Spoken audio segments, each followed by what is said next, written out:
At 3:03. Can I get a roll call, please? Heather Bowen. Here. Annette Eastek. Here. John McPherson. Here. Virginia Mendoza. Here. Jaime Fernandez. Here. Mary Claypool. Present. Sandra Ocampo. Not here. Dr. Tanika. Here, yes. Present. All right, thank you. We're going to do the Pledge of Allegiance. Ms. Hadley, could you lead us in the Pledge of Allegiance, please? Ready? Yeah. To the flag of the United States of America and to the republic for which it stands, one nation, under God, indivisible, with liberty and justice for all. Thank you. Adoption of the agenda. Were there any changes or additions to the agenda? Yes, Madam Chair. We are requesting that the board adjourn their meeting in honor of two educators who have recently passed in our community.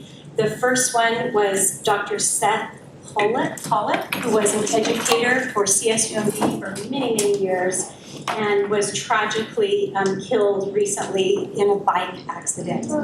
Yes, very disheartening. And then the second person is Trustee Jose Antonio Jimenez from the Alisal School District. He recently had some health complications and passed away. And so we'd like you to please adjourn the meeting in our honor. All right, thank you. For those changes to the agenda, can we get a motion to approve the agenda? So moved. Second. Been moved and seconded. All in favor, say aye. Aye. Any opposed? Seeing none, motion passes. Okay, we're on to item 2.1, correspondence. The only correspondence for this evening's meeting is in regard to the public hearing that will be held at 5 o'clock. So we will be reading the public comment into the record at that time. All right, thank you, Dr. Guest. Are there any oral comments from the public for items that do not pertain to the agenda? Seeing none, thank you. Item 3, consent agenda. Can I get a Move to approve. Second to approve. It's been moved and approved. All those in favor, say aye. Aye. Any opposed? Seeing none, motion passes. We have a 305, correct? Yes. 305, time certain is item 8.1 on the agenda, presentation of resolution number 252619, honoring Bruce Taylor and Taylor Farms for transformational contribution to MCOE's Dream Big Monterey Science of Breeding Academy. Dr. Guest. Yes, thank you so much for giving me a few moments to speak about this next honoree and about this recognition. As our board knows, gosh, it's been a few years ago now that we reached out to Bruce Taylor of Taylor Farms.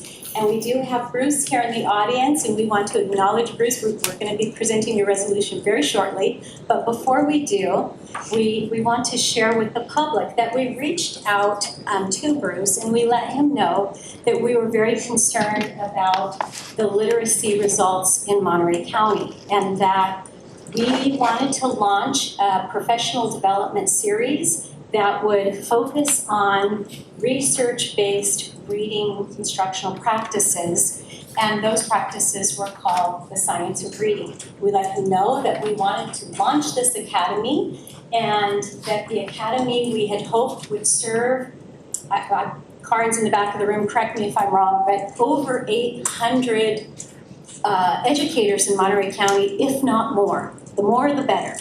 And that we were also watching what was happening throughout the state regarding proposed legislation that would require that our institutions of higher education would incorporate these research-based teaching practices in their teacher training. And I just, side note here, That legislation did pass. We're very, very excited about that. And I do want to do a quick shout out for Mr. Taylor and for Susie Brusa, who both were very active in their advocacy along with our county office across the state to just ensure that there would be the funding needed to provide that level of training to our educators. And so we want to acknowledge that and thank you. During that ask for support for Mr. Taylor for the science of reading, we let him know that not all districts had the funding to be able to either pay for the resources that would accompany the training, meaning after the teachers get the training, they have to be able to walk away and be able to implement everything they learned. So you need the resources, and the resources we're talking about is this huge, huge bag, very heavy, of all of the materials that are necessary to implement. That we needed help with that, and or helping to pay teacher stipends if the school districts weren't able to provide those stipends to the teachers, to encourage them to participate and to recognize that the time that they're spending away from their families to obtain this training. Well, in that conversation, Bruce let us know that he is very, very concerned about the literacy scores in our county, and he too agreed that the more training we can provide to our team members, the better. And he said, yes, I am committed, I am willing to help support this, I will help underwrite some of the costs for this training, and the Dream Big Academy was launched. Now, before we get into the resolution, we wanted to take a few minutes. We have our entire Ed Services team standing there in the back.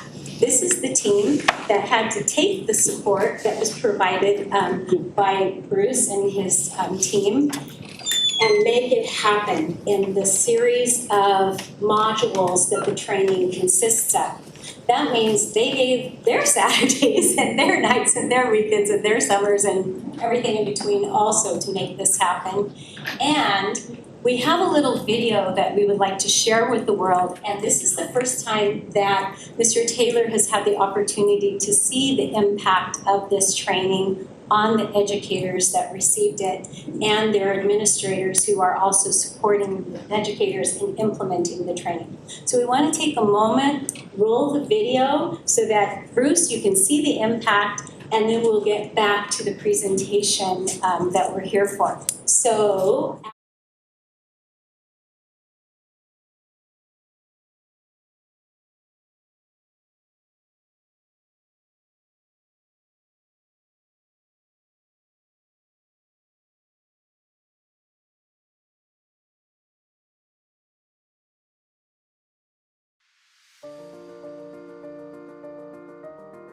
The Dream Big Monterey Science of Reading Academy is focused on a vast, interdisciplinary body of reading research derived from thousands of studies conducted across the world in multiple languages to inform how proficient reading develops and how we can most effectively teach reading for all, including our multilingual learners. ¿Qué estará pensando ahí? Que se lo va a comer. Entonces, tengo que poner en orden. The 5-Day Academy is designed to translate this extensive research into practical strategies for educators. The Science of Reading Academy has been truly transformative for our school community.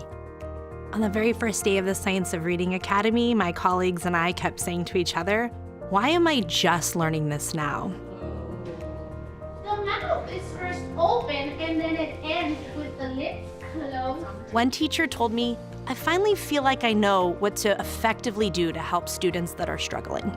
That moment of realization was powerful, and it was encouraging too, because when we know better, we do better.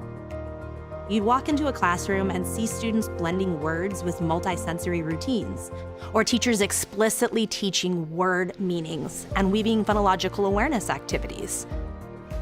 Tap and say. Slide and say. This is slide. When the hands-on experience that I had with my training, coupled with the science behind why we teach it, allowed me to grow in my profession, I was sold. But because of the evidence that the science of reading has proven to help students grow, I was invested. While the Academy equips teachers with powerful tools, its impact extends far beyond the classroom. Through ongoing Academy systems of support, literacy leaders are driving transformative change. Teachers now feel empowered with the knowledge, tools, and evidence-based strategies that are making a real difference in their classrooms. This shift has led to increased teacher confidence and, most importantly, student success. We're seeing this reflected in our data. First grade began the year with 44% at or above grade level, our highest starting point ever, and closed the year at 71%. This foundation has aligned our practices with research-driven, evidence-based methods and created coherence across all tiers of instruction. So we were able to train our entire staff. The teacher possesses this knowledge of how to teach reading. We can see the growth as the years progress and the child is moving on from year to year and have a solid reading background. Thanks to evidence-based instruction, our students are thriving. When we teach reading the way research tells us to, students don't just learn to read, they soar. This leadership is shaping a movement for literacy that ensures long-term student success. One particular student I can think of is one of my students whose their fluency went from 25 words a minute to 75 words a minute in just one trimester. So that was amazing. If I could rate the Academy on a 0 to 10 rating scale, I rate it a 10. I'll never forget one student last year who really struggled during reading. After we introduced new decoding routines and targeted small group instruction, she started raising her hand, excited to sound out words. The student said, "I finally feel like I'm getting better at reading, don't you?" I had a student that was in 3rd grade who was reading at a kindergarten reading level. And then I went to the science of reading training. I took their evidence-based practices and I implemented it into my everyday with him. And in 4th grade, he reached grade level reading status. The science of reading saved him. The Dream Big Monterey Science of Reading Academy is more than professional learning. It is a catalyst for change by turning evidence into everyday practice. Together, with our educators, we give every child the opportunity to thrive as a confident reader.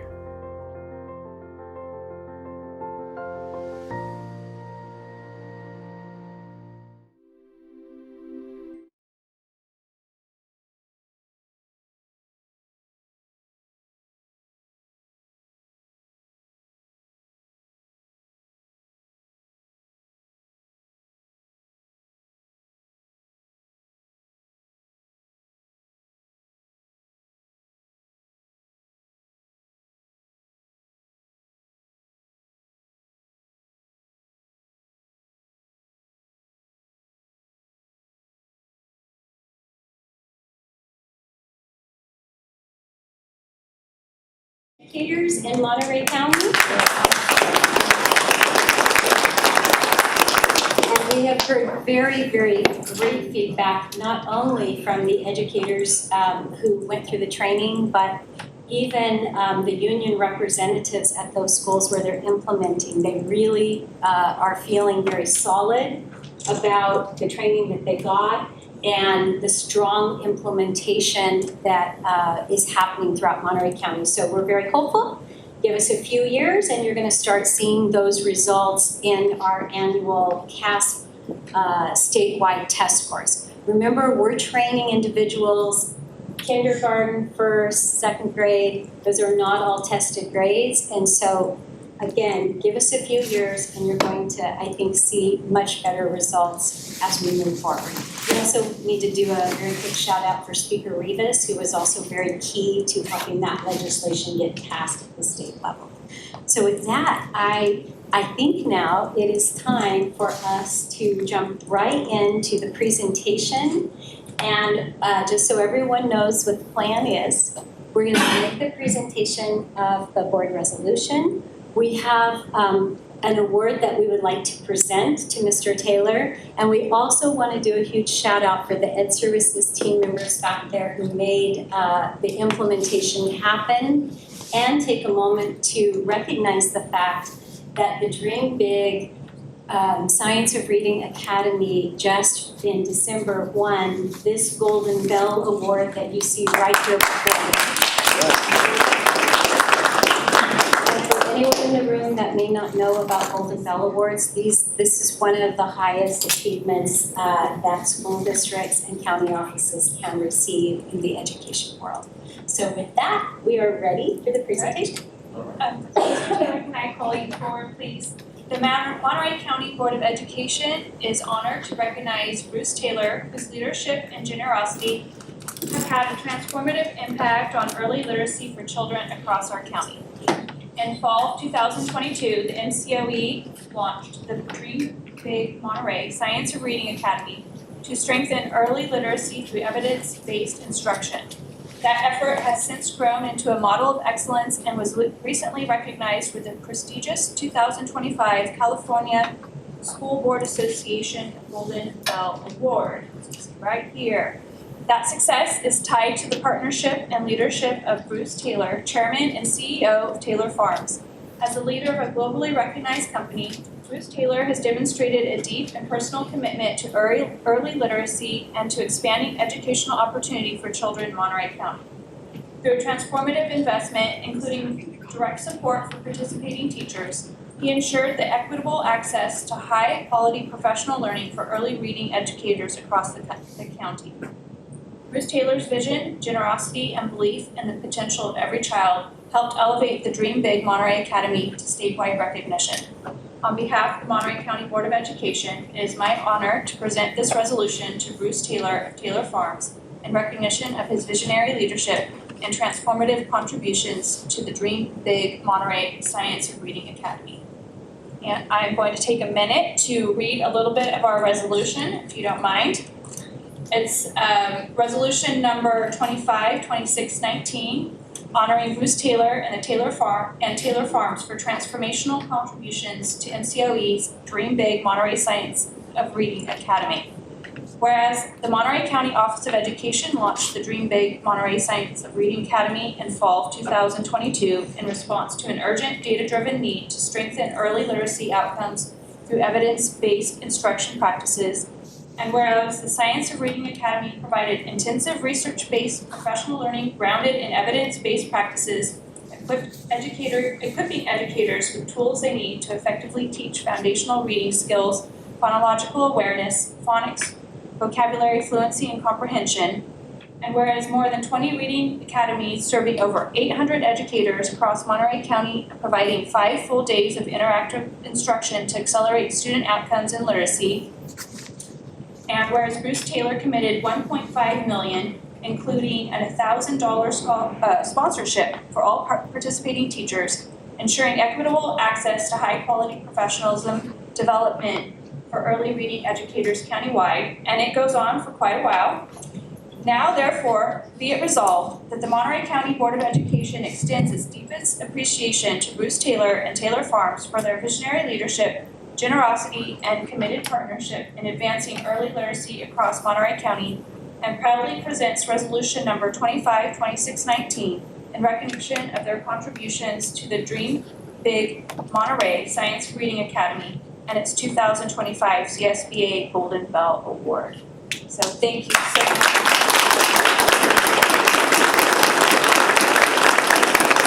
I'd like to invite you to say a few words. Well, thank you for the honor. It's a privilege to be here. It's great to see all of you. I'm a proud graduate of Lincoln School, so I haven't gotten very far.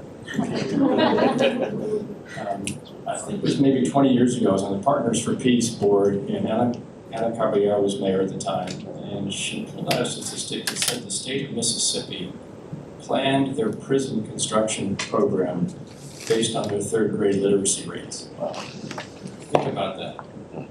The message to me was, if you're not literate by 3rd grade, you're never going to catch up. That's what they were saying, and that's really the reality.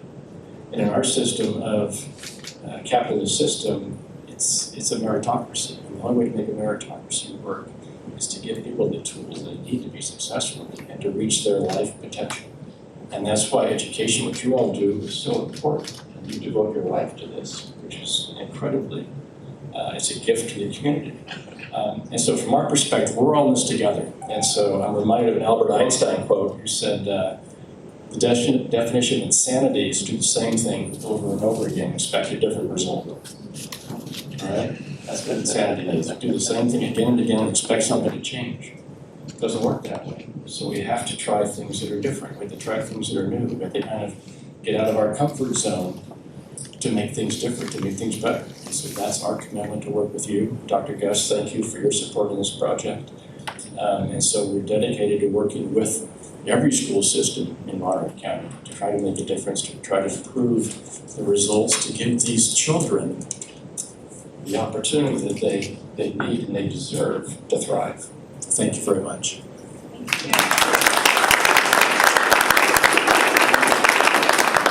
Our whole board is going to come right out here in front, and our around that way, so we can present the resolution and your award. And special treat today, you all. We have some Golden Bell cupcakes over here. If we had known we were going to have a larger crowd, we would have had more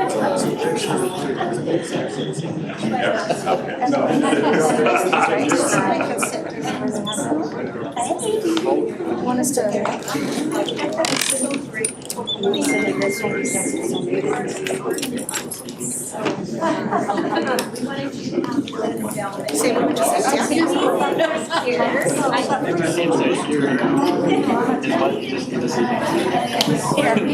This is yours? I want you to hold that.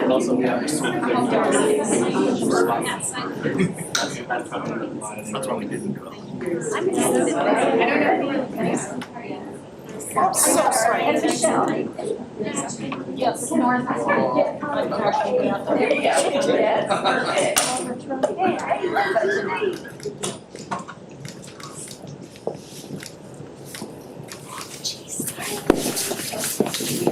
Thank you.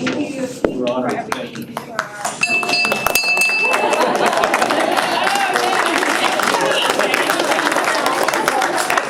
That's a ring of success, not a dismissal.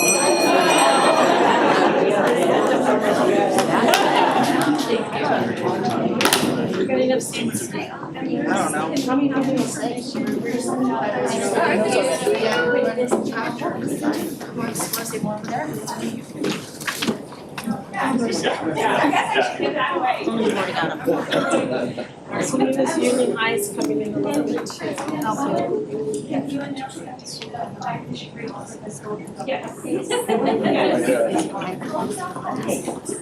So trustworthy. Just left the phone. Isn't that amazing? I was watching it for you. 5-minute break for our cupcake celebration. Thank you. Can we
But if you can offer they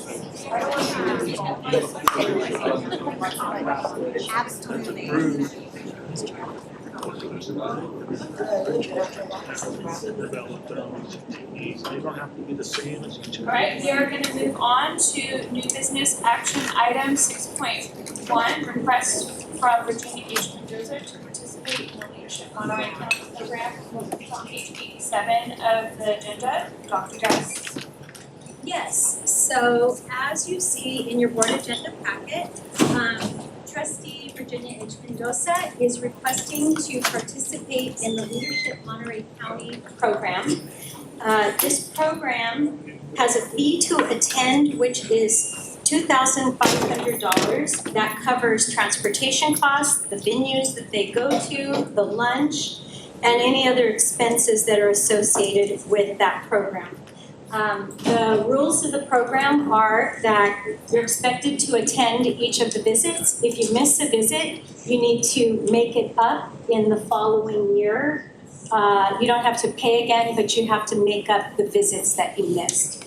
And so so actually I don't want to say as per our policy because this is kind of a different one.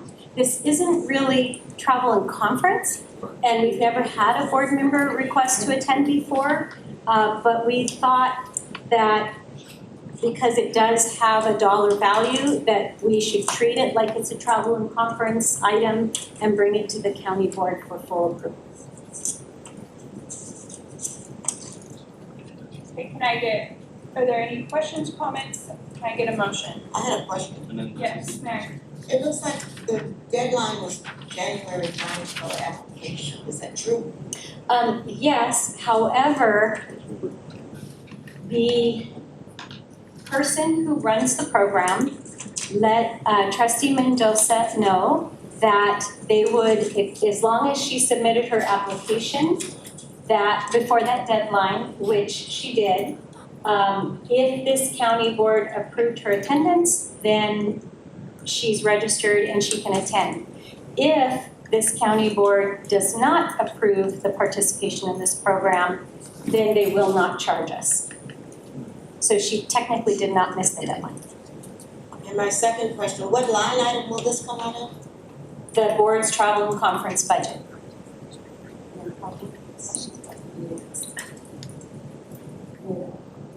Was there a question about? I'm sorry, it's so hard to see you guys. Sandra, did I see your hand?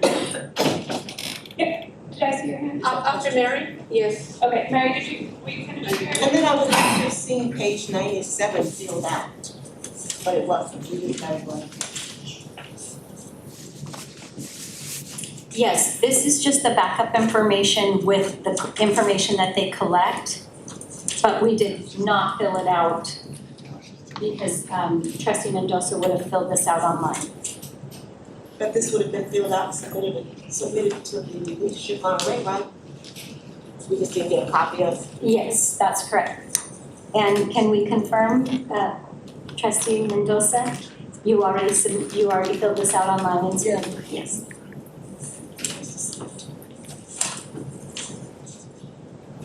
Sandra, did you have a question or a comment? I just have two questions.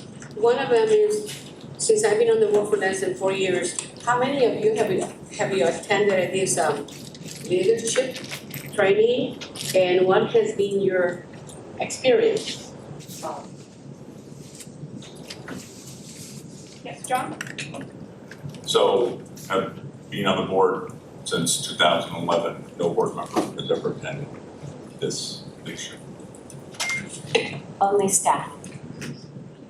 And staff has not attended since my predecessor. There were a few members of the staff many years ago who did participate in Leadership Monterey County, but no board members. And my last question, Madam Chair, is that even though I haven't attended one, training, but it seems to me that it's very important what it's all about. And I think it's worthy of us to attend it as we are free to do it. because the more that we learn about how to do a good job as a trustees, it's better for not just us, but for the whole board. So my question is, why has not been anyone attended since 2011?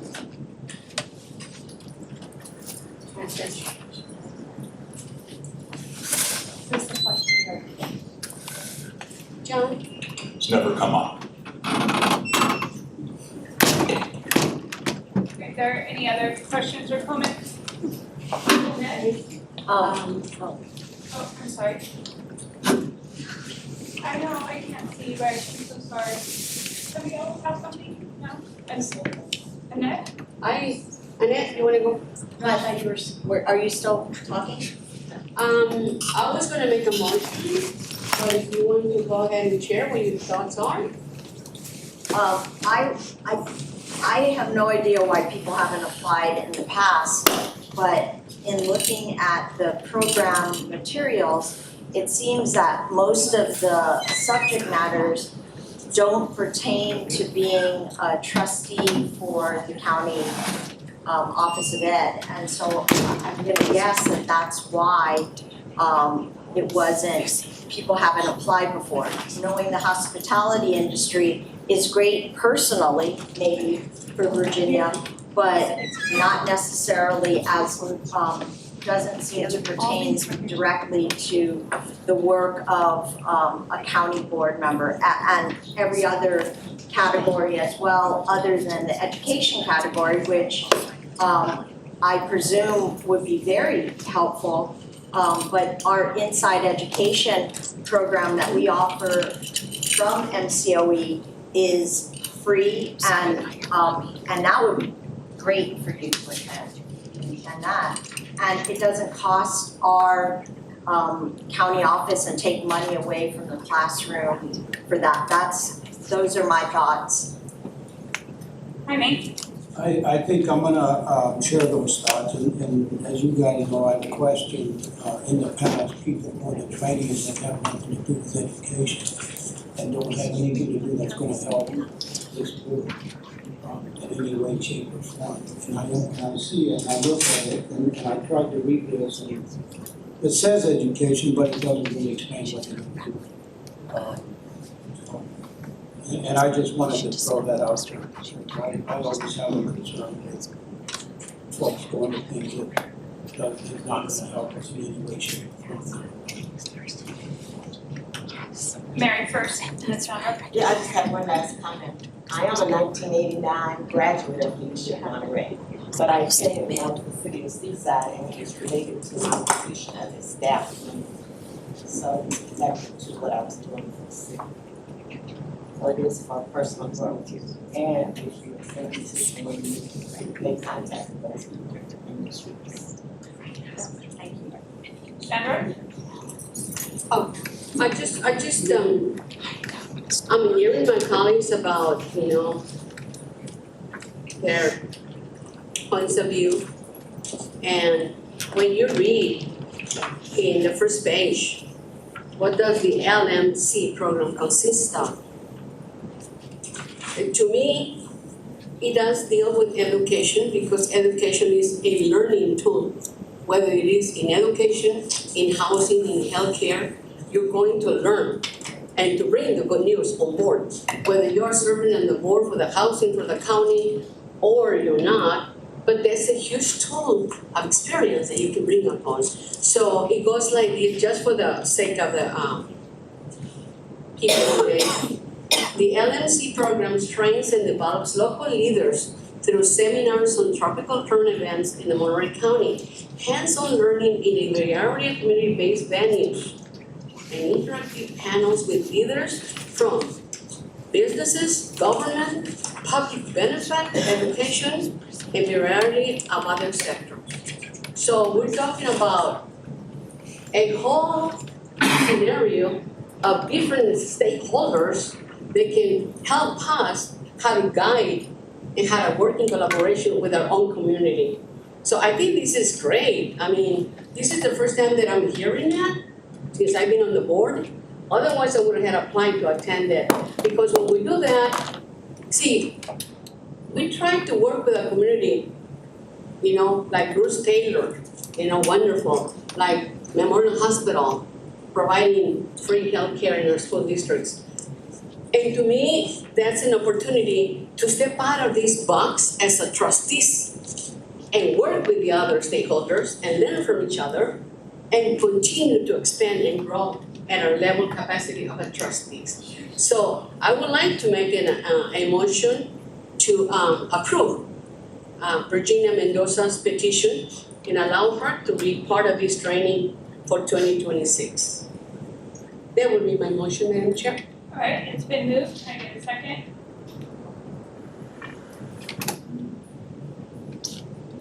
Seeing no second, then the motion dies. So then the item is not approved. Okay, item is not approved. Right, we're gonna move on to item 6.2. Oh, sorry, let me go back to my agenda, make sure I'm in the right spot. So yes, thank you. 6.2, adoption of resolution number 252620, workers' compensation coverage for Monterey County Office of Education volunteers, page 99, and that's Dr. Stanley, please. Thank you so much. I am very happy to present this resolution 252620, which would allow us to cover our volunteers for NCOE programs. We actually have about 30 volunteers right now, and this resolution would allow, as we said, them to be covered with workers' comp. We are part of JPA called MIRMA, and because volunteers don't receive payment, it doesn't affect what our premium is, because our premium is based upon salary. So this is a very good benefit for the people who volunteer for our programs to make sure that they're covered with workers' comp. Question, Dr. Stanley or Dr. Gus, can you describe briefly what some of these volunteers do? Yes, I think we both can. And I didn't bring the volunteer. Oh, you did. Thank you. Most of the volunteers work in our early learning program and our alternative education program and special ed program. So lots of volunteers with the Bob Hoover Academy, lots of volunteers with our early learning, which is State Preschool Head Start, and the special ed volunteers are working at Toro's, Freckles, the blind and visually impaired at Salinas High School. We have some at John Gutierrez, volunteering in our special ed program, Toro, ABI, Bard Blades, and one volunteer that volunteered in the superintendent's office on the Gladio project.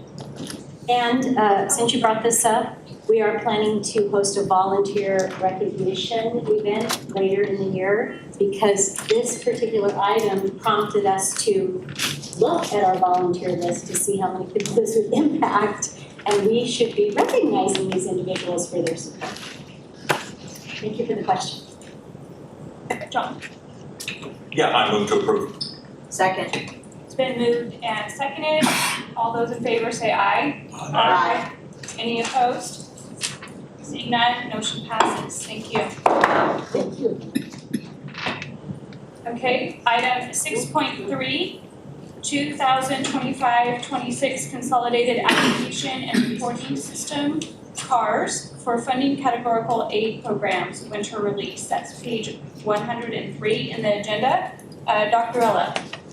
Yes, good afternoon, Madam Chair, trustees, Dr. Gus, members of the community.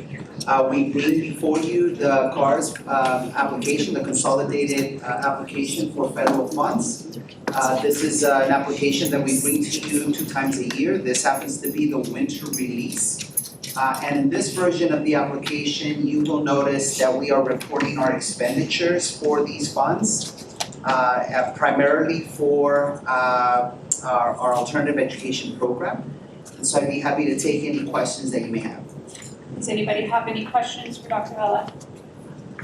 Just one quick question. Any changes between last year to this year? We did have a slight reduction in funds. These funds may be typically associated to ADA. They also may be typically associated to the funds available for that we qualify for, but not significant enough that merited any significant reductions or cuts in programs. Basically, we utilize these funds in conjunction with our base grants and other funding resources to ensure that we fund all of the components of our programs. Good to hear. Thank you. Thank you. Are there, Second to approve. okay, it's been moved and seconded. All those in favor say aye. Aye. Any opposed? Seeing none, motion passes. All right, we're gonna move on to items 6.4. I'm gonna take these together. It's 6.4, 6.5, 6.6, 6.7, 6.8. These are the 24-25 school accountability report cards for Wellington M. Smith Jr., for Salinas Community School, for Open Door Charter School, for Monterey County Home Charter, and for special education. Are there any, all of these reports are in your agenda. You all had a chance to read them. Are there any questions regarding any of these reports for any of the schools I named? Yes, John? Yeah, I have a question for Open Door Charter and a question for special ed. Question for Open Door Charter is, we have one grade level, if I'm reading that correctly, and that's 12. Although we allow, is it down to 11 that we allow, or is it down farther than that? Dr. Bella? Yes, thank you for the question. Our Open Door Charter is petitioned to serve students 16 and over.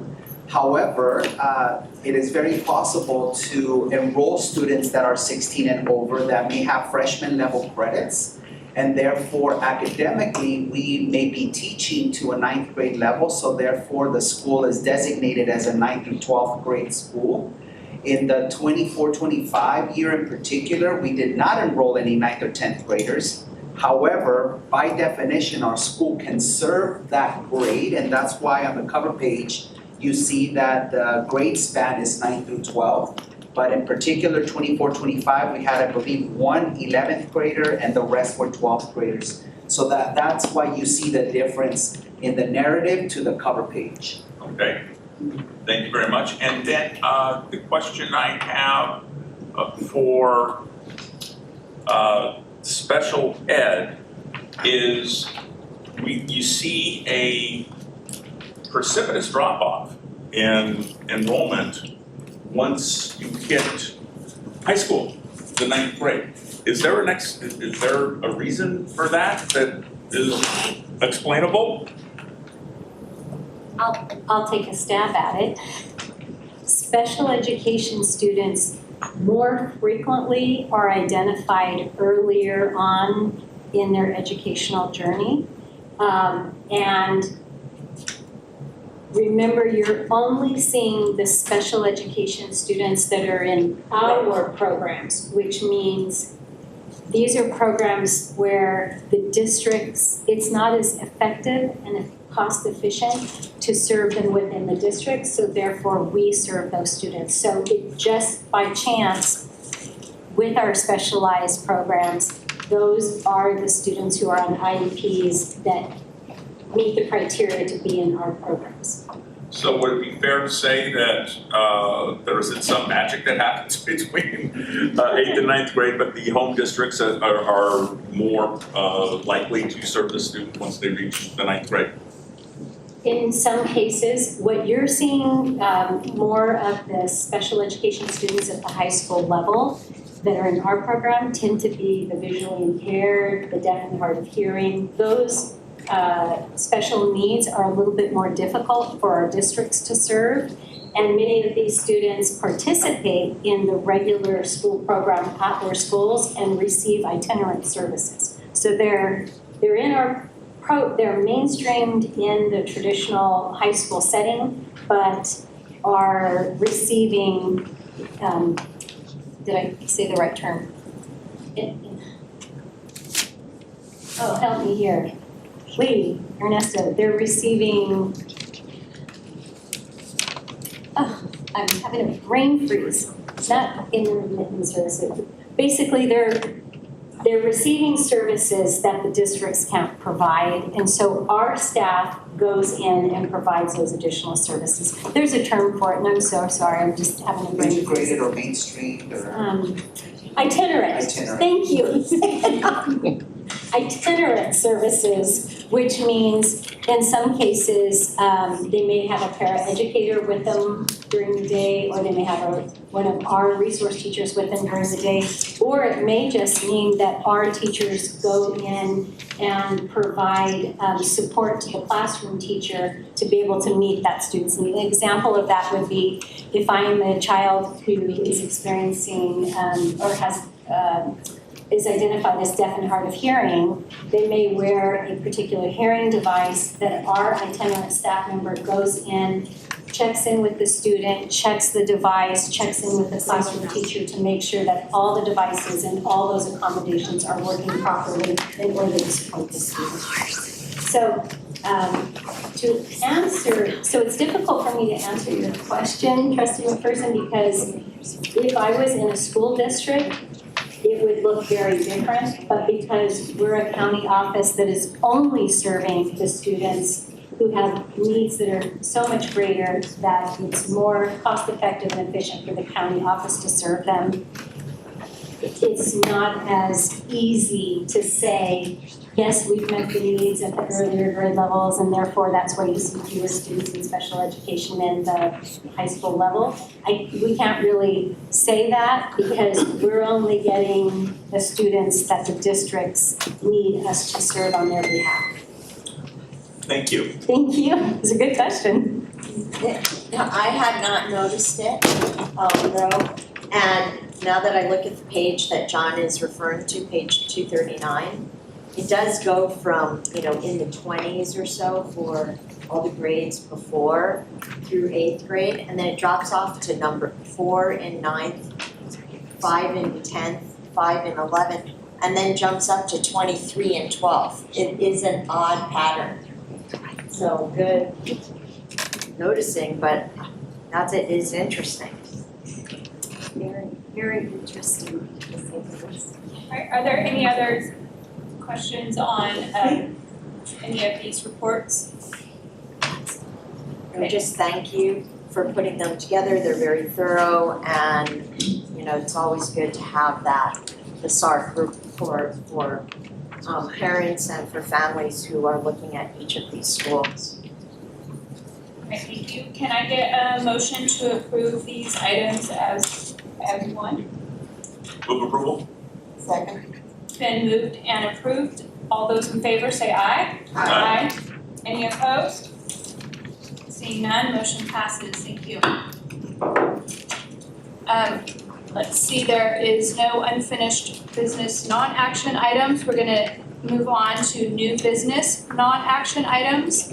We're on 8.2, payment of claims for December 2025. That's on page 263 in your agenda. Dr. Stanley. Thank you. You can see, like you said, on page 263, that payment of claims for the month of December were $2,049,075.43. I did not have any questions about any of these items listed.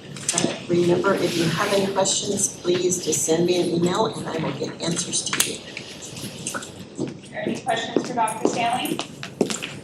All right, seeing none, we're gonna move on to item, thank you, Dr. Stanley. We're gonna move on to item 8.3, report to the board on conference meeting and workshop attendance, page 297 in your agenda. Again, Dr. Stanley. Thank you. So this is showing you for the second quarter of 25-26, the opportunities that our staff had to attend trainings that help them in their positions. I did want to point out one that is for me, and it is on page 302. It was Breaking Barriers Conference. You can see that was quite a large ticket item, but I wanted to let you know that the $1,500 registration fee that I paid is going to be coming back to us because I was able to do a presentation at that conference. So I wanted to let you know that money is coming back. Thank you. Any questions for Dr. Stanley on this?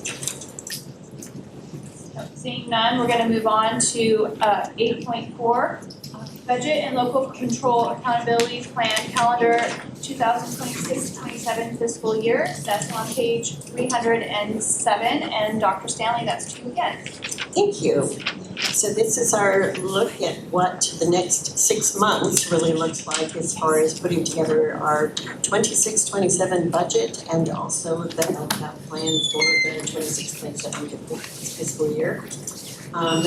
As you go through it, you can see, for instance, we've got a couple of different dates that are scheduled for community engagement, and that is February 18th and also March 11th. I highlighted or put in bold the areas where the county board will be involved and when we will be bringing items to the county board. May 27th is a big day for us because we bring all of our budget assumptions and our draft LCAP to you for a board budget study session. And then June 10th is our public hearing on our proposed budget with an adoption proposed for June 24th for both the budget and the LCAP. Thank you, Dr. Stanley. Are there any questions for Dr. Stanley on this item? Seeing none, we'll move on. Thank you, Dr. Stanley. Item 8.5, Monterey County Schools 2024-25 Statistical Report number 77. That's on page 313 in your agenda. And Dr. Stanley, that's you again. Thank you. It's amazing to me that we're talking about a statistical report on number 77. We've been doing this for many years, only the last 10 under my direction. But it gives you so much information. For instance, on page 4 of the actual report, you can see our K-12 public school enrollment countywide. And you can see that peaked at 77,954, going down to 72,224 in last year's numbers. You can see that big reduction. The page following is for the entire state of California, and you can see it almost follows the same trajectory. Heading straight down. Other things I would point out to you is on,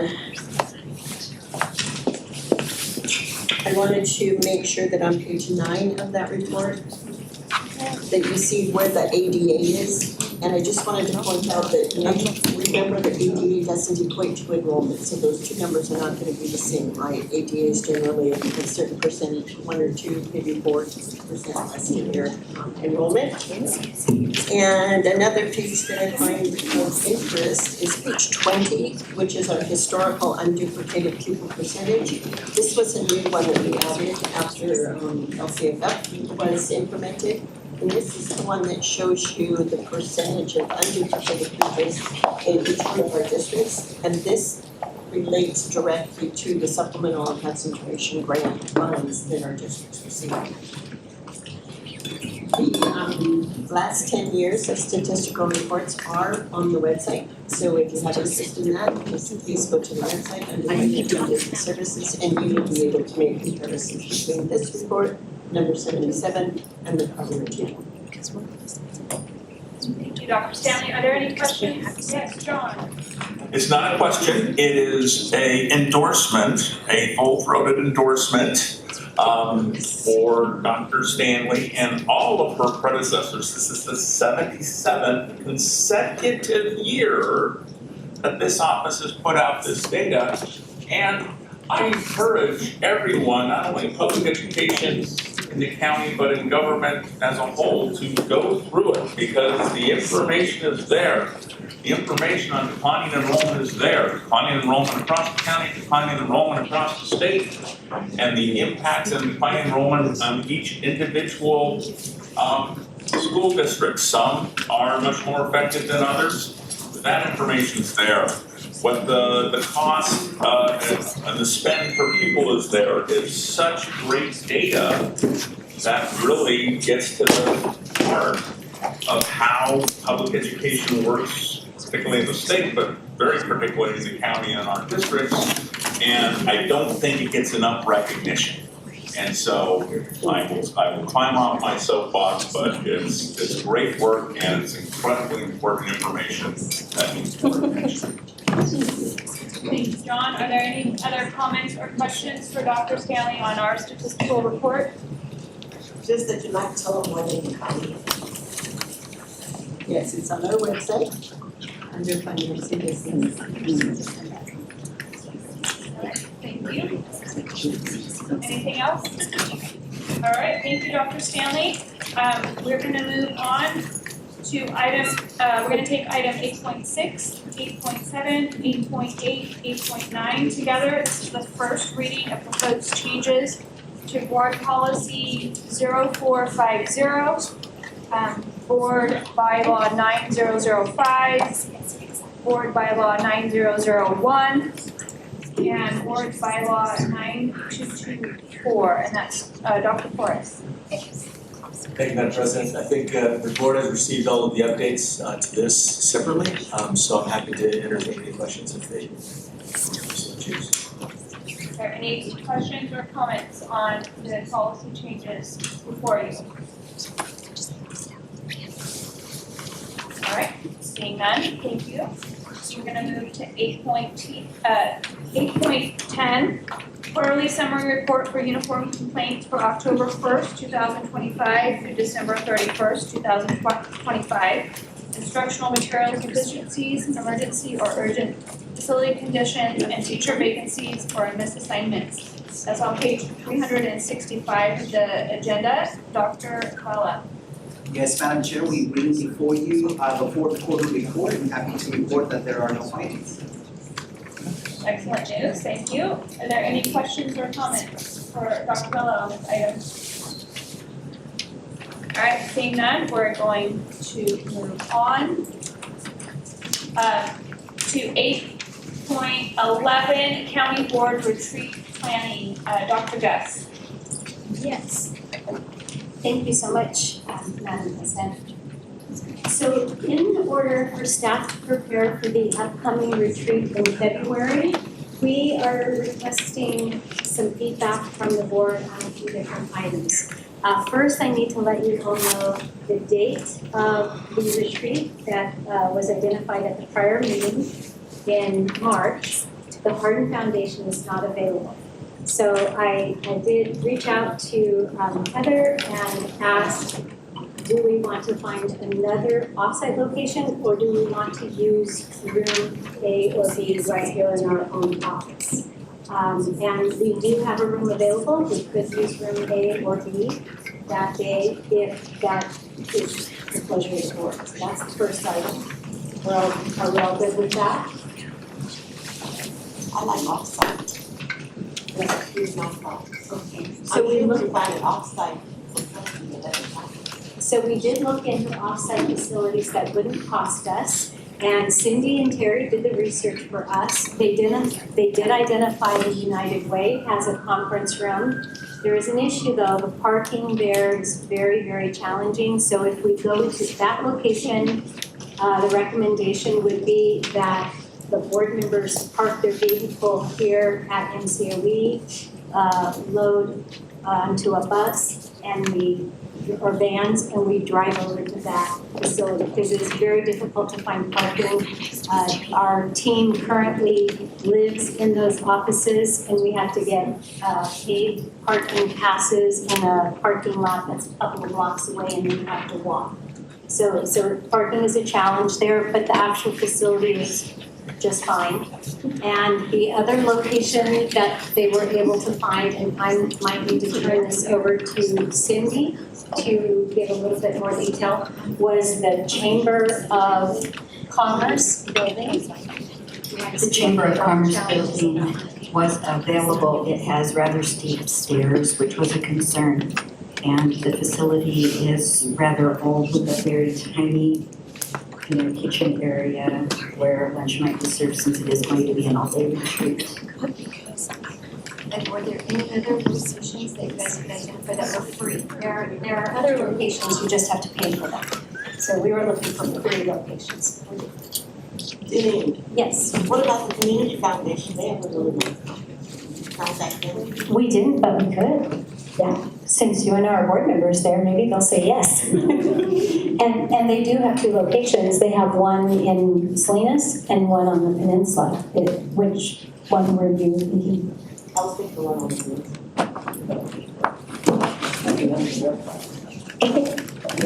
And since I did at one point work as a building where the United Way is, there is a parking garage where there's plenty of space and it's a reasonable walk, which is where I would park. Would you like me to check on the community foundation first and then come back at the next, because on the location piece, we tentatively left the reservation at the United Way, just in case.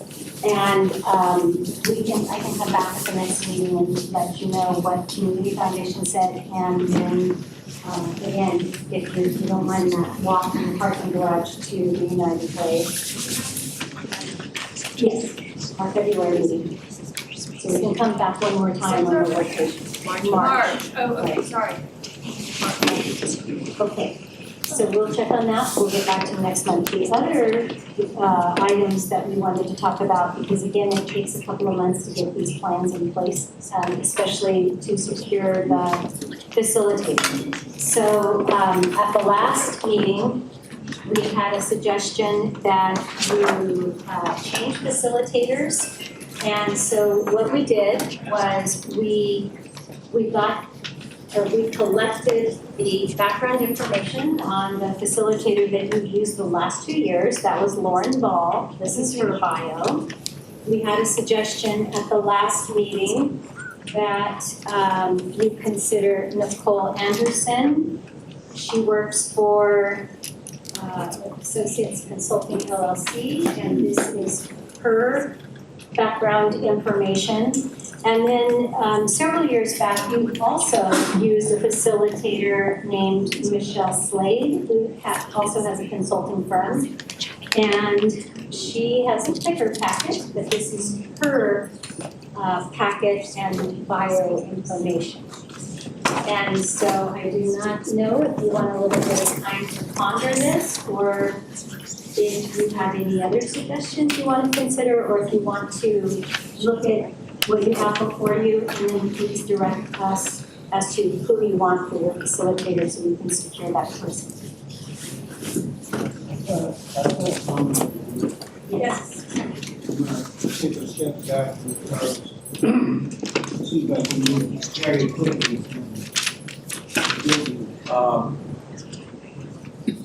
Because myself, coming from South County, driving to the peninsula, not that it's a problem, but we have a room here. And we meet here. It seems to me it'd be just as easy to come here. I just want to throw that out there because it seems like we just made up our minds. And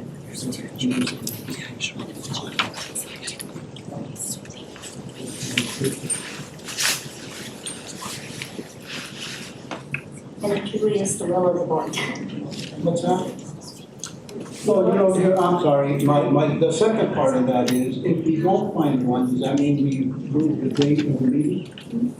No, I think we would just then choose to be here. If we don't find the offsite room. I don't know if we put that on the agenda to vote on. You can vote on it, or if you each want to tell us your thoughts, then is there consensus? Okay. Well, I just think it was. Yeah. Well, I'll start at the end. I think, Sandra, you're the last. So do you prefer to meet here or off-site? You're talking about this No. location. Location. Oh, location. I don't really care, as long as it's within the Monterey County limits. Okay. You know, it'd be nice being here, outside. I'm open to anything. Okay. Mary, I assume you'd like to go off-site? I prefer outside, and I think we always want to keep it so we want to have a treat on the I'll go back. I know you prefer here. I will. Okay, Virginia? Offsite. Offsite. John? No preference. No preference, so long as it doesn't cost money. I have every confidence that you, as the chair of the board, will come to approval. All right. Thanks, sorry, I'm writing these notes. So let me take this a little bit further. Okay, thank you. And then, do you need an answer on this tonight, or is it something we'll get back to you after we have a chance to read it? You can get back to us as long as it's soon enough for us to secure the people. For now, we have heard from, Cindy's gonna have to help me on this one. We have heard from Michelle Slade. She's saving the date just in case you choose her. We've heard from Lauren Ball, she's saving the date in case you choose her. And we have not yet heard a reply from Nicole Anderson about her availability for that date. So, how do we want to handle this? Because I gotta get them booked. Yeah, so is there a cost? And you had married. Yes, they all do have a cost, but So we didn't put it on the flyer, so we don't. and I don't know that off the top of my head, just I'm sure the costs have changed. Mary? Remind me again of these three that we use. Yes, so we've never used Nicole Anderson, but she's here because Sandra suggested her at the last meeting. You used Michelle Slade one time. Was that last year? No, it was before our new board members came on the board. It's been several years and you only used her once. And then for the last few years, you have used Lauren Ball from CSBA. Oh. There was one other past facilitator, but we're gonna stick with these. Yeah, Virginia and then, John? Well, I would say, as other board members have recommended Nicole, but she hasn't responded yet. Yes. I would say, try to see if we can get her lined up in the next couple of days, and if we can't, let's go with Lauren. All right. Virginia? I would like to know what will be the charge of fees. I know some of the performances are not about finances. It would be good to know how much we cost for it.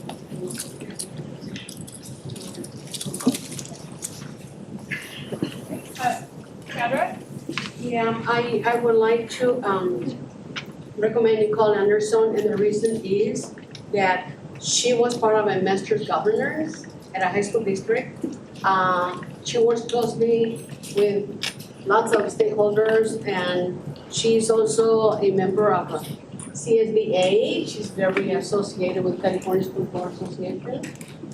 Very wise, savvy, and I really like her professionalism of taking time to explain and not rushing the stuff and without picking it up.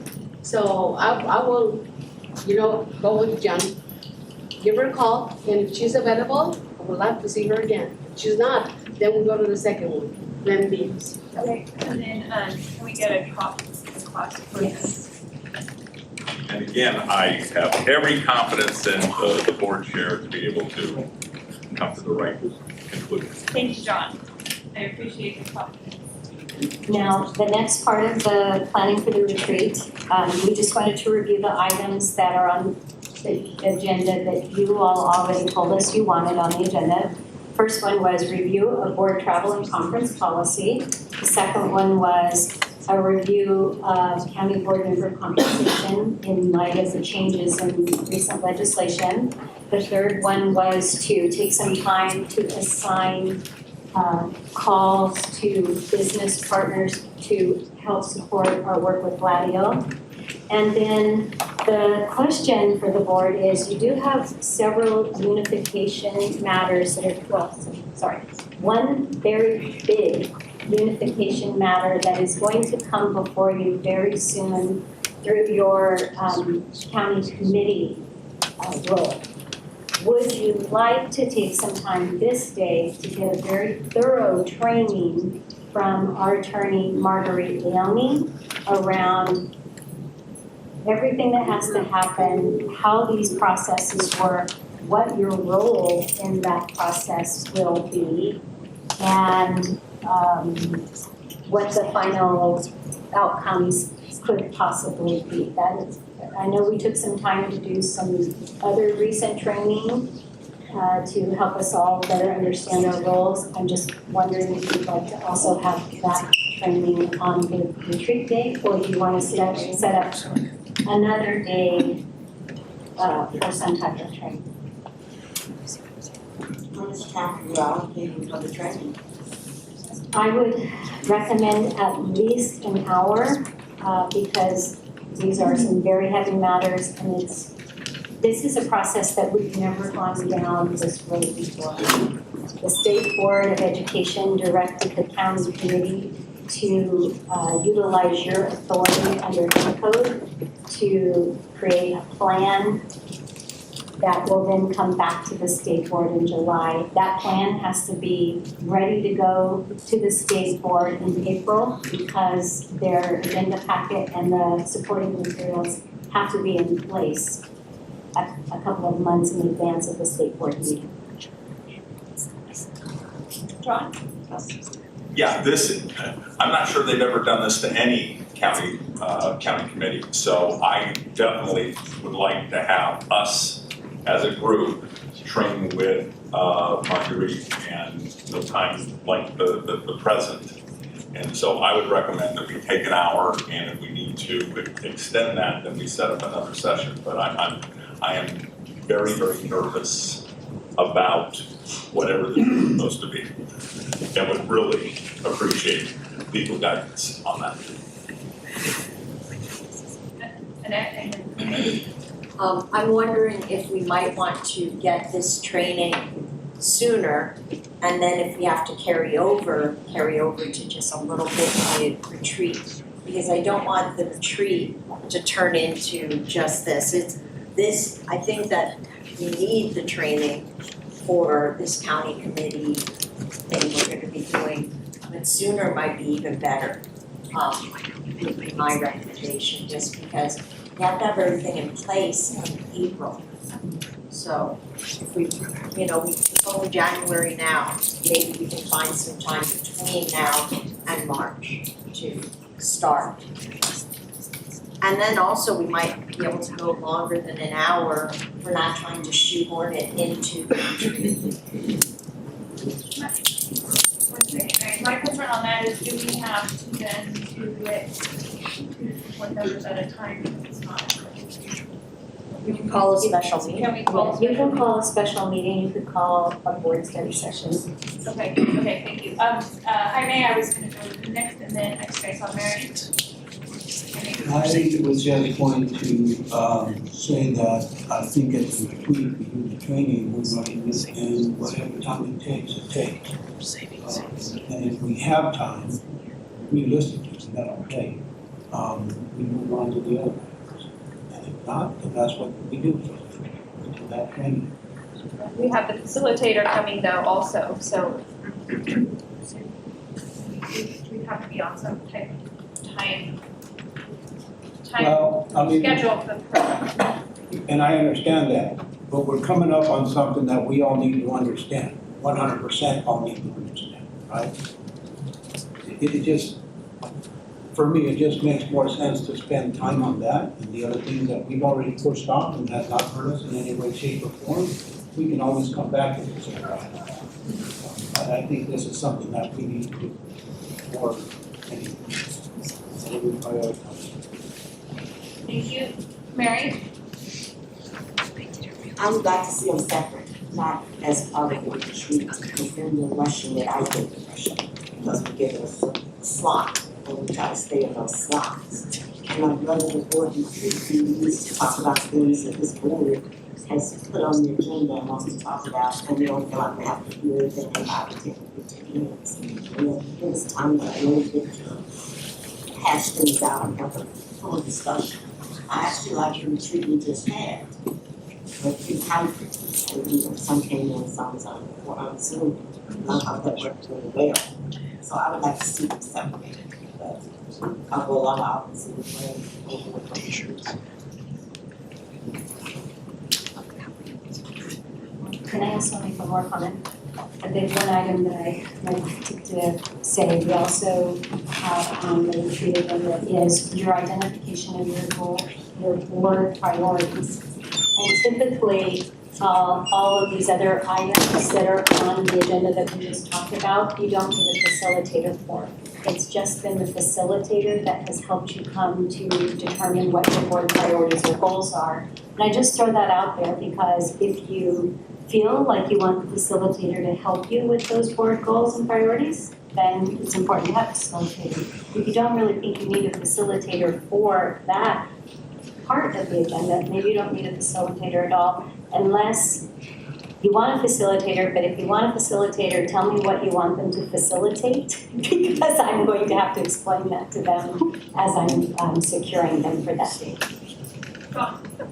Yeah, two things. Number one, I agree or concur with Mary. I think having a separate training, whether or not we break it up or we do a special session, is great. We need to do something. I do share the concerns that we're starting to eat into a lot of things in terms of time, even though we have all day.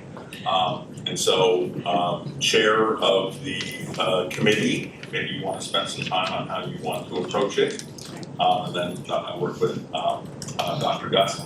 And I was just sitting here, and as we're talking about all these things, I was like, do we need a facilitator for that? Do we need a facilitator for that? And it sounds like the one thing we need a facilitator for is to set our goals.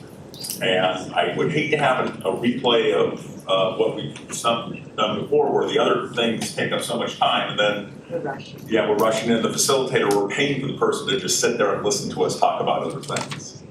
And so I would, I think I'm making this more complicated than what everybody intended, but I think we should even consider, do we really need a facilitator for this one, or is it just basically blocking and tackling and stuff that we know we need to do? How do you guys feel about what John said, not having a facilitator and focusing on these items on our own? Say that again? So John's suggesting that we perhaps not have the facilitator and focus on the items and the goal, setting our goals and priorities on our own without the facilitator. Who would facilitate? I mean, we need somebody to do something. So the items that you have on the agenda right now, the travel and conference policy, the chair would be, just like we do at every other board meeting, leading that. The assigning of the Gladio, who's gonna call, you don't need a facilitator to do that. The county board member compensation conversation is we're going to share what the new legislation says and and then discussion amongst the board members, you don't need a facilitator for that. So in the prior 2 years, what the facilitator was used for was to work with the board to help you identify what your board goals / priorities are. So that's the question. Do you want the facilitator to help you go through the goal setting, identifying priorities, or do you want to do that amongst yourself? The way that was done, you probably remember this better than me, Mary, was that in years gone by, each board member used to identify a list of goals. They submitted their suggested list of goals to a board goal subcommittee. I think you or Ron used to chair that subcommittee. And you would go through everything that everybody submitted as possible goals. You would prioritize them. Then at the retreat, you brought back your recommendations to the rest of the board after you've reviewed them all as to what you think the priorities are and why.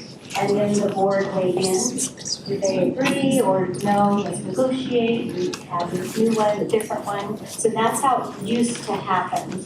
And then in these last few years, we used a facilitator. We did not have that subcommittee, we did not have that process. It was the facilitator who did it. So it's up to all of you. Do you want to go back to role play? Do you want to stick with how you've done these last few years?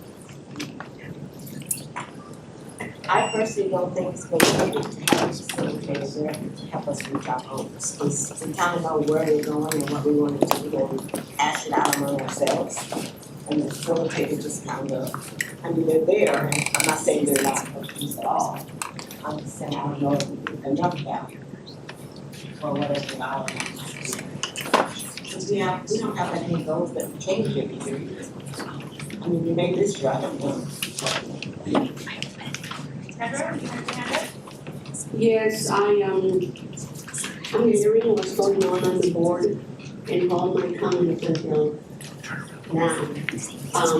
And so just to be clear, the previous board retreats are always being not totally board retreats in setting up goals or mission statements. Because we always alternate some of the items on the agenda and then the board retreat after. And we're rushing it all the time. I don't find enjoying it that way.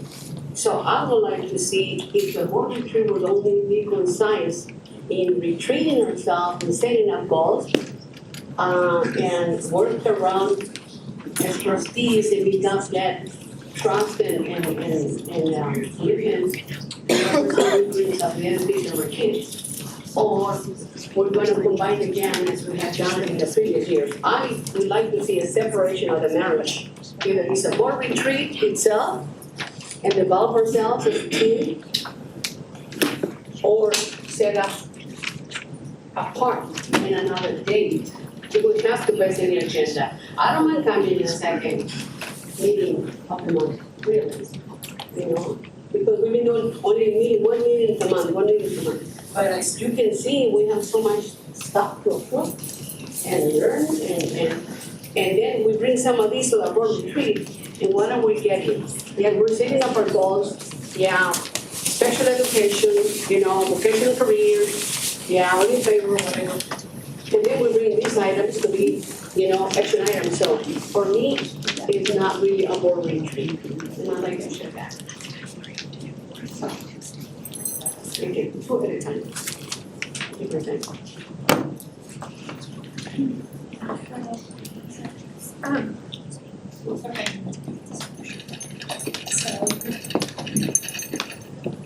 So if the board would like to ask, if the board wishes to add a meeting date, we need to do it in a formally scheduled meeting. Either now, or actually we would add it to the February agenda if you want to vote to add an additional meeting on your schedule, that is an option. Or I'm trying to figure out how to concisely say this. The agenda items that have to be approved in order for us to meet our state deadlines, the second one, thank you, Pauline, has to be approved in February for us to meet, has to be approved in March for us to meet our state required deadline. So some those items that would be on the agenda they have to be on the agenda. So if you don't want them on the agenda, you will need to set up an additional meeting. Or you can cover those items and then jump into all of your retreats. Last time when we assumed we were going offsite, I thought we discussed having the business meeting part here and then taking a break and then moving it into the retreat stuff as Sandra described. Yeah, heavy is the head that wears the crown, and this is one of those things that this board member believes that at this stage of the game, I have every confidence in the president working with Dr. Gus and the vice president and coming up with a plan that can work. We as a group will take a long time to get to where we need to be. Alright, so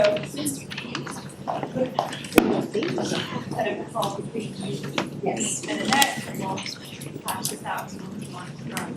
Right. And we'll deal with the county committee training at the same time. We'll be trying to come with recommendations that make sense. At the same time when you meet. at the same time as we're reading, but I think we're gonna do it two separate, at least for those. And I just want to thank the board for all of your direction, all of your inputs. It's a lot for them, President. So hearing your thoughts on what that day should look like, this was very helpful. So thank you for your input. All right, thank you. So we're gonna move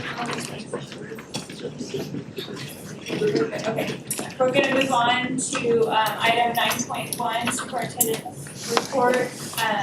9.1.1, report of the program activities, and 9.1.2 upcoming events. Yes, thank you so much. So in the essence of time, because I know we have quite a lot on our agenda tonight, I'm going to keep it very short. First, I'm just going to pass down the review report of all the various events and major meetings that transpired since our last meeting to this date. I also want to call your attention that at your table you received a calendar of events, and if you would like to attend any of the events noted on this calendar, please do let Cindy know so that she can get you registered. One particular event that I wanted to draw your attention was the COVID Memorial Unveiling that is scheduled on February 3rd. We don't need to register for that event, but I did just want to call to the board's attention that we are very much a part of that memorial in that our County Office of Education was one of the major county-wide players in response during that global pandemic. And so, hope you can make it. Please let me know if you are planning to attend. And again, due to our time constraints for tonight's meeting, instead of Ms. Archuleta making a presentation about the future charter school items that are coming before this board, what we did was she put together a one-page document that shows you the 3 future charter school items that will be coming to you and the timeline for each of those. This is just to help you understand what's next and what's next. And lastly, I just wanted to point out that the governor has released his proposed budget. Thus far, it looks like a pretty decent budget for education. As you know, the state is facing some serious financial challenges. So we are thrilled to say that thus far what we're seeing in that governor's budget does seem to be better, and I won't get into the details, but it looks like probably has a beautiful document here with all of the shows, and we will forward this out to you from capital advisors, and also let you know that we do have a capital advisors budget workshop coming up, where Kathy's team will go into great detail as to what this budget looks like. But thus far, it's looking pretty fair. Of course, we always want more, but it's pretty fair. Is that fair to say, Colin? Thank you. And also, just to call to your attention, one of the proposals from the governor that he released when he released the governor's budget was also a shift in who runs the California Department of Education. We don't have time to go into detail about what that shift is and the intentions behind that shift. However, the governor did reference a report called the PACE report as to explain why that change is being proposed. And so what I will be doing is I'm going to forward you all a copy of the report. It's about 88 pages. So I'm also going to send you the summary, which is probably 4 pages or less, to kind of help you understand the why behind that proposed move by the government. And with that, are there any questions? Yes, Mary. On January 19th, two events. There's one in Seaside at the open house, and there's also one in Virginia at the I think they're going to send it.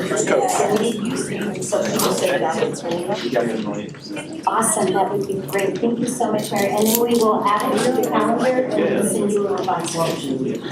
Thank you. Any other questions, Jessica? Thank you. Dr. Gus. 9.2 staff reports.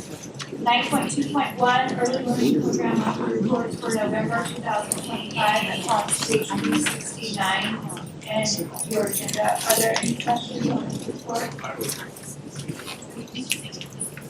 Nope, seeing none. We're going to move on to 9.2.2 finance and business services annual report to the board. That's on page 389 in your agenda, and that is Dr. Stanley.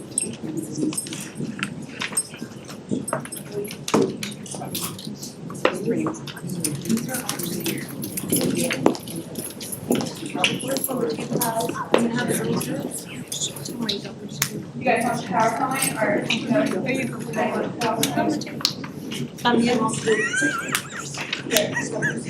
need Are there any questions for Dr.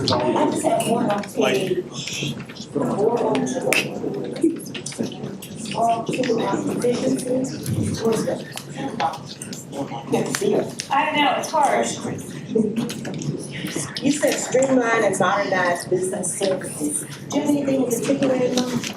One of the things that we continue to work on is to make sure that we are not printing paper checks, whether they're for vendors or for salaries and stuff. And so those are the kinds of things that we're talking about when we're modernizing things specifically. Those actually fund transfers and it's one of the Any other questions for Dr. Stanley? All right, thank you, Dr. Stanley. Comments by members of the board. Item 2.1. Well, I think it was our last meeting where it was pointed out that I'm the parliamentarian, and everyone said, "What's that?" But you know, so I think we'll do a great job as parliamentarian. The primary thing, to boil it down and not to take too much time, is to understand and know Robert's rules and be able to share that and give some direction. So if any board member had any questions about Robert rules, please forward them to me, and so I can put together some sort of document and help them answer any questions as the parliamentarian. John, are there any other board member comments? I don't think I see any. Thank you. We're going to move on to reports from board members. Item 11.1, legislation. John? Yeah, Dr. Gus covered this. The governor has put out his budget. Two things of import is he is attempting another Prop 98 maneuver, quote unquote, that is problematic. And so we're going to need to work through that. And the other big thing is his plan to basically restructure the way the state governs education between the state board, the state department of education, and the state superintendent. That will certainly get a lot of notice. But so we're into the new year with lots of things. Thank you, John. 11.2, community human services, Annette.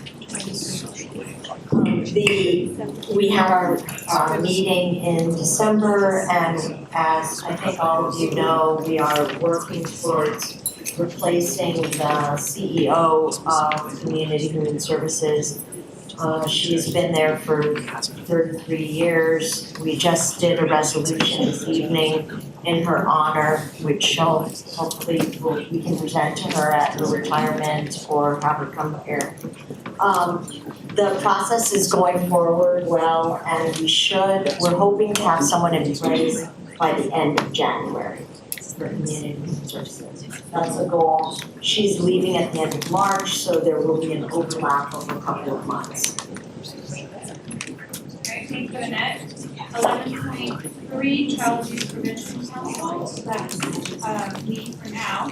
Our next meeting will be February 2nd, but we need to switch this from me to Sandra at our December organizational meeting. Sandra was going to take the lead and I was going to be her backup on that.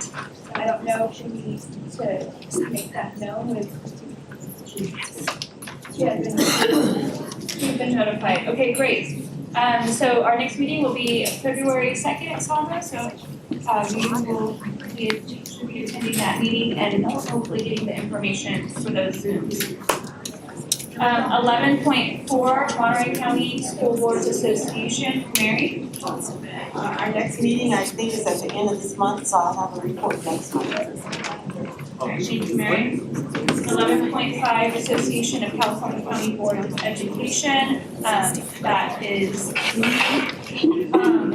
I just visited the website, looked at, they've got a lot of trainings coming up.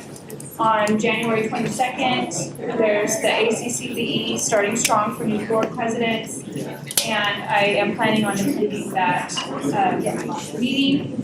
On January 28th, there's the reflection and anniversary and the plans for 2026 via Zoom at 8:30. In February, there's student board representative allies training. And then the most exciting is that they're actually going to have an in-person regional conference that will take place on February 20th and 22nd. It's the Knowledge to Action Regional Health Conference. They're holding it in different regions in California, and the Central California days will be held in Modesto.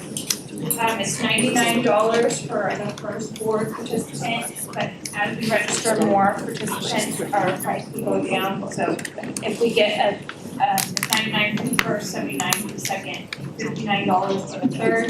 So it's a very reasonable price, and I highly recommend that we attend there. It's February 20th, starting at 5 p.m., which is I believe Friday. And then an all-day event on the 21st, which is Saturday. And that's going to be held at the Modesto County Office of Education. There's more information on the website, and I'm sure Cindy could send out registration information to us. If we want to register, we should go through her though, so she can get the any other questions about ACCBE that I can answer? All right, looks like we have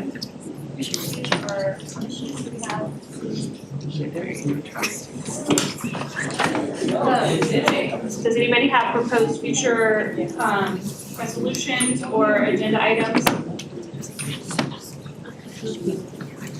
Okay, so we can take a bathroom break and reconvene at 5 o'clock for our Prior to the bathroom break, just so that we can start right away at 5 o'clock for the public hearing, we do want to notify the board that we have received a lot of written public comment from your last meeting to this meeting.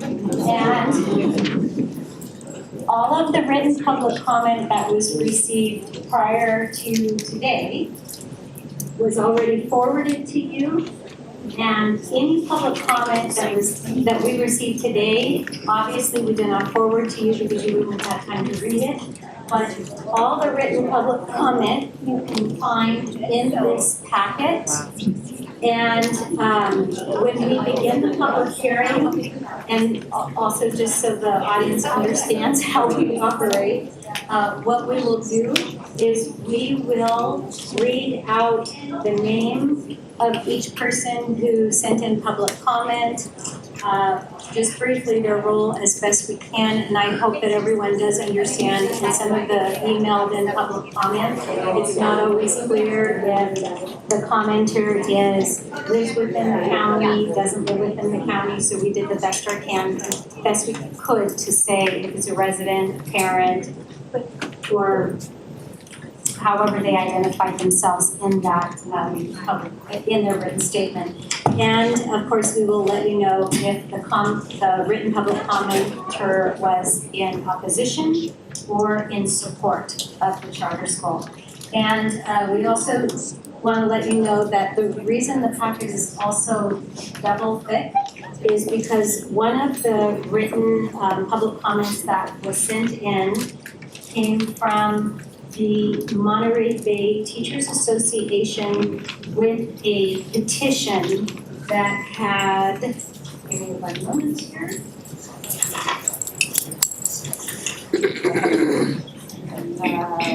1,724 signatures in that petition. I'm gonna ask the audience, please no applause, please no cheering. Thank you very much. We really appreciate that everyone feels very strongly, whether you're in opposition or support. We know you all have very strong feelings about the petition, but we do ask for professional decorum, and therefore, please no clapping, no cheering. And when we do get to public comment, where you're speaking before the county board, there will be a 2-minute time limit. When the 2 minutes are up, you're gonna hear a beep, right? Sorry, our little flashlight thing. We've changed it, we're trying something new. And the microphone will cut off at the end of the 2 minutes. We ask individuals that are speaking, when the mic turns off, please sit down and let the next public speaker be called forward to the podium. And we also want to ask that if there are individuals who have already said what you intended to say, we want to let you know that it's also perfectly fine to just come to the podium, state your name, and you can state, I already agree with what was said, and I'm in support or I'm in opposition.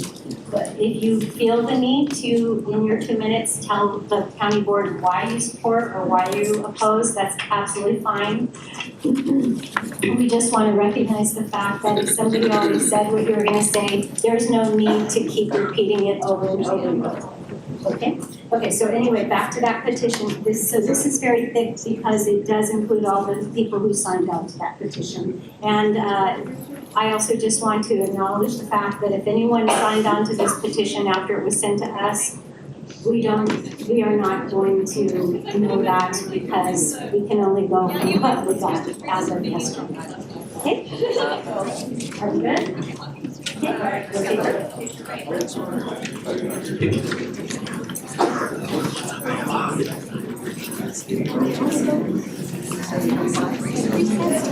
We also want to let you all know that if you are standing, because we have run out of seats in this area, we do have an overflow room. Sarah, where's the overflow room? The board meeting, you can follow me and I will take you there. And we just have to be careful. Sarah is going to be counting how many people are in the room, and we have to make sure that we don't surpass what the fire code allows to be present in this room. Therefore, that's where we have the overflow room. The YouTube video is playing in the overflow room, so you will see and hear everything that's occurring. And when it is time for public comment, we will call out the names of 3 individuals, ask you to line up. So if you are in the overflow room and your name comes up, please, you do get to come on in, and we will have somebody else step out. So we are not going over capacity, but you have your chance to make your own comment. I think that's it. Thank you.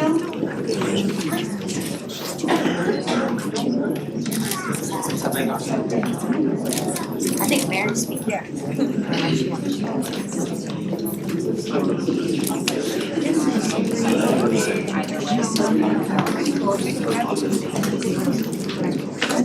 Right outside this room, and there's water in the front and in the back.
Ready to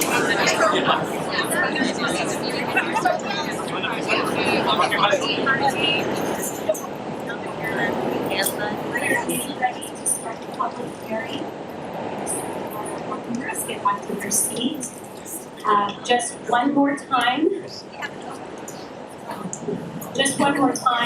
Anyone wishing to speak, please fill out the form.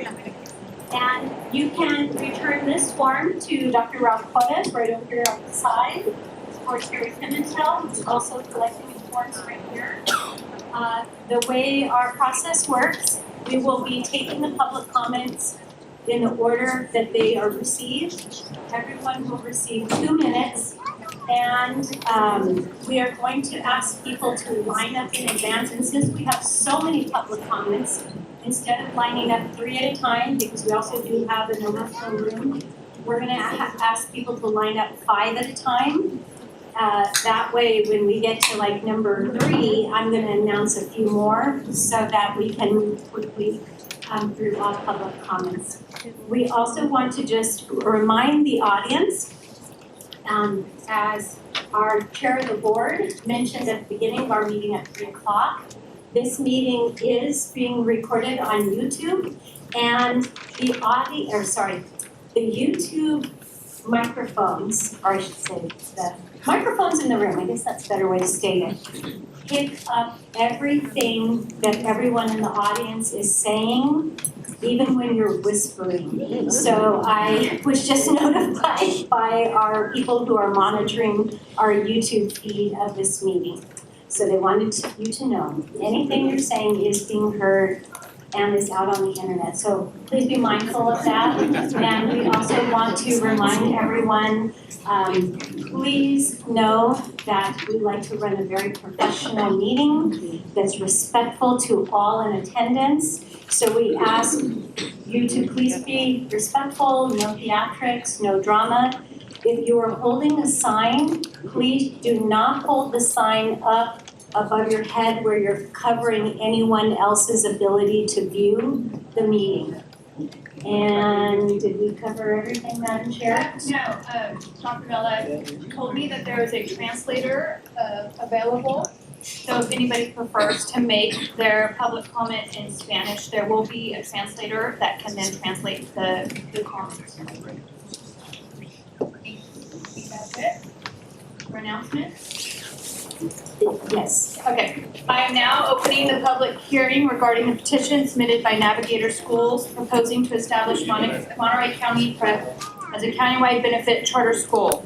The time is 5:04. The format for the public hearing today is as follows. County office, staff, and legal counsel will have the first 15 minutes. Legal counsel will review the standards for approval of a countywide benefit charter petition. Then Michelle Archuleta will present a summary of the findings identified in the staff report. Then representatives from Navigator School will have equivalent time to present in response to the staff report. After Navigator School's presentation, we will take comments from the public. Public comment for this matter will be limited to a total of 2 minutes per speaker. The board will then have an opportunity to ask clarifying questions of the county office staff and/or petitioners regarding the petition. I will close the public hearing. At that point, a member of the board will be free to move that the board adopt one of 2 resolutions we have in front of us. If another trustee seconds such a motion, the board will then deliberate and take action on that resolution. All right, will the representatives from the County Office of Education please introduce themselves and proceed with their presentation?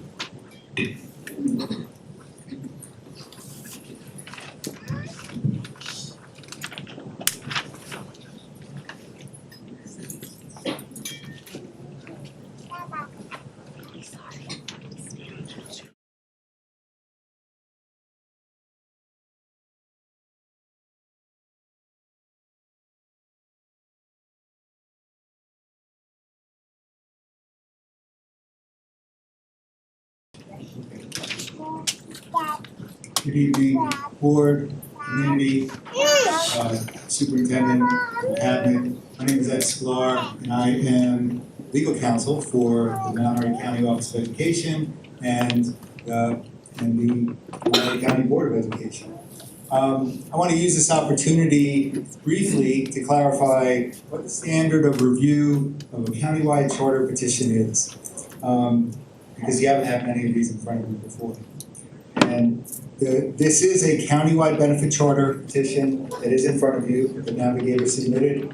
I'm going to, the definition of a countywide charter school is a school operating at one or more sites within the geographic boundaries of the school, within the geographic boundaries of the county, and that provides instructional services that are not generally provided by the County Office of Education.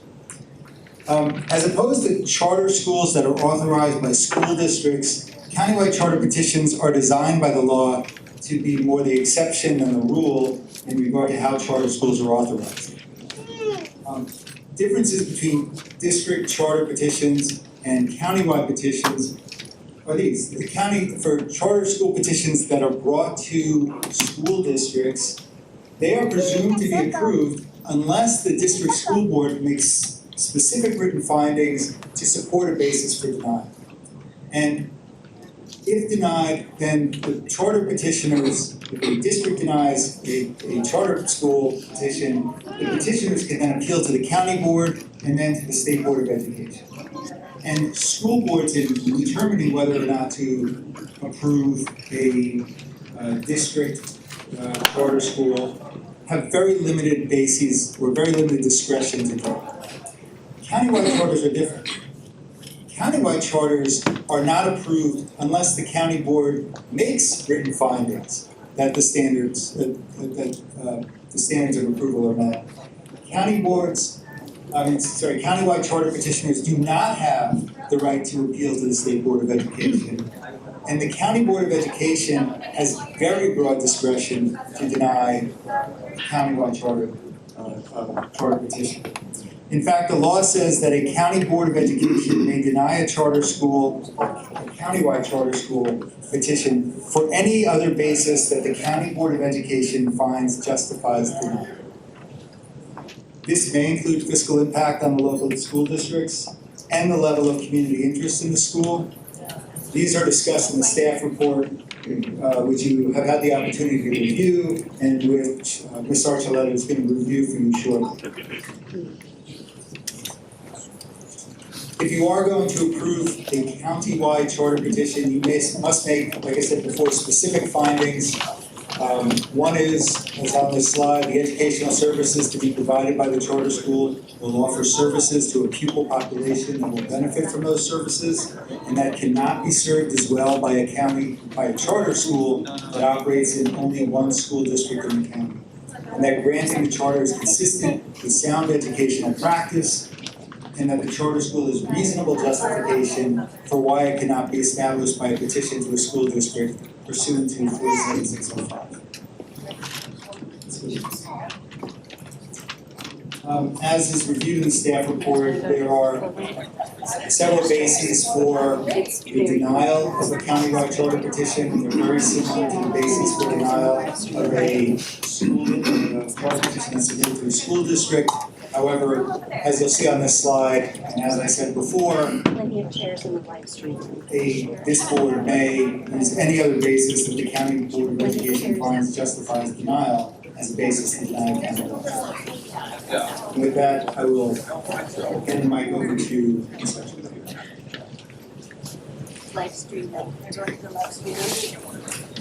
Legal counsel has now reviewed the definition of what a countywide charter school is and the basis for approval and denial.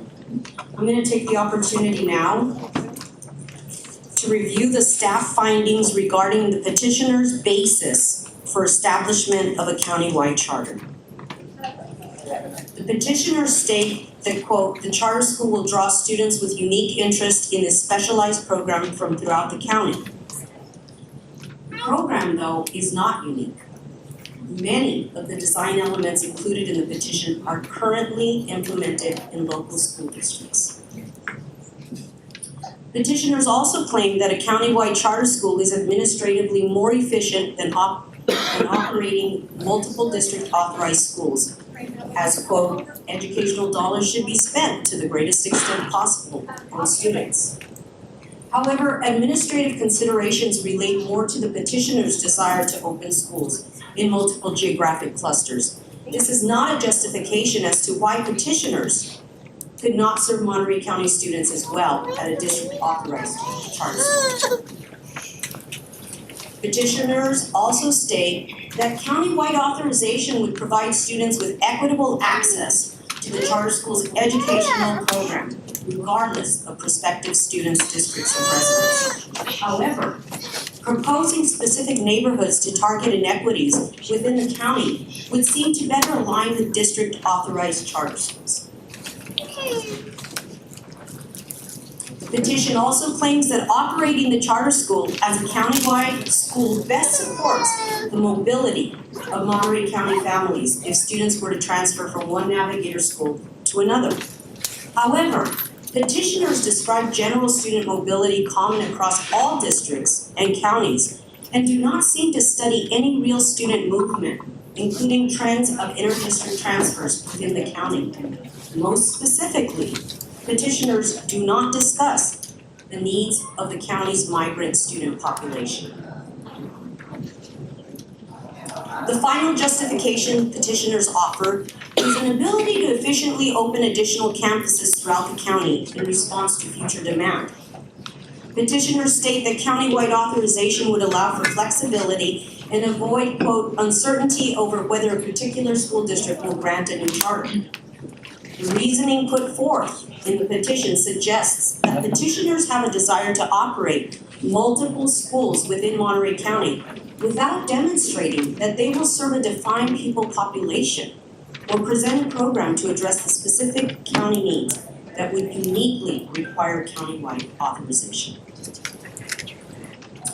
The Monterey County Office of Education staff have further analyzed the petition pursuant to Education Code Section 47605.6, Subdivision B, which mandates that a county board must deny a petition for a countywide charter school if certain findings are made.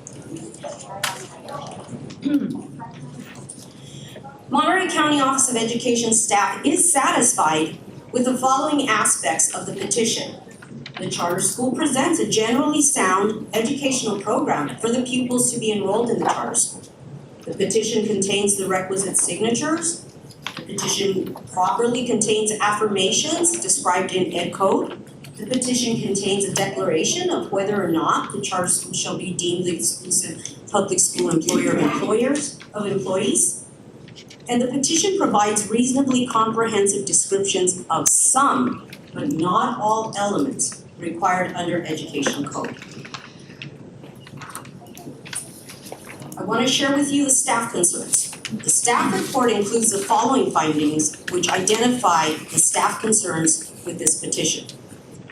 As mentioned earlier, the petition does not contain reasonably comprehensive descriptions of the following elements required by EdCode. Measurable student outcomes, locations of facilities, health and safety procedures, means to achieve demographic balance, and disciplinary procedures. Number 2, the petitioners are demonstrably unlikely to successfully implement the program in Monterey County as set forth in the petition, as envisioned enrollment, attendance, and staffing goals are improbable to achieve. And if they did, the charter school would contribute to the declining enrollment issues causing financial concerns in existing school districts.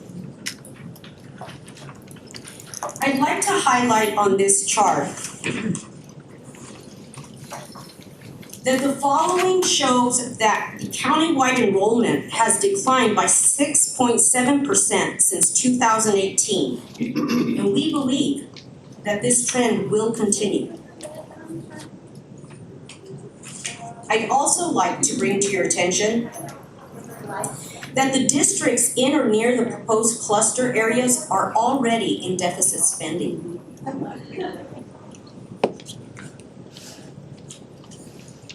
In summary, while the petition meets certain required criteria, the following are the staff's concerns. No reasonable justification for a countywide charter.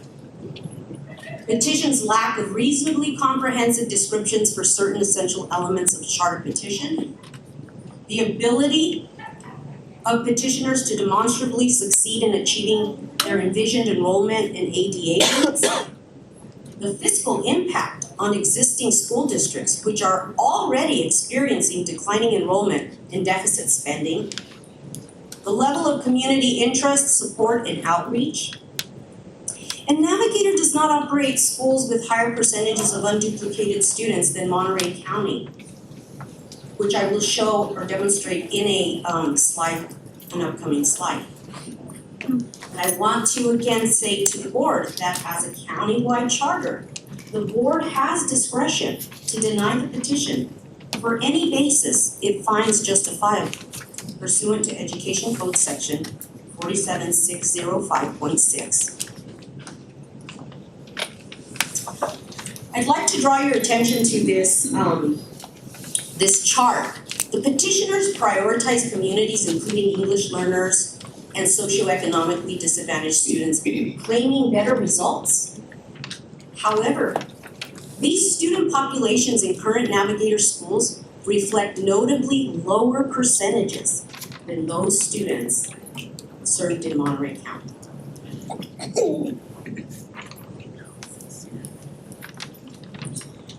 The county has options tonight.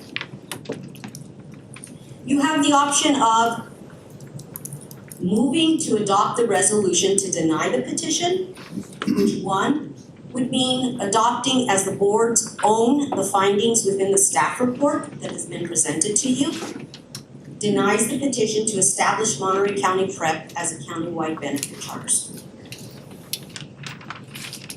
Another option that the county board has is to move to adopt the resolution to approve the petition to establish Monterey County Prep as a countywide charter school, which includes the 3 findings listed.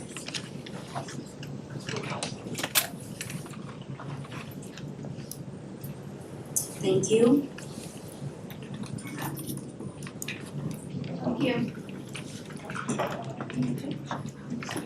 I would like to ask the representatives of Navigator School to please introduce themselves and proceed with their presentation. Before you begin, just give us 1 minute to reset the timer. Okay. There we go, and we have, don't start again. Sorry.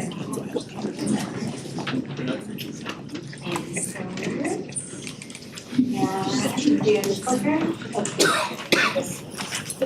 Oh, yes, and Navigator has asked us to pass this down to all of our board members. Okay, and 1 more second before you begin. Do any of my staff members have any more speaking forms that you want to bring forward? No. Okay, I think we're ready to begin. Okay, please begin. Thank you. Good evening, Superintendent Gus, honorable trustees, county staff, and members of the Monterey community. My name is Kirsten Carr, and it is our honor to represent the families that we have been working with, as well as our staff before you tonight. As we shared last month, we were both excited about and committed to becoming a part of the local educational fabric, and we are here tonight to address some of the questions that have arisen. Our hope and goal to open a school or schools in Monterey County is not to replace current school options, but to add and complement public school choices with our model, which is both unique and, even more important, successful with our most traditionally underserved students. Charter schools were established to provide alternatives, model classrooms, opportunities to be flexible, sandboxes, if you will, and much more. However, charter school law does not say that models can't share features with traditional public schools. all classrooms share features. You go into different classrooms, different schools, you see a lot of the same things, so we don't have to not share. And our charter submission not only meets the legal requirements, but also offers an opportunity that no one single school in Monterey County does. Navigator Schools does more than just meet the legal requirements. Our schools go above and beyond to meet the needs of the students. We coach, we differentiate instruction, we engage our students, and we are deeply committed to our full inclusion model. And we are ready to facilitate dual enrollment high school college opportunities. We will be offering a high quality, innovative education opportunity to the students of Monterey County, regardless of their circumstances, including their zip codes. Thank you for allowing us to come before you. I'm Caprice Young, I'm the superintendent of Navigator Schools. Apologize, I'm a little off on the voice right now. But the charter petition, the picture that you have in front of you is demonstrating that in our school, which serves the students who are most similar with the target populations that we are aiming to serve, which is Watsonville Prep. We have 80% disadvantaged students, and we have 56% English language learners, which is higher than, for example, Salina City Elementary School District. But our scores are considerably higher. Now, I'm not saying that to be able to say, oh, look, we're so great, although frankly, our instructors do a phenomenal job. What I'm saying is that we know how to educate the population of students that we're targeting, and we are doing better every single time. Our scores are higher because we use different innovative strategies to reach and to teach our students, right? The outcomes are what prove that what we are doing is a different model. We use strategies that the district does not use. If we were going to do the same thing as the district, we'd be getting the same results, but we aren't. We follow a research-proven set of instructional and coaching strategies that district schools may find too narrow, but our teachers love because they work for our students. Parents deserve an option of sending their children to a school that is using an innovative model to achieve real results. That's why we're here, not to replace school district, but to be able to serve students with a different model. We also believe that this is deserving of a countywide charter. And the key reason for us to request a countywide charter is to ensure that our schools can easily serve students from anywhere in the county, and in some cases, students from adjacent counties. It is unlikely that our student body will come from a single school district. Students are likely to attend from several districts, which is why we notified the districts adjacent to where we intend to locate. We provided transparency even when it wasn't required, because we wanted to be up and up. Another significant reason is efficiency.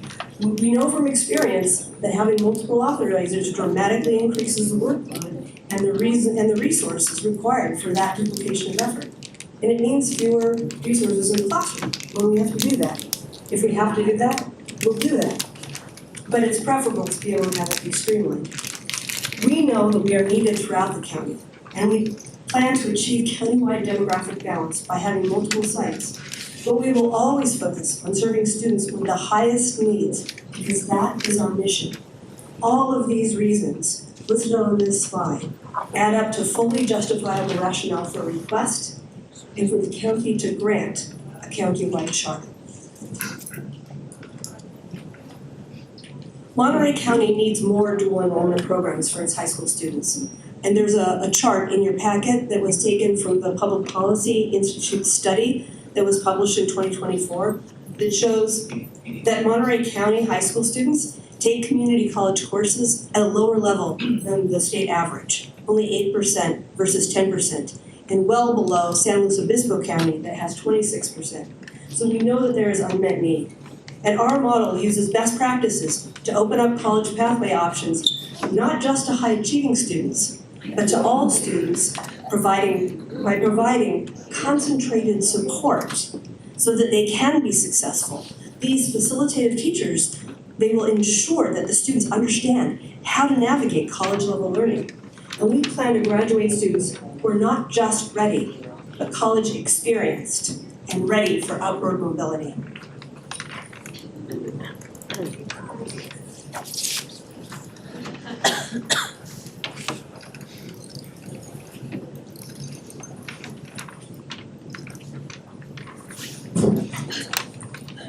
So changes in enrollment are always a challenge, and honestly, I don't know why your internal numbers are different from the state ed data, but I don't want to argue statistics with you because frankly, that's not the point.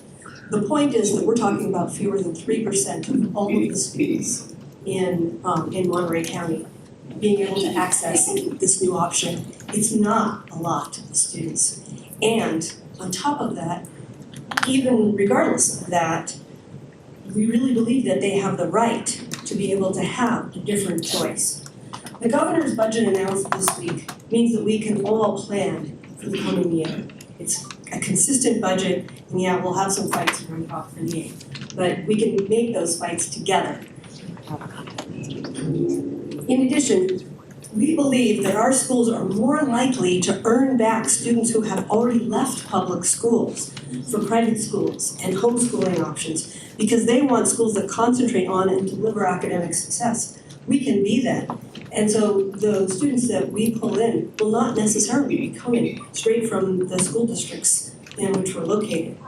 Wealthy parents can move to neighborhood schools that focus on high achievement, but poor families don't have that option. And educational opportunities should not be thwarted by historic housing redlining. Social justice starts with early literacy and strong critical thinking skills. And parents deserve to have that option regardless of their zip code or their income level or other factors. And we can help the region's educational system continue to improve while meeting families' immediate needs. And let me pass this now to the woman who will hopefully be our founding principal, Shauna Schmidt. Thank you. Hello everyone, my name is Shauna Schmidt, and as Dr. Young said, I am the hopeful principal of Salinas Prep School. Thank you for taking the time to hear us today. There is clear evidence that Navigator Schools is likely to successfully carry out the program we have proposed. First is demand. Our schools have a wait list of more than 400 students and an average daily attendance of 95%, exceeding the state average. Second is staffing. I myself and many founding teachers are Salinas natives who are already implementing this model successfully at our existing campuses. Third is financial readiness. Navigator has secured $18 million in startup grants, ensuring the school is fully resourced from day one. And fourth is proven scalability. We have already replicated our model in 3 different communities, and our Hollister campus has been recognized by the state in the high renewal level, making them eligible for a 7-year renewal. Beyond our own campuses, we have successfully replicated this model on a consulting basis with more than 30 non-Navigator schools in the state. And finally, systems and supports. Navigators delivers essential student supports directly and works closely with community partners to provide transportation, food, and wellness resources, ensuring students are fully supported both academically and socially. Together, these factors demonstrate that Navigator Schools is fully prepared to implement this program successfully. This finding asks whether Navigator Schools operates transparently and in full compliance with charter school law, and the answer is yes. Navigator Schools is governed by an independent board of directors that fully adheres to the Brown Act, ensuring public access, open meetings, and transparency in decision-making. The board itself reflects the communities we serve and includes parents, local business leaders, and experienced education professionals who bring both a local perspective and strong oversight. All required policies are current and reviewed regularly to ensure ongoing compliance, and our submitted charter included every legally required element, including signatures from meaningfully interested teachers. We had over 100 families sign to show their interest as well. Finally, Navigator remains fully responsive to NCOE and is committed to making any minor revisions needed to ensure full alignment and accountability.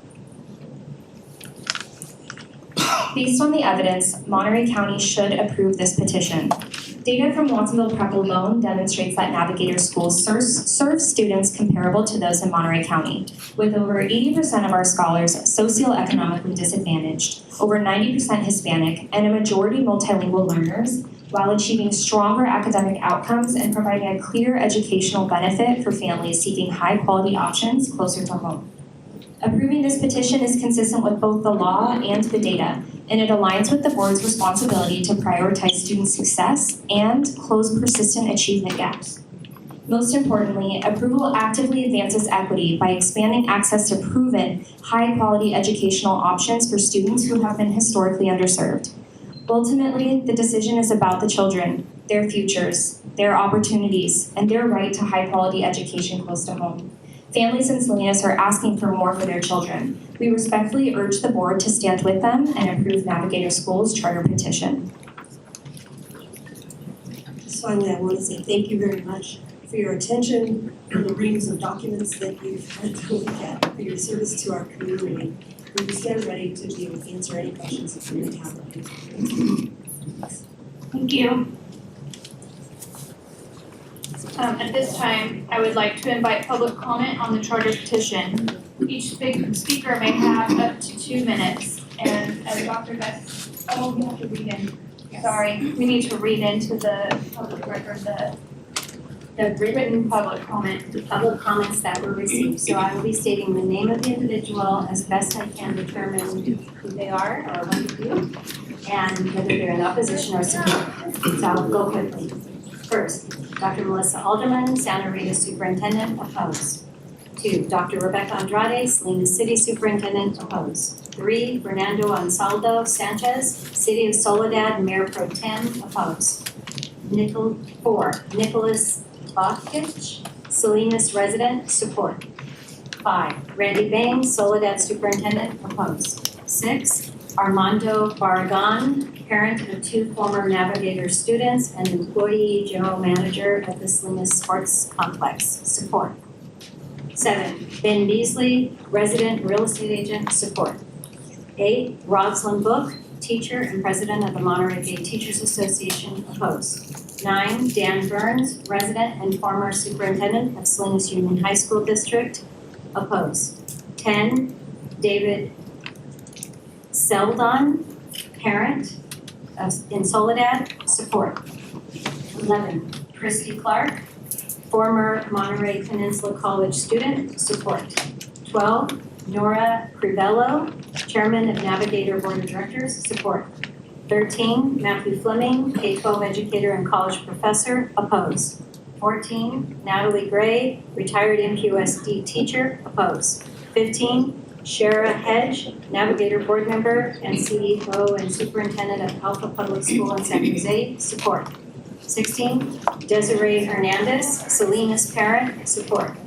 17, Adrian Johansson, Monterey County resident, retired educator, support.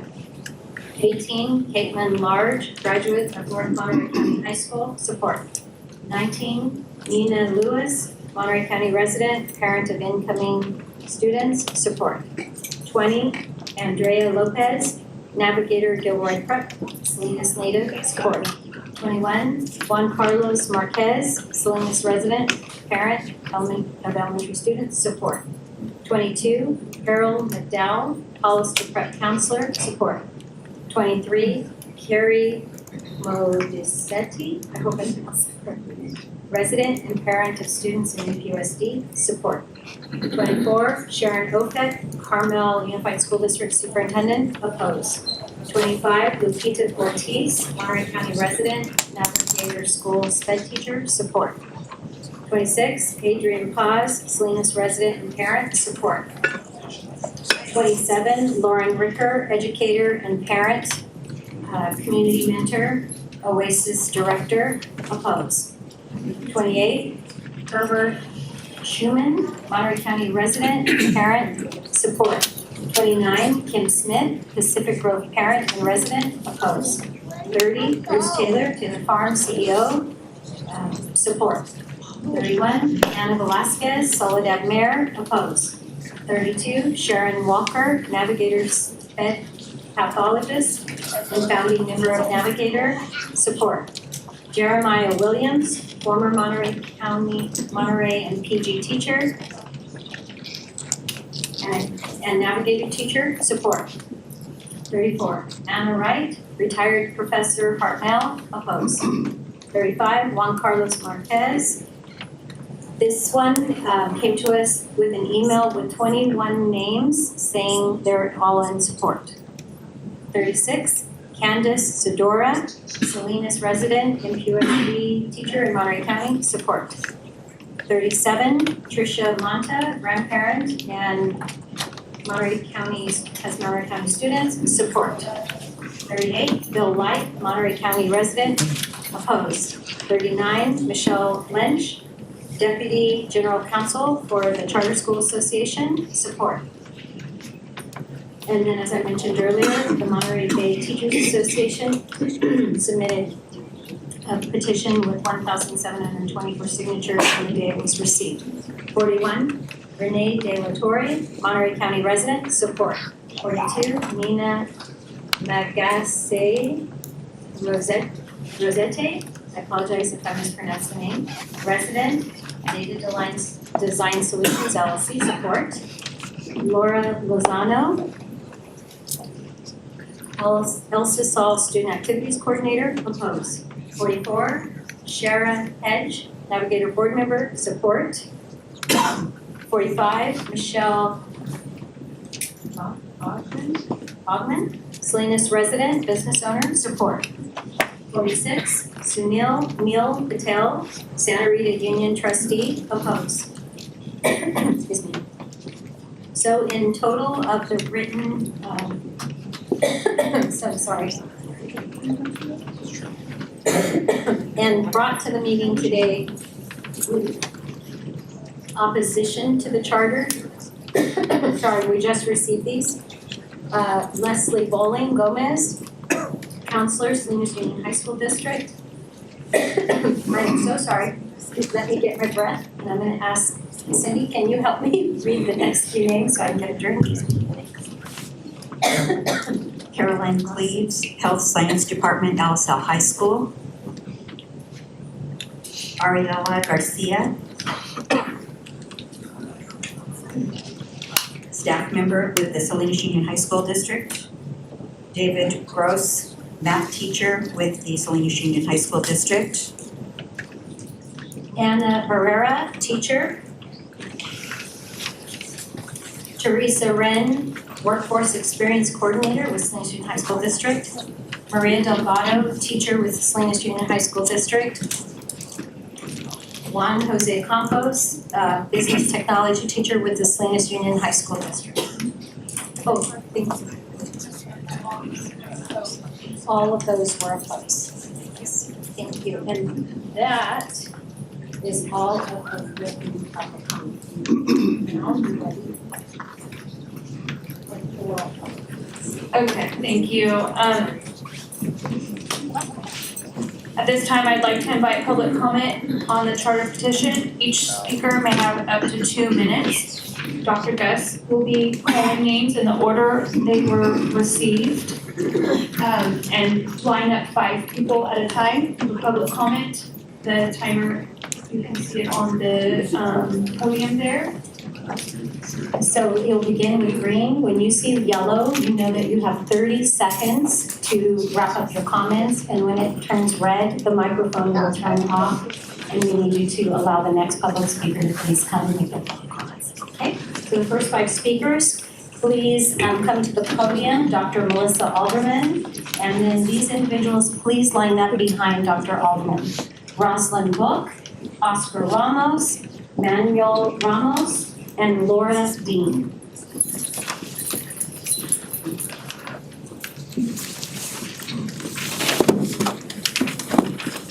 And you may begin. Good evening, President, trustees, Superintendent Gus. Dr. Melissa Alderman, proud superintendent of the Santa Rita Union School District. Before becoming a public school district superintendent, I was a public school teacher and administrator. Before any of that, I was a public school student who was taught by dedicated public school educators that my potential was not limited by the circumstances into which I was born. In Santa Rita, we believe that every child deserves not just access, but advocacy, stability, and the intentional investment of our programs. The Santa Rita teachers, staff, administrators, and board trustees are committed to building responsive and innovative programs. These programs aren't theoretical. They are lived, they are evolving, and they are accountable to the families we serve. The county office staff report has made it clear that the petition does not demonstrate a unique need, nor does it show that the proposed program cannot be delivered through your existing school districts. What is being proposed here does not add something unavailable. It's duplicating what your districts across Monterey County are already working intentionally to provide.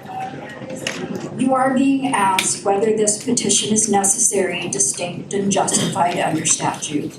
It is not. The county office staff has answered that question clearly with their findings. The Santa Rita Union School District respectfully urges you to adopt the MCOE staff findings and to deny the petition. I thank you for your time and for your service to Monterey County students and families.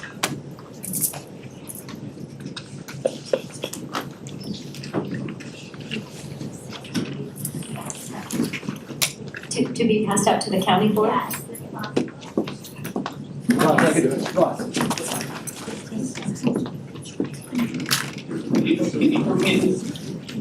You need to press start. You do not want me to be your technology person. So before you begin, you just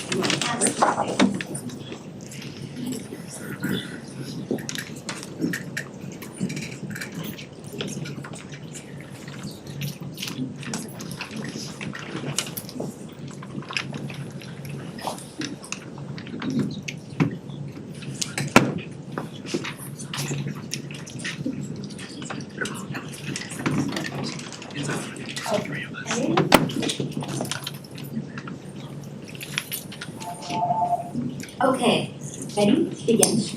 Good evening, Superintendent Gus and members of the board. My name is Rosalind Book, and I am a proud 23-year educator and 6th grade teacher at La Mesa Elementary School in Monterey. La Mesa is one of a few NUSD schools, including one in Seaside, that serves a high population of military families whose children often face unique academic, social, and emotional challenges.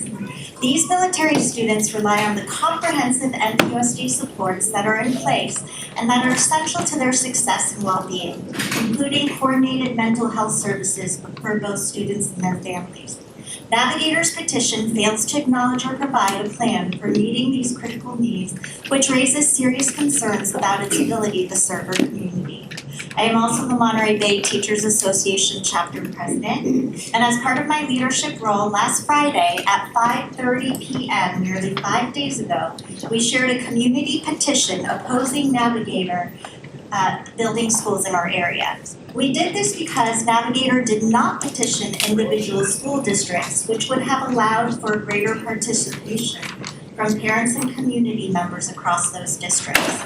This petition was shared with a wide variety of Monterey County residents, from community members to educators to even other charter school employees in our area. Last night, you should have received a PDF containing the signatures and comments collected since Friday evening. We wanted to ensure you had sufficient time to read and review the 1,700 plus signatures and comments. Tonight, I am submitting our updated community petition, which now includes 2,006 signatures and still counting. Of these, 1,220 have self-identified as educators, 51 as students, and 582 as parents. I urge you to take into account this overwhelming outpouring of opposition to Navigator coming to Monterey County. Thank you. Next speaker, Oscar Ramos. And please begin. Good afternoon, Superintendent Board. Navigator is not the right fit for our communities. It wasn't the right fit 10 years ago, and it's certainly not the right fit now. Their current plan is more of the same, but our districts have built upon what we offer. We've expanded our program and our after-school offerings, which include sports, science, technology, engineering, arts, and math. We've strengthened our partnerships with the community, with parents, and included student voices in the decision-making process. Things will only get better because we're starting to implement community schools, which offers a seat and a voice at the table to all stakeholders. When resources are diverted to charters or neighborhood schools already stretched thin, lose funding, staff, and programs that directly serve our most vulnerable students, like migrant students and ELL students. Our families rely on schools that provide strong bilingual support, culturally responsive teaching, and wraparound services. Many of our students are learning English, and some are learning both English and Spanish because they only speak the dialect. Many move during the school year for work, and many families depend on transportation, special education services, communication in their home language, stability, consistency, and true compassion and understanding. I know this because I see it every day. 30 years I've seen it, and I lived it. I was a migrant student myself.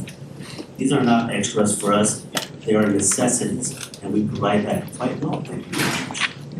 If a charter school like Navigator cannot fully meet these needs, those students often end up returning to public schools after losing valuable instructional time, leaving our districts to absorb the impact. Our community does not need an experiment.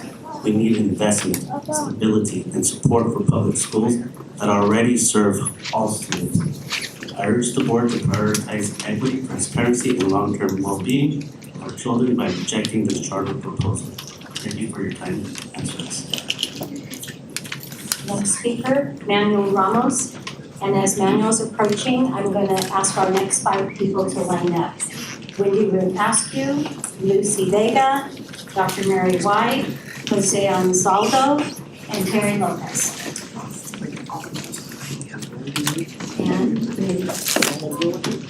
Good evening, members of the board. My name is Manuel Ramos. I'm here tonight to support and talk about public schools. I was in foster care when I was young, which contributed to uncertainty. Where would I be in a week or perhaps the day after? That I never knew. But there was one thing that I always was certain of, and that was where I would spend the most of my time from Monday through Friday. School became the one place where I was free of worry. But there was still one issue. I was an immigrant and I didn't know any English. I was lost, I didn't know what to do, but I didn't have to do anything. My teachers gave me help. Not only did I receive lessons in English, but I was also given speech classes to fine-tune my language skills. I went to different schools in different school districts, and that crucial support stayed with me. My problems were never too small or too large for my teachers or counselors, and due to that, I achieved things I never thought possible as a child. Public education gave me everything. I'm a high school senior at Salinas High, and when I graduate this year, I can say these things. I was reading at college level by the time I entered middle school. I played multiple instruments. I spoke at my middle school graduation to thousands of people. I won an award given to only one person in my high school class. I played sports and kept active. I've learned the trades and taken that to regional and state competitions, winning medals. I represented my high school district CTE program of over 5,000 students, not once, but twice. I've done all that while maintaining a 4.4 GPA. And the only reason I can say any of this is because the public school system's support I received, because of the support that I got from the public school system, and the very same support that led me to do all this is open to every student in this system. So I ask you to please support public schools. Thank you for your time and yours. For clarity, can I ask you, are you in support or in opposition of the petition? And I want to, sorry? In opposition. In opposition, okay. And just to be very clear with everyone in the room, charter schools are also public schools. So sometimes that comes up and there's some confusion, so just want to make sure it's clear. Thank you very much for your comments. And our next speaker is Laura Dean. You may begin. Good evening, President Owen, trustees, and Dr. Guest. My name is Laura Dean. I'm a proud academic coach at the University Charter School, the Salinas City Elementary School District. I also serve as vice president for the Salinas Elementary Teachers Council. I'm here tonight for the second time to express my strong opposition to the countywide charter position for now. I have lived in this county for 10 years. I love my school community just as much as our long-term residents. In the 10 years that I've lived and been an educator in this county, I witnessed firsthand the divide. I connected deeply to one speaker at the last hearing who discussed the history of charter schools and segregation. Our county is already so divided by race and economic status. We operate in silos, rarely reaching out to each other. And as a Bay Area native, it makes me sad. Approval of this charter will only serve to open that divide in our communities even further. With a loss of about $8.8 million, we would be forced to cut staff, programs, and key student supports, with the biggest impact on students who already face the greatest challenges. I want to be real. This proposal is not about what our community is asking for. It isn't filling any kind of niche that's not already offered. It's about a charter organization expanding its reach, regardless of the impact on existing public schools, students, and our community. As County Board of Trustees, I encourage you to do what's right, help us close the divide in our county and vote no on Navigator Charter Schools. Thank you. Thank you. Our next speaker is Wendy Ruth Askew. And are you ready, Seth? You may begin. Great, thank you. And thank you for taking the time to hear from everyone to take this application seriously and study it with the diligence that it deserves. I'm here today to express my firm position. Given the application that is before me today, I stand here as a parent of a charter school child who has spent 8 years attending charter school as a former trustee of a charter school foundation, and as a former trustee of a public member of the Board of Education, public USD trustee members, and currently representing the Peninsula having read this application and looked at the legislation that allows for county boards to approve and deny charter applications for countywide charters, I urge you to deny this application as per the staff recommendation for those reasons, as well as the reasons that are stated by the county residents that are the majority of those in this room and in the overflow room, and those that have signed the petition. Approving this petition would duplicate services, fragment resources, and weaken community cohesion rather than filling a genuine gap. And the fiscal impact on local districts and students would be severely negative. Ironically, the argument used by Navigator for submitting a countywide petition to avoid duplication of services with efficiencies from consistent centralized oversight standards is the exact problem that they are proposing to create in our current school districts. In a county where students already have access to a wide array of quality educational programs with strong and improving academic outcomes and the ability to seamlessly transfer between schools, there is nothing new. The strong outcry from our community is to and I urge you to consider. Thank you so much for hearing from our community and thank you for taking seriously the role of the Thank you. Our next speaker is Lucy Vega. And you may begin. Good evening, everyone. My name is Lucy Vega. I serve as president for the Salinas High School District Operating School Employees Association 547. At your last meeting, you heard from many committee members who spoke on behalf of our students. I want to continue that message tonight because this decision directly affects the students we serve every day. The county's own staff report explains that small losses in enrollment would create create serious financial strains on local districts, particularly districts like Salinas that are already working through declining enrollment. When funding becomes unstable, the first impacts are felt in staffing, student services, and support programs. That is not a theory. This is what we experience in real schools. Our district has grown within of our former students return as teachers, counselors, school psychologists, and administrators. Classified staff are deeply invested in our community. And many are currently taking coursework to earn teaching credentials so they can continue serving the students they grow up alongside. That long-term commitment is what builds our schools. For this reason, we oppose charter school. Thank you. Thank you. Our next speaker is Dr. Mary White, but we didn't, oh, there we go. We're out of order. You threw me out there. You did not look like Dr. Mary White.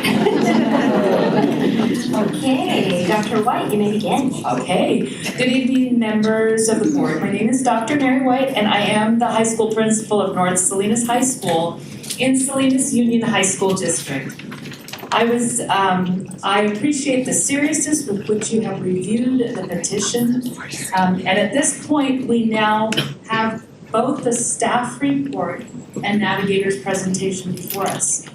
Reviewing that full record only reinforces the concerns that were raised in December. From a high school perspective, our responsibility is to ensure students can move steadily and successfully from 9th grade through graduation into college career and adult life. That work depends on stable enrollment, predictable resources, and long-term program planning. When those conditions are disrupted, the effects reach students very quickly. The staff report states that Navigator has not demonstrated that the students they propose to serve would be better served by this county-wide charter than by the schools that already serve them. From where I sit as a principal, that conclusion matters. Our students already rely on established academic programs, career pathways, counseling service, health service, and supports that require consistency and sustained investment. Our students have one chance to complete high school with the support and opportunities they deserve. They should not bear the consequences of decisions that weaken the stability of the system. For these reasons, and in alignment with the findings, I respectfully urge you to deny this petition and continue prioritizing the long-term success of our students in Salinas Union High School District. Thank you. Thank you. Our next speaker, so we're going to bring you right back up here, and that is Jose Anzaldo. And Jose, you may begin. Good afternoon, members of the board. My name is Jose Anzaldo, and I'm a former student at the Salinas Elementary School District and Salinas Union High School District. I'm proud to say that I come from a migrant family, and because of the work of our family, and the nature of the work, my family involved in constant movement. New homes, new classroom, new faces, sometimes in the middle of the school year. And for a long time, it felt like my future was uncertain. Where I would go and where I would be next. I lost count of how many times I had to move. And every time my family moved, public schools welcomed me without hesitation. They enrolled me immediately, provided English language learner support, free meals, transportation, and teachers who helped me catch up instead of letting me fall behind. They didn't see me as a temporary student, but they saw me as a student worth investing in, a student worth understanding. And my teachers encouraged me when I doubted myself. Counselors helped me navigate college applications, something that my family had never experienced before. They stayed late, wrote letters of recommendation, helped me with my financial aid, and helped me believe that my dream was possible. Because of their support I received in public schools, I didn't just graduate, I was accepted into my dream university. I'm currently a senior at UC Berkeley, and I'm looking forward to graduating and coming back to my community in Salinas. That support didn't come from privilege or connection, especially didn't come from charter schools. It came from public school educators who refused to let my circumstances define my potential. I want to give back to my community for all the support I was given by public schools and the public school educators, the teachers, the counselors. Public schools don't just educate students like me, but they open doors that once felt unreachable.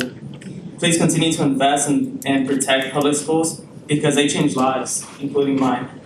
Thank you for listening. And as with that, I'm also in opposition for charter schools. Thank you. Please leave us your contact information. We're working for our migrant program. Different topic. Our next speaker is Terry Lopez, but before we begin, I'd like to ask the next five speakers to line up. April Celestino, Joseph Frosto, Angela Ramos, Dr. Caroline Coda, and Connie Frosto.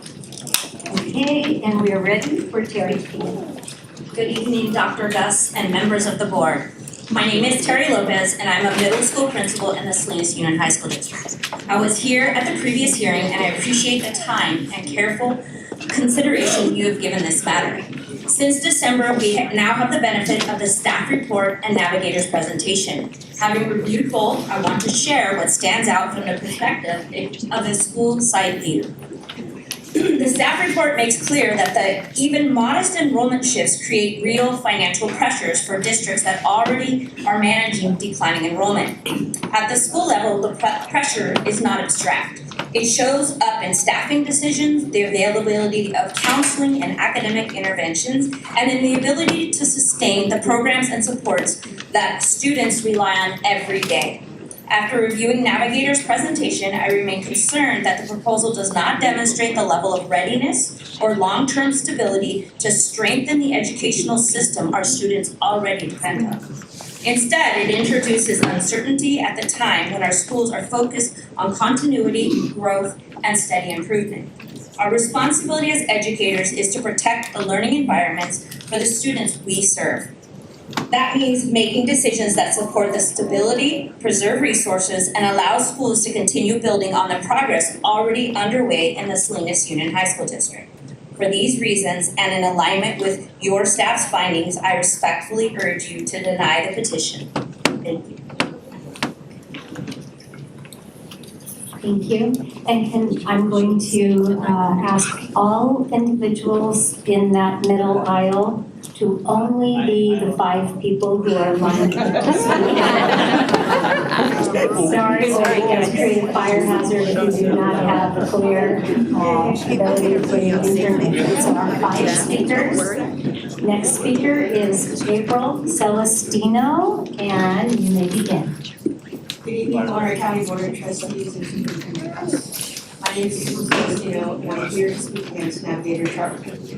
I wear many hats within my community. I'm an employee of Monterey Peninsula Unified School District. I'm a classified union member, and most importantly, I'm a parent. Myself, as well as all 3 of my children, completed their entire education within MPUSD. They began at Fort Harrison Seaside, attended either Colton or Seaside Middle School, which was their choice, and all 3 graduated from Seaside High. As a family, we had the ability to choose which local school best fit our kids. My family is deeply connected to our local schools. Not only did we go to them, but we now work for them. One family member is working in the Monterey Learning Community, one in the Seaside Learning Community, and one in the Marina Learning Community. And if you notice, the common word at the end of all of those things was community. Like many families, we experienced both successes and challenges along the way. When we needed support, we knew where to turn at the school sites and within the district. Through MPUSD, our family built lifelong relationships, strong support systems, and meaningful connections that continue to this day. Educational choices should be made locally by districts that understand and serve the communities they're in. Allowing a charter company to create a county-wide program harms our communities, not only financially, but it weakens the relationships and support systems that local schools provide. A charter organization like Navigator does not have the deep roots and long-term investments of our communities, like our local educators, administrators, and school boards do, who also understand the unique needs that our families serve. For these reasons, I respectfully ask that the board vote no for the Navigator Charter. Thank you. Thank you. Our next speaker is Joseph Frosto. Did I pronounce that right? That's correct. Thank you. Good evening, Superintendent Gus, President, and board members. My name is Joe Frosto. I'm a teacher here in Monterey County. I'm also a father. I'm here because of Navigator Charter School's proposals. I want to speak on both sides, as an educator and as a parent. I listened to this meeting and I heard about the money. I heard about the lack of control. I heard about what's happened in places like Oakland, Los Angeles, San Francisco, and Chicago, where schools lost counselors, staff, and support staff and programs for kids that needed them the most. I want to tell you what this looks like when it hits a real family. Over 10 years ago, my wife and I enrolled our son in charter school. He's a special needs student. He has an IEP, and we truly believed this was going to help him because he's autistic and artistic, hands-on and creative. Instead, his IEP was not followed the way it was supposed to be. The support wasn't there. He started shutting down. His grades dropped, his confidence disappeared, he stopped wanting to go to school. And one night, he looked at me and said, "Dad, what's wrong with me?" That's something no parent should ever have to hear. We pulled him out. He lost a full year of education. That school closed, but the damage didn't. By law, under IDEA, the schools are required to serve students like my son. Not sometimes, not when it's convenient, every single day when oversight is weak, and when kids pay the price. There has been no real need shown for Navigator Charter Schools in Monterey County. And when there's no need, the risk is when we should not gamble with our kids. I believe in innovation, but I believe in protecting more. Public schools take more and better building. Thank you. Thank you. Our next speaker will be Angela Ramos, and you may begin. Thank you. Hi, I'm Angela de Ramos. I'm also a trustee. I'm a trustee over at Hartnell for Area 2. And I wanted to remind us as trustees that we are responsible to make sure our taxpayer money is spent in the public good for all the public. And then as an educator, it makes me really happy to see all these families here and people who are invested in their children's education and speaking for it. But I want to make sure to speak for the people who cannot be here, the parents who are working another job, the parents who have multiple children and can't get here, the parents who are afraid to come here because of ICE, the parents who may not have a car. So there are lots and lots of children that we serve that cannot be here and who would not probably, statistically, take advantage of the offerings that a charter has to offer. But our public institutions of the districts that have shown up, they serve all children, and that's what we need to do. That's our responsibility. Thank you. I encourage you to vote no on this charter. Thank you. Our next speaker is Dr. Caroline Coda, and you may begin. Good evening. My name is Carolyn Coda. I'm the superintendent of the South Monterey County Joint Union High School District. I want to speak today about the system-level impact of approving a new countywide charter school on the students who remain in traditional public high schools. Charter schools are often described as open to all, but in practice, they rely on applications and lotteries. That structure favors families with greater social capital, the time, language access, institutional familiarity, transportation, and confidence to navigate complex processes. These differences are not visible on a demographic chart. Two families may look identical on paper, yet have very different capacities to seek information, advocate, and persist. As a result, some students benefit from attending schools where families collectively have higher levels of agency. That benefit is real, but it's not neutral. Students whose families cannot navigate the process are left behind in comprehensive schools that are increasingly serving higher concentrations of need. This sorting effect has direct fiscal consequences. When enrollment declines, funding declines, but fixed costs remain. At the high school level, that loss disproportionately affects counseling, mental health services, career pathways, electives, advanced coursework, and intervention programs. Finally, from a high school perspective, this proposal does not address an unmet programmatic need. Monterey County high schools already offer dual enrollment, advanced placement, A through G approved coursework, and a wide variety of CTE pathways aligned to public service and our legal industry needs. These programs are open access embedded within our schools and supported by established regional partnerships. Charter schools may benefit a subset of students. Public education, however, is a system, and when that system is fragmented, the result is increased inequity. Thank you. Thank you. Before our next speaker comes up, I'm going to ask the next 5 speakers to please line up. Gabriela Regalado Ortiz, Alpha Wang, Natalia Carrillo, Dr. Zandra Galvan, and Christopher Zepeda. Now our next speaker is Connie Frosto. You may begin. Good evening, board members. My name is Connie Frosto. I am a paraeducator at Monterey High School. I want to make it clear that we are against navigator schools. I am speaking on behalf of the paraeducators at Salinas Union High School District. Every day, paraeducators support students with disabilities, learning differences, behavioral challenges, language barriers, and medical needs. As paraeducators, we are part of the educational team. We support students academically. For many students without a paraeducator, access to education would simply not exist. We give individualized attention, we collaborate with the teachers, we work directly with students in ways that make learning accessible and possible. Safety and dignity of the students, especially students with disabilities and high support needs.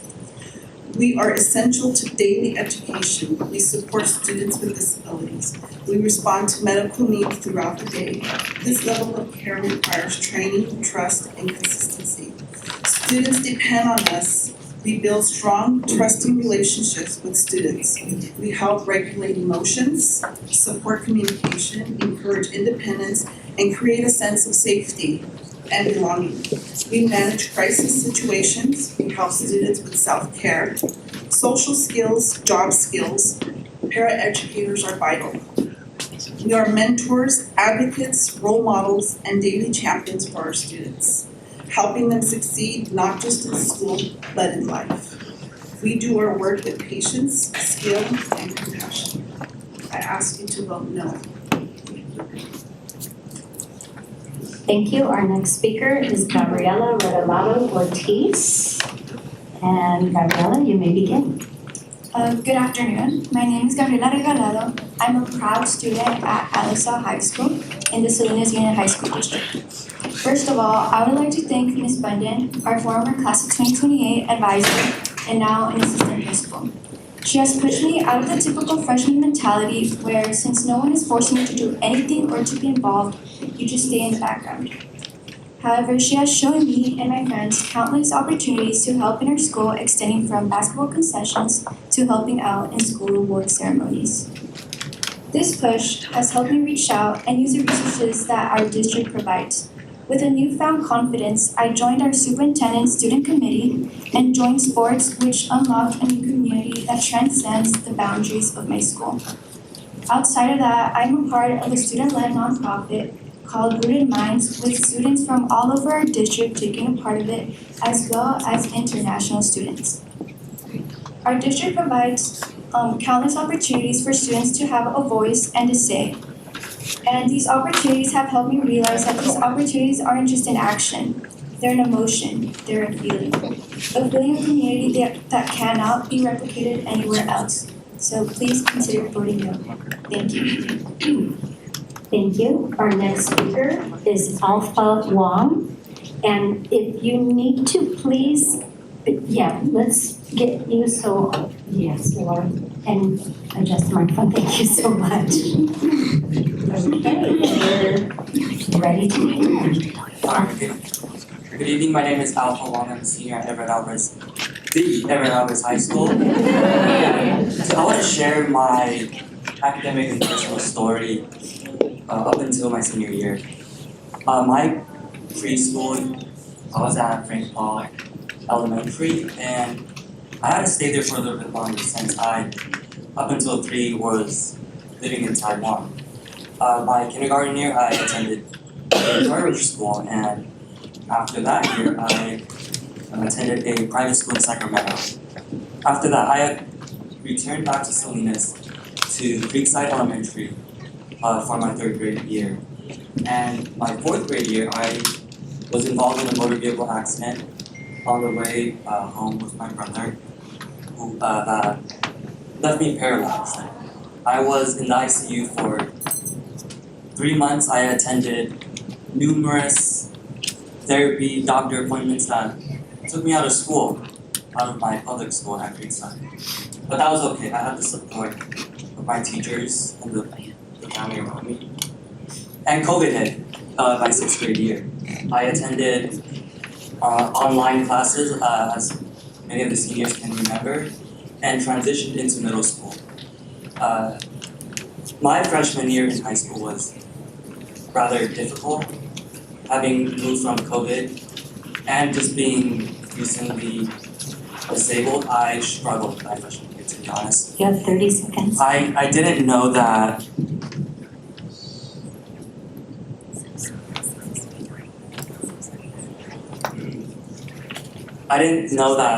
that wasn't the end of my story. I applied for student body president. I applied for my first AP. I am proud to know that I am the ASB president from last year, and I'm glad to know that there are so many people out there, staff and students, who are there. Thank you. And for clarification, are you in support or opposed? Thank you. Take a second to get tested. Congratulations, by the way. And our next speaker is Natalia Carrillo.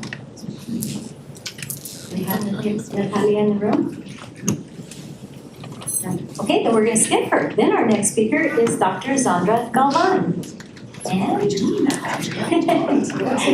you may begin. All right, good evening, President Owen, members of the board, Vice Superintendent, and the wonderful members of our community. My name is Dr. Zandra Galvan, and I am the very proud superintendent of the Salinas Union High School District, a very proud product of public schools, not charter schools. And before I continue, I'd like to ask those that are in opposition to Navigator Schools, No, please don't do that. No? Sorry, that's Okay. not our process. All right, well, there are many behind me that would proudly stand with me in opposition of Navigator. I stood before you last month to express our concerns regarding this petition. Since then, you have been presented with a staff report. It presents serious concerns related to fiscal impact, operational readiness, and the broader stability of public education in Monterey County. Yesterday, the Salinas Union High School District Board of Trustees took formal action and passed a resolution in opposition of this petition. This unanimous 7-0 vote reflects the unified position of our governing board, our respected CSEA and SVFT labor partners, our valued families and community, and all of the brilliant students, including migrant, special education, English learners, youth in transition, and so much more. Because you see, we teach all students, no matter who they are. Our responsibility is not theoretical. It is lived every day in the classrooms, in our offices, in our school buses, and so much more. Every fabric of our school. We are not here because we oppose innovation and excellence in teaching. We stand here because we represent excellence in teaching and with our labor partners. I oppose Navigator, and I hope you also do. Thank you. And before our next speaker comes forward, I'm going to announce the next 5 speakers, but I do want to say if Natalia Carrillo does come into the room, or if she might have been in one of the overflow rooms, then we're going to let her sneak right into that line since we're going in the order received. Okay, the next 5 speakers will be Maggie Power, Jen Villa, Erin Costello, Gabriela Regalado, and Lauren Ricker. And now we invite Christopher Zepeda to please come forward, and you may begin. Good evening, my name is Christopher Zepeda. I'm a 19-year faculty member at Hartnell College, the current cross-country and track and field coach there. in a Monterey Peninsula Unified School District father. I picked up and dropped off my son at JC Crumpton. I attended his after-school track practices at Lambs. And I was very excited to hear he was able to select Japanese as an elective in 7th grade, as he's an aspiring anime artist and very into manga, which I'm still learning about. As the Hartnell College lead negotiator, faculty association lead negotiator, I try to stay informed about the governor's budget, and it's great to see that the governor continues to support K through 12. I got excited to see that this next year's budget will continue to support our existing schools, the programs, and hopefully provide potential to give even more to our students, more support and resources, and we should not dilute this great funding opportunity away from our existing schools that have desperately and patiently been waiting for it. As a coach, I've also been blessed to have coached probably 1,000 Monterey County K through 12 graduates, from Salinas to Castroville to Bryson Hesperia, and if you know where that is, I commend you because I had to look it up. They have all been strongly impacted by their experiences in our local schools. Beyond coaching my own athletes and the students that I teach at Hartnell, I love going on KSBW and watching amazing stories of young people like Mary Alba Diaz Padilla, who got a full ride scholarship to Stanford University last year, and just recently Jose Gomez Maqueda, who got a full ride to Notre Dame.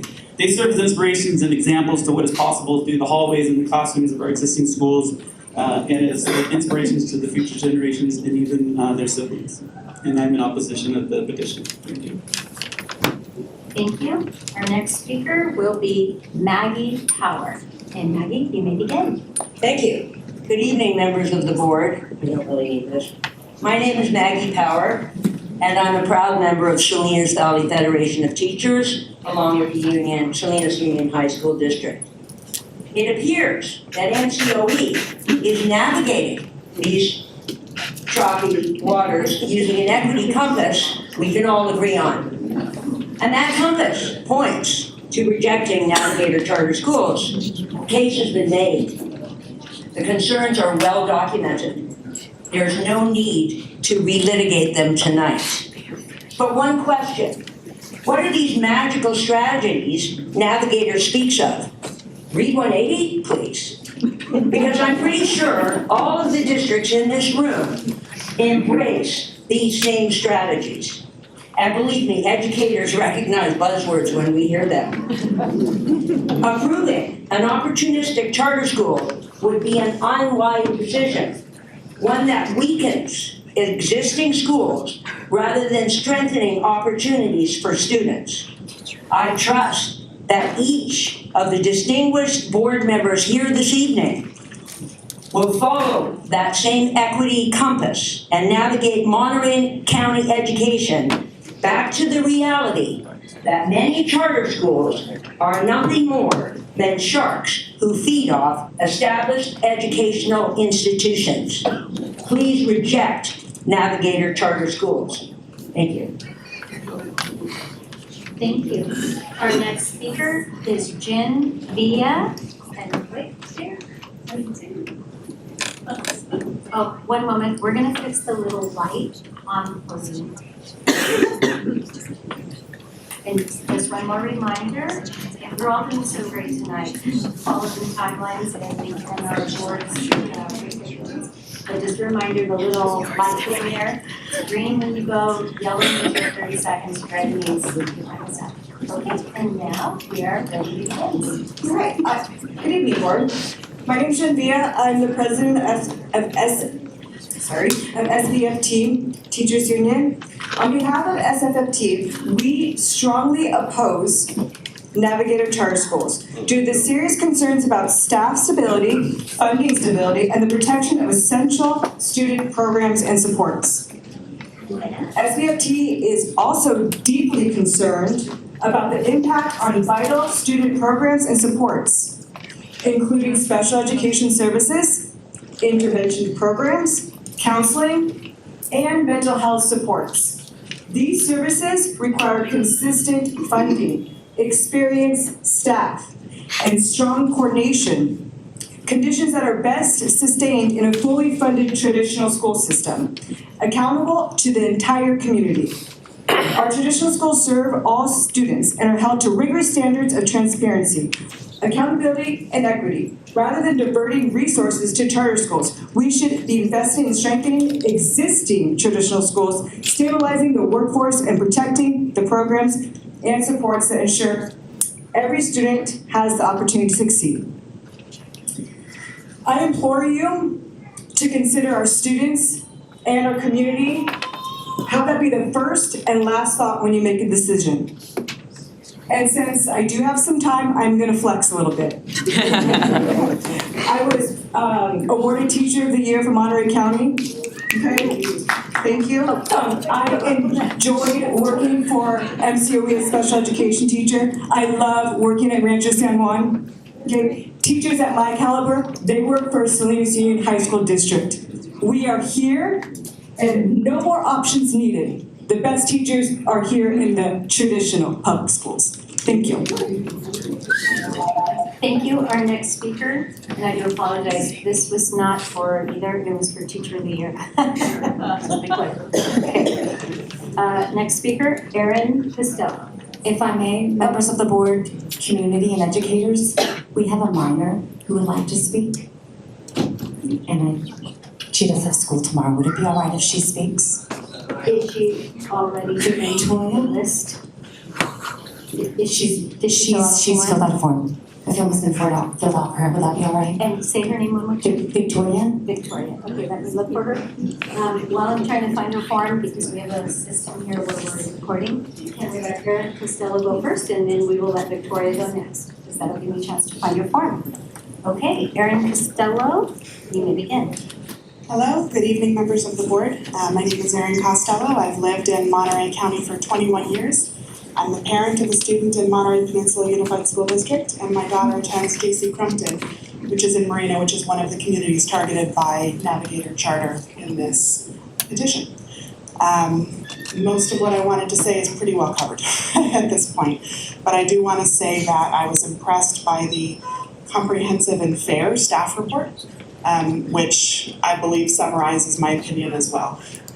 Our children have a lot of options, both in Salinas where I live and in Marina where my daughter is going to school.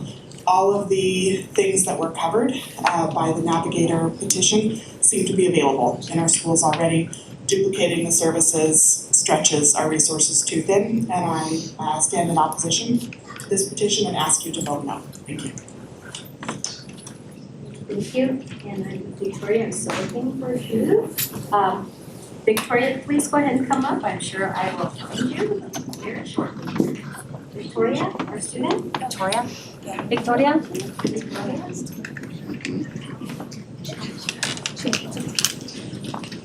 No, it's okay. Well, she'll go when she is called. It's okay. She'll go when it's her time. Okay,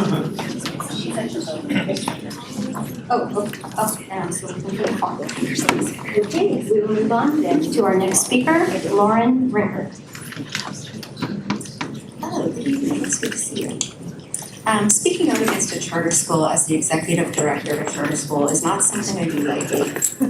I know that opposing a charter petition may ostracize me within the charter community, but leadership requires honesty, especially public education and community resources are at stake. Monterey County already has 24 public school districts, multiple independent charter schools, each offering a range of instructional models and programs. I have personally taught and raised my children in all 3 cities of the proposed sites. I taught for 13 years in Soledad, 9 years in Seaside and Marina, and this is my 3rd year in Salinas. I have never believed that these cities needed a duplicate program than what is already being offered. At Oasis, families choose us because we are intentionally different. We serve a high population of students with disabilities and learners who do not thrive elsewhere. In fact, we spend 1/3 of our $3.4 million budget on SPED services a year. That work is deliberate, complex, and rooted in decades of commitment. Opposing Navigator is not anti-charter. It is pro-responsibility, pro-innovation, and pro-students. Monterey County deserves thoughtful growth, not duplication without price. Thank you. Our next 5 speakers, we're going to start with our young person. I found it. Isabella and Victoria. If you'll come on up, and then after Isabella and Victoria, the next speakers will be Allison Schweitzer, Randy Bangs, Alicia Padilla, Vanessa Robinson, and Mitchell Huerta.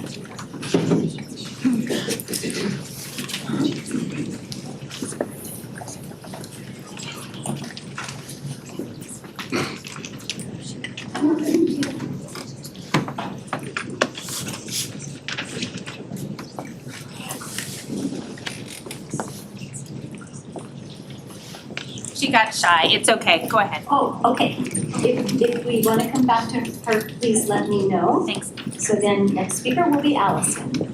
And you may begin. Thank you. Good evening, Board President Owen, Dr. Best, and board members. My name is Allison Schweifler, and I live in Marina. My wife works at Monterey High, my oldest son works at Seaside Middle in North Terrace, and my daughter works at the Marina Child Development Center. I worked as a teacher at MPUSD for 13 and a half years, the majority of it teaching in Seaside Elementary Schools. All three of my children had their K-12 education in MPUSD. I have read the MCOE staff report and saw all the reasons to deny this charter. I believe that MPUSD has the programs needed to educate all students within its boundaries, as well as supporting surrounding districts with certain programs. If Navigator is allowed to open a campus within MPUSD boundaries, it will greatly impact the ability of the district to continue to provide the support our students need. It will pull resources from our neediest students and harm educators. To quote your staff report, while petitioners describe a desire to target English learner and socioeconomically disadvantaged populations and include recruitment plans to target these communities, petitioners do not provide such specifics for special education pupils or other demographics of the county. To me, this shows a cookie-cutter petition that attempts to show it knows the communities in which they want to open campuses. They do not know our local communities and the unique strengths and needs of a large geographical area. I attended the MCOE board meeting in December and saw the majority of the speakers spoke against this charter. I think you can see in this room and in the overflow room, the majority of the folks are against this charter. In fact, most of the people who spoke in favor of the charter were employees. Many of the letters you received were employees of the charter. The MCOE staff report shows parent signatures were critically below the amount required to indicate sufficient support on that front.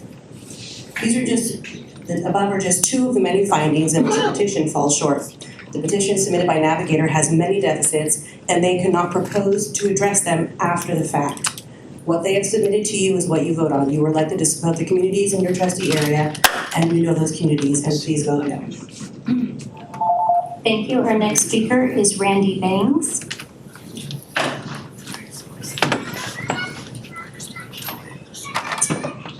Good evening, President Owen and members of the Monterey County Board of Education, Dr. Gus, and staff and community. My name is Randy Bangs. I'm fortunate and proud to serve as the superintendent of the Soledad Unified School District. Thank you for the opportunity to speak this evening on behalf of our board, our staff, our students, and the Soledad community.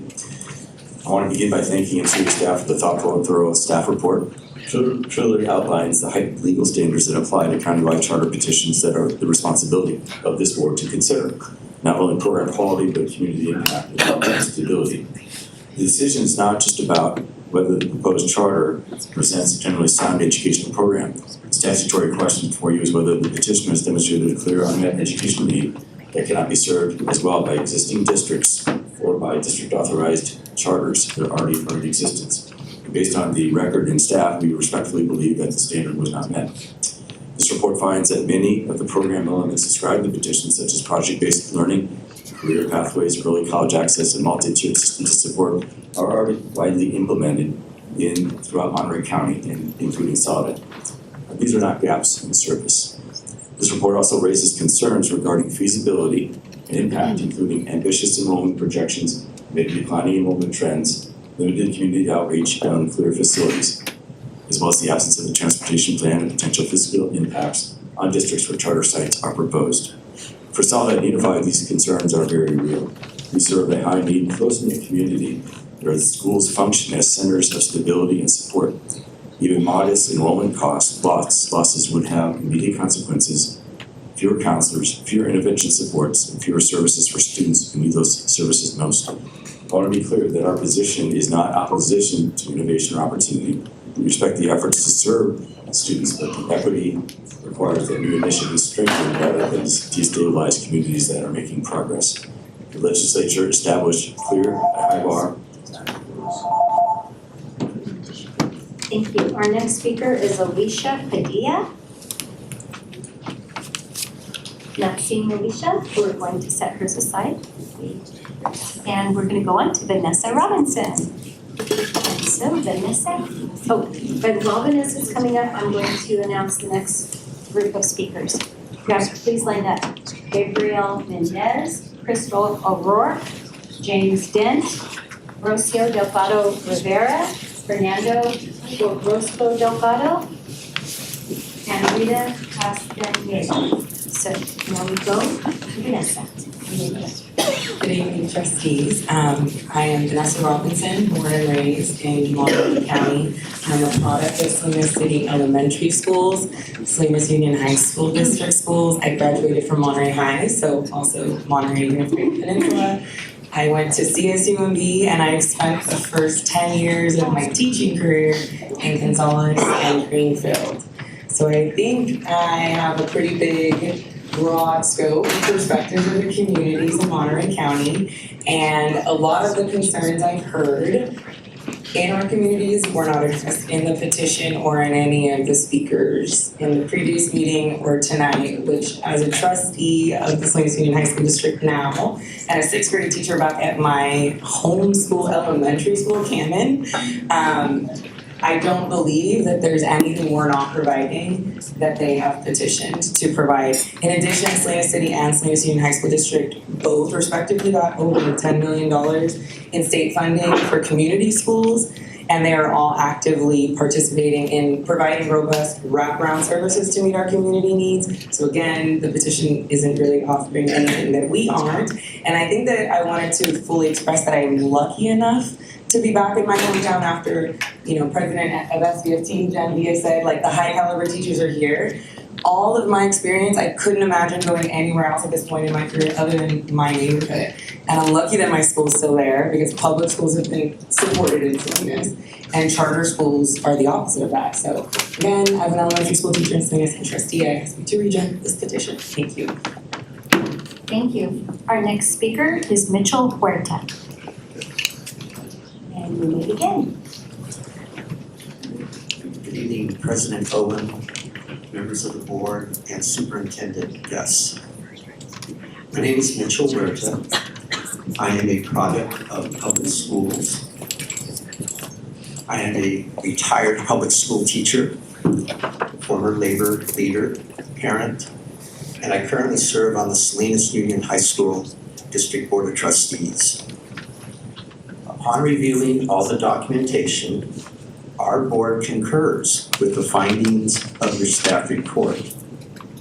The application as submitted does not meet the required criteria for approval and should be denied. Our board believes the proposed charter school would be detrimental to public school districts, public schools, and communities. The proposed charter school would have a negative impact on enrollments, revenues, academic and non-academic programs, staffing, and our most valuable resource, students. Our board, just like all public school boards in this county and across the state, firmly believe in the work that our teachers, our support staff, our administrators, our parents, and our students do. We want to provide the highest quality of education for all students. Those are students in dual enrollment, AP, those who are just finding their way in life and in the classroom, and those students who find immeasurable obstacles as they navigate high school. We can't provide that if you approve this application. 5 seconds. On behalf of our school board, we encourage you to deny the application. Thank you. Thank you. Our next speaker is Gabriel Mendez. And Gabriel, you may begin. Good evening, board members. My name is Gabriel Mendez. I am a proud graduate of Navigator Schools. I attended Hollister Prep School from 2nd through 8th grade, graduated from Hollister High School in 2024, and now in my 2nd year at Sacramento State. Hollister Prep was more than a school to me. It was a home. The teachers, friends, and community that there helped shape who I am today. APS gave me more than academic preparation. It gave me confidence, high expectations, and the belief that I belonged in college and beyond. I'm not here just as an alumnus, but as someone who grew up on the Central Coast and deeply cares about communities like Hollister and Salinas. I'm asking you to please approve this prep school so more students can experience the same support, culture, and opportunity that changed my life. This new Navigator School will bring strong academics, leadership development, and high expectations to the Salinas community, backed by committed educators. Thank you so much for your time. Thank you. Our next speaker will be Crystal O'Rourke.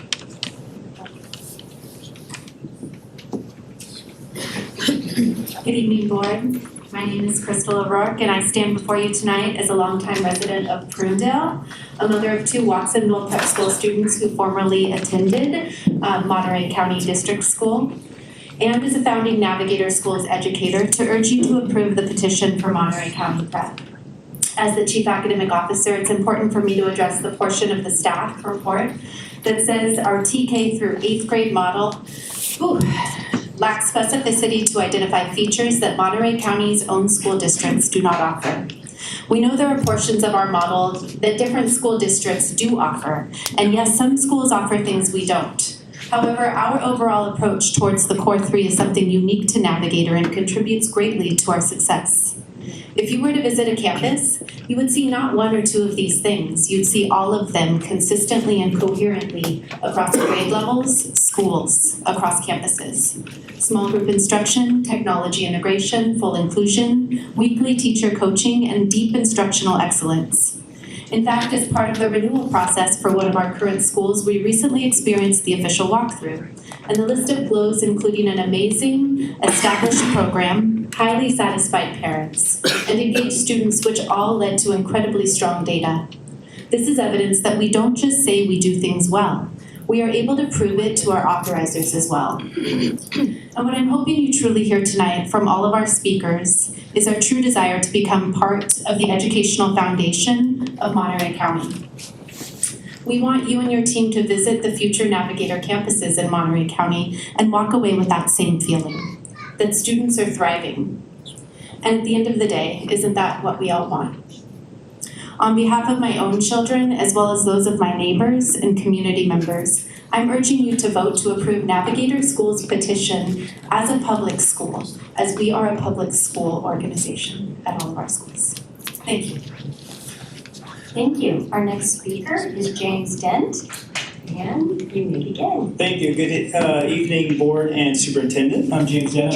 I'm one of the founders of Navigator Schools. I'm a 30-year educator, proud dad of 6 North Monterey County High School graduates, and a 26-year resident here in the county.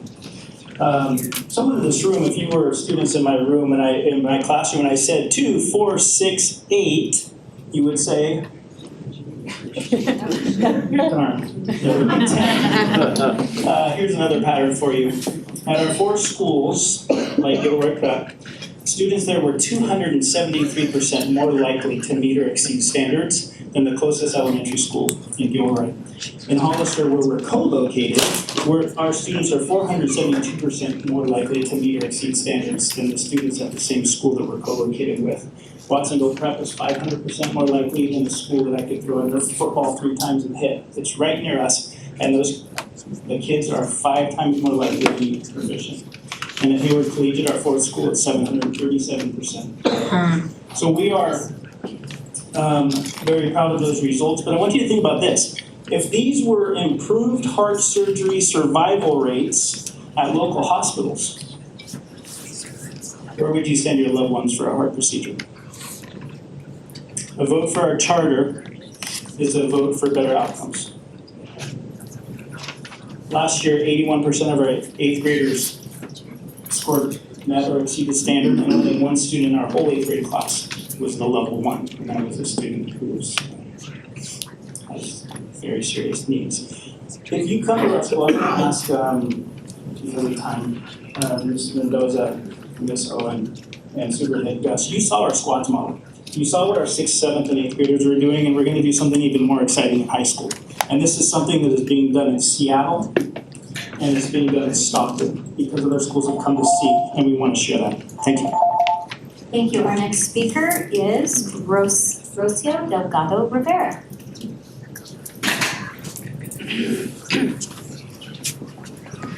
Buenas noches. Mi nombre es Rocío Delgado y soy mamá de Fernanda Orozco de Watsonville Prep School. Estoy aquí para apoyar a Navigator Schools a la petición de una nueva secundaria aquí en Salinas. Como madre siempre busco lo mejor para mi hija y para todos los jóvenes de nuestra comunidad. Desde que Fernanda comenzó en Watsonville Prep, ha mantenido un nivel académico alto y ha recibido el apoyo que necesita para crecer y creer en sí misma. Aunque vivimos aquí en Salinas, he viajado hasta Watsonville desde que inició porque creo profundamente en esta escuela, en su misión. Sería ideal que mi hija y muchos otros estudiantes puedan continuar su educación aquí en su propia ciudad, como una escuela que ya ha demostrado que funciona. Gracias por escucharme y por considerar a lo que las familias estamos pidiendo, que prueben esta petición. Gracias, buenas noches. Thank you. Now we will be translating those comments. And so the timer, can we stop the timer? And now, translation, please. Good evening. My name is Rocio Delgado, and I'm the mother of Fernanda, student at Watsonville Prep School. I am here to support Navigator School and the petition of the new high school here in Salinas, or secondary school in Salinas. Like a mother, I'm always looking for the best for my daughter, and as well as all the youth in our community. Since Fernanda began in Watsonville Prep, she has maintained a high academic level, and she has received the support and that she needs to grow and para crecer y crecer and grow in her own self. We live here in Salinas, and I have traveled to Watsonville since she initiated, because I believe profoundly in this school and its mission. It would be ideal for my daughter and many more students can continue their education here in their own city, in a school that has demonstrated that functions.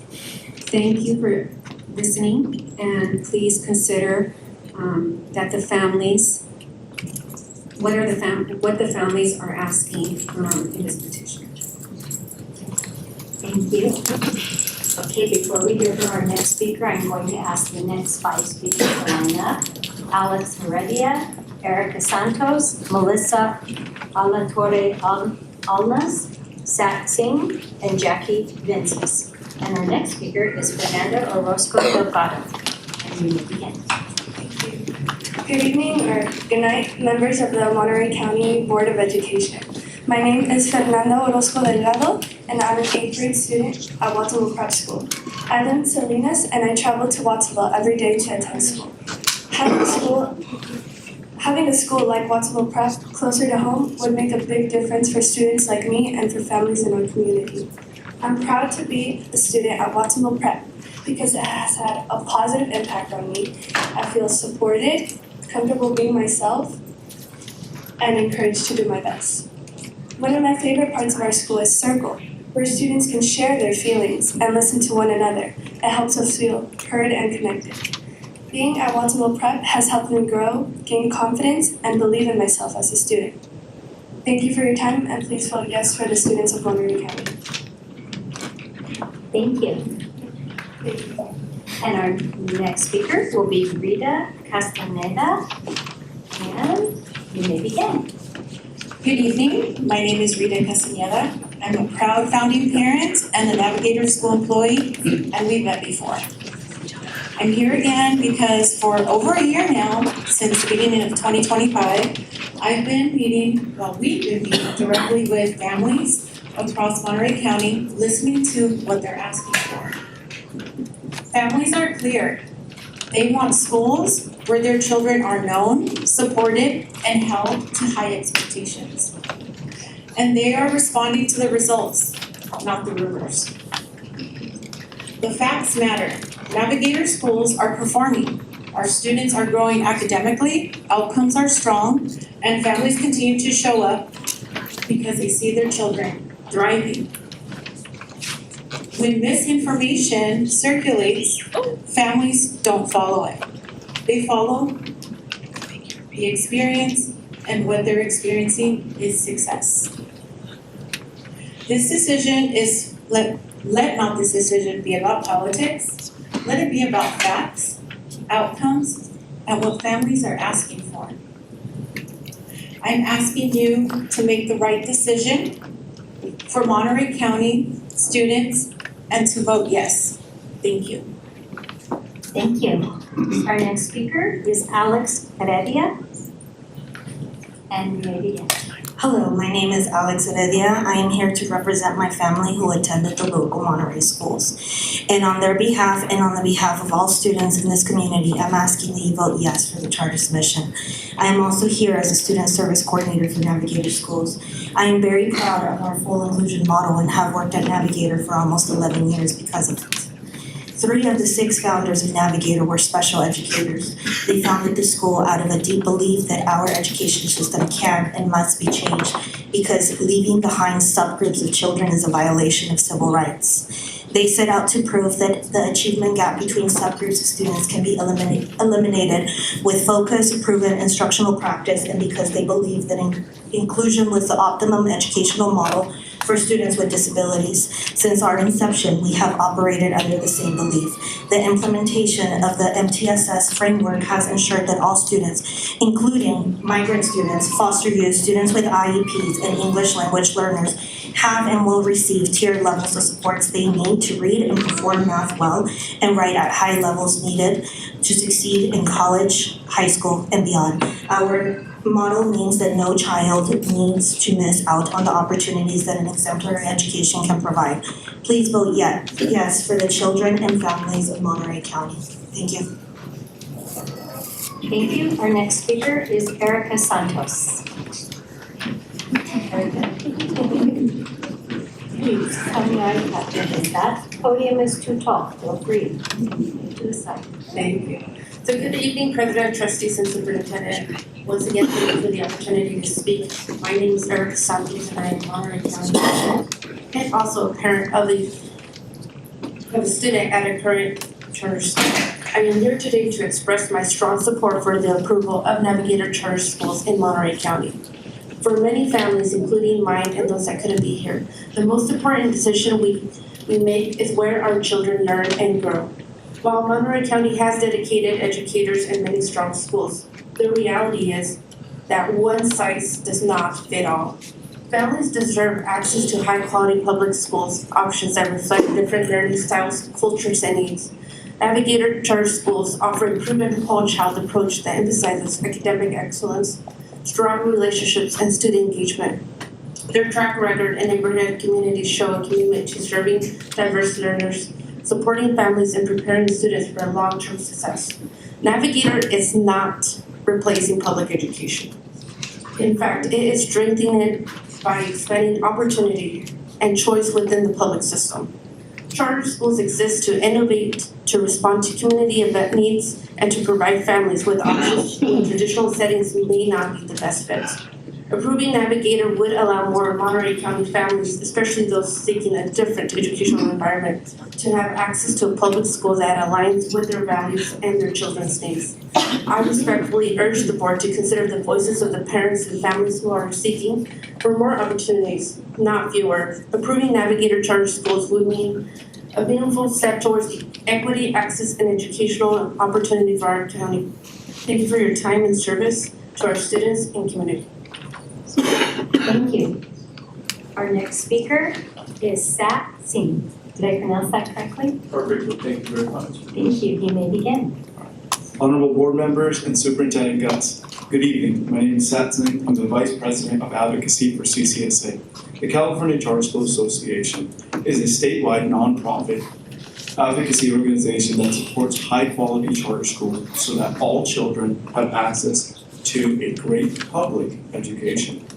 Our organization advocates for schools that demonstrate the commitment and capacity to operate successful schools.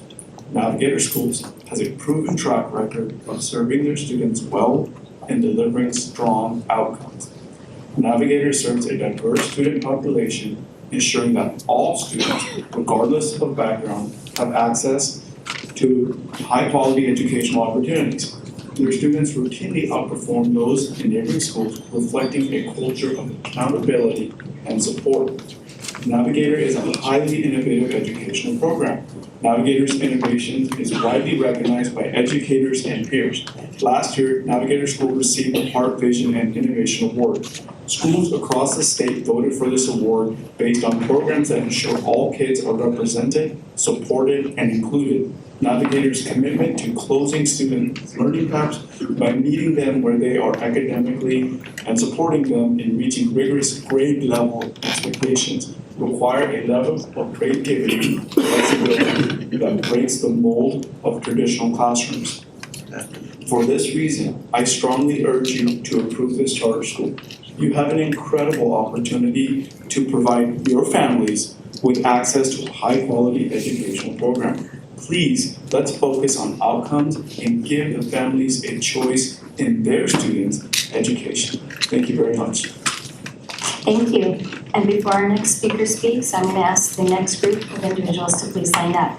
Andrea Hernandez, Ashlyn Martinez, Norma Morales, Carlos Cruz, and Aurelio Guerrero. Madam Chair, we're 2 hours in, so after this tranche, can we take a 5-minute break?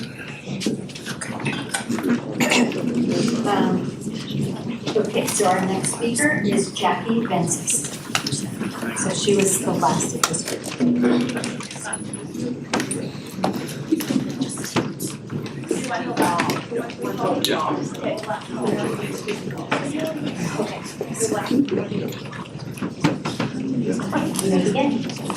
Hi, good afternoon. I'm Jacqueline Vences. I'm not a public speaker. I am a TK teacher who would much rather be talking to 4-year-olds.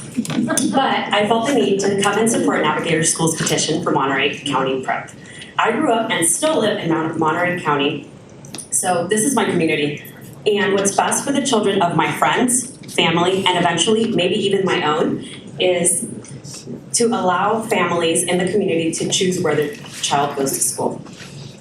They should be allowed to choose an education that prioritizes academics and provides the tools and resources they need to be reading on grade level by 3rd grade. They should be allowed to choose a school with the Navigator model where English learners, students who qualify for free and reduced lunch, and students who receive additional services don't just survive, but they thrive. Students succeed at Navigator schools because we, as teachers, get the coaching and support we need to make sure that every student succeeds. I go over data with my coach, highlights are made where I may need guidance, and we talk about the best available methods to reach a child who may be struggling. We do this all the time. It is not only a part of our job, but it is a part of who we are. And this is why our students are reading and succeeding. Please vote yes on Navigator Charter's petition. It is what's best for the children of Monterey County. Thank you. Thank you. And I think I inadvertently skipped Melissa. I'm so sorry. Melissa Alatorre Alanis. Hello, my name is Melissa Alatorre Alanis, and I serve as the Director of People Support for Navigator Schools. I joined Navigator almost 10 years ago after a 20-year career as a teacher and principal in a traditional school district. I share that with you not as a topic to share my remarks, but as perspective and hopefully credibility as I address the previously stated concern regarding that our salaries will not allow us to recruit experienced teachers. So before talking about how we support and prepare our teachers, I feel it's important to share that we work hard to ensure our salaries in all roles, teachers and others, are competitive with our host districts so that compensation isn't the deciding factor when teachers choose to come to work with us. And it is a strategy that has proven successful for 13 years. Regarding teacher support, our model involves hiring a founding team of experienced Navigator staff who will coach all teachers and extended staff to continually improve. In addition, new Navi educators participate in intensive professional development prior to ever stepping foot in a classroom. And that intensive professional development lasts between 2 weeks to a year. Speaking of a year of teacher preparation, Navigator offers a role titled Teacher. I don't have 2 minutes. I started before. Okay, in terms of a teacher preparation, Navigator offers a role titled Teacher in Training, also known as TNT. TNTs serve as full-time in-house substitute teachers who are part of the school staff and community, not a drop-in sub who may not know anything about the site or students. Above and beyond a typical sub role, teachers in training are assigned a mentor, attend all professional development for teachers, are coached at least weekly, and are supported while they complete a teacher credential program. After a successful year, teachers in training are placed as classroom teachers where they already know the staff, students, community, and the practices of the school, which serve for a great transition to successfully support students. And we know that the TNT support plan works because over the past 2 hearings, you've heard from several previous Navi teachers in training who are now teachers or serving in leadership roles and successfully growing in their careers at Navi.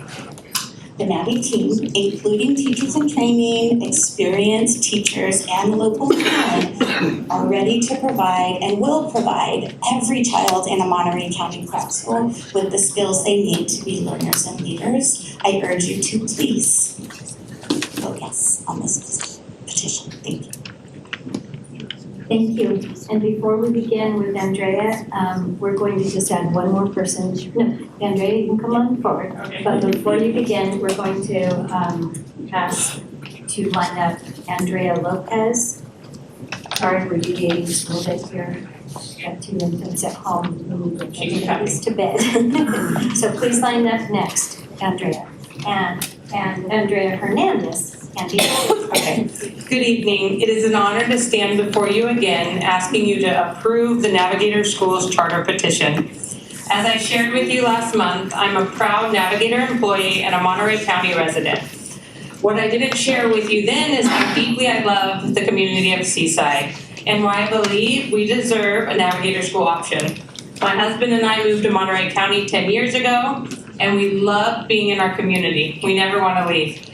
We love using the rec trail, going to Fort Ord, and going to our daughter's favorite restaurant, Jose's on Fremont Street. When Watsonville Prep opened in 2019, we did so with a clear understanding of the strengths and the challenges our students and families faced. Many of our students entered school with significant academic support needs and social-emotional stressors. Supporting students' needs requires intentional systems, sustained investment in community, and the flexibility to respond. Watsonville Prep and our Navigator schools are intentionally designed to serve students with diverse needs.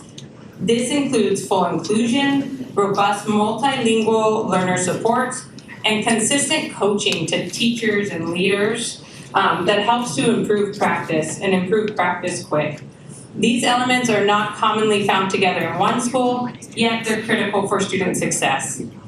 Thank you so much for your time tonight, and please vote yes on the petition. Thank you. And do we have Andrea Lopez? Okay, can you please go ahead and come in? And you may begin.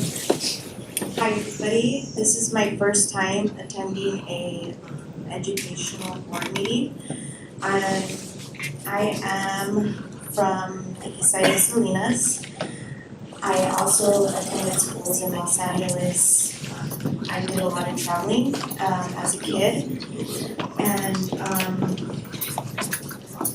this is the first school I've ever seen that has truly invested in the staff members that are working at the schools. As somebody who's coming in, I really made sure that this was something that I wanted to do before I became, someone responsible for everyone's kids. And I had previously worked at another school, and I just felt like I didn't get enough feedback on how I was being with the kids. And when I came to Navigator, they let me know that they would be giving me a lot of feedback on how they wanted us to be with the kids. And I really appreciated that because I take this very seriously. I really want to make sure that what I'm doing with these kids is leaving a lasting impact on them to make sure that they're growing. There's so much that needs to be done in our communities and in our country. And I feel like Navigator's really pushing towards that. I feel like they're really pushing to help the students that need a lot of support. They're giving them that push that they need. I first want to say that Monterey County is doing an excellent job. I'm a product of that. I did graduate from Soledad High. I went to Salinas High, and Soledad High really gave me the confidence I needed to get up there. Thank you for your comments. And our next speaker will be Ashlyn Martinez. Good evening. Thank you for allowing me the opportunity to speak to you tonight in support of Navigator Schools. I'm Ashlyn Martinez, and I'm the middle school vice principal at Watsonville Prep School. I love our students. They make me laugh, they make me proud, they make me smile, and yes, at times, they make me crazy. They are students. Students with 504s, students with IEPs, students with foster parents, students who, to quote them, crash out. And students who have seen more in their 12 to 14-year-old lives than many people see in their entire lives. They are not students who've been cherry-picked, although I would pick them every time. We are a free public school open to all. We recruit students from our neighborhoods who are usually the exact opposite of cherry-picked. They are the students who are most often underserved and ignored. They are the students who are struggling. And they are the students who are going to be entering local high schools reading on or above grade level, understanding how to deal with their own feelings and those of others, and prepare to be leaders. This at the core of who we are and will continue to be in Monterey County. I'm asking you to support the students in your community who need and deserve this option. I'm asking you to vote yes for Navigator Schools petition. Thank you. Thank you. Our next speaker is Norma Morales. Norma. Okay, not seeing Norma. Next speaker is Carlos Cruz. Next speaker is Aurelio Guerrero. Good afternoon. Hi, my name is Aurelio Guerrero. I serve as a staff member at Watsonville Prep School. I'm here today because I care deeply about the students and families I engage with each and every day. I want to share why OB and Monterey County Prep will provide students with new and different opportunities that I believe are so needed within Monterey County. I am on campus before students arrive and after they leave. I see which students feel safe coming into campus, which students take pride in their school, and which students feel supported by adults around them. Those things matter, especially for the students who are already at risk due to socioeconomic or academic factors. At Watsonville Prep, I see an environment that is intentionally designed to support students emotionally and academically, regardless of their needs. Our staff puts in tremendous time and effort to create a school where students feel welcome, respected, and held to high expectations. This does not happen by accident. It happens because The school is designed to support all students, particularly those with more complex needs. Students in low quality or under-resourced schools are at risk. I believe regardless of zip code, families deserve to access to high quality public school options. I believe public funds should be used to support schools that provide equitable and impactful education. Within Monterey County, outcomes can vary widely, even within the same district. We see families attempting to transfer into certain schools because not all campuses are able to provide the same level of academic or behavioral support. This reflects real inequities that already exist within our county. When we talk about public funds, there is often a concern that new charter schools will negatively impact existing districts. I understand those concerns because funding decisions affect classrooms, staff, student services. However, navigators proposing to open a small number of schools over the next decade. With limited enrollment per grade level, even at a full capacity, this will represent a very small share of enrollment across multiple districts, particularly under the countrywide authorization. Navigator also prioritizes investments in staff and students, allowing the majority of our budget, salaries, and benefits, and offering affordable healthcare for employees. From what I see each and every day, this investment translates to save. Thank you for your comments. And as our board chair decided, we are going to be taking a, how long is the break? How long is that? How long is that? 10-minute break to 7:20, but when we return, the next 5 speakers, if you can please, at 7:20, please be lined up. And it'll be Gabriela Roldan, Teresa Chavez, Janelle Rulli, Blanca Inez Guzman, and Cassandra Iniquist. Thank you.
Before we begin with the next speaker, as I stated at the beginning of the meeting, if somebody else has already said what you wanted to say, it's also very much okay to just say it's already been said and whether or not you're in support or in opposition. Everything you already wanted to say has been said. Okay. And now we are coming back to our students who are now ready to speak. So our next speaker is actually going to be Victoria Munoz.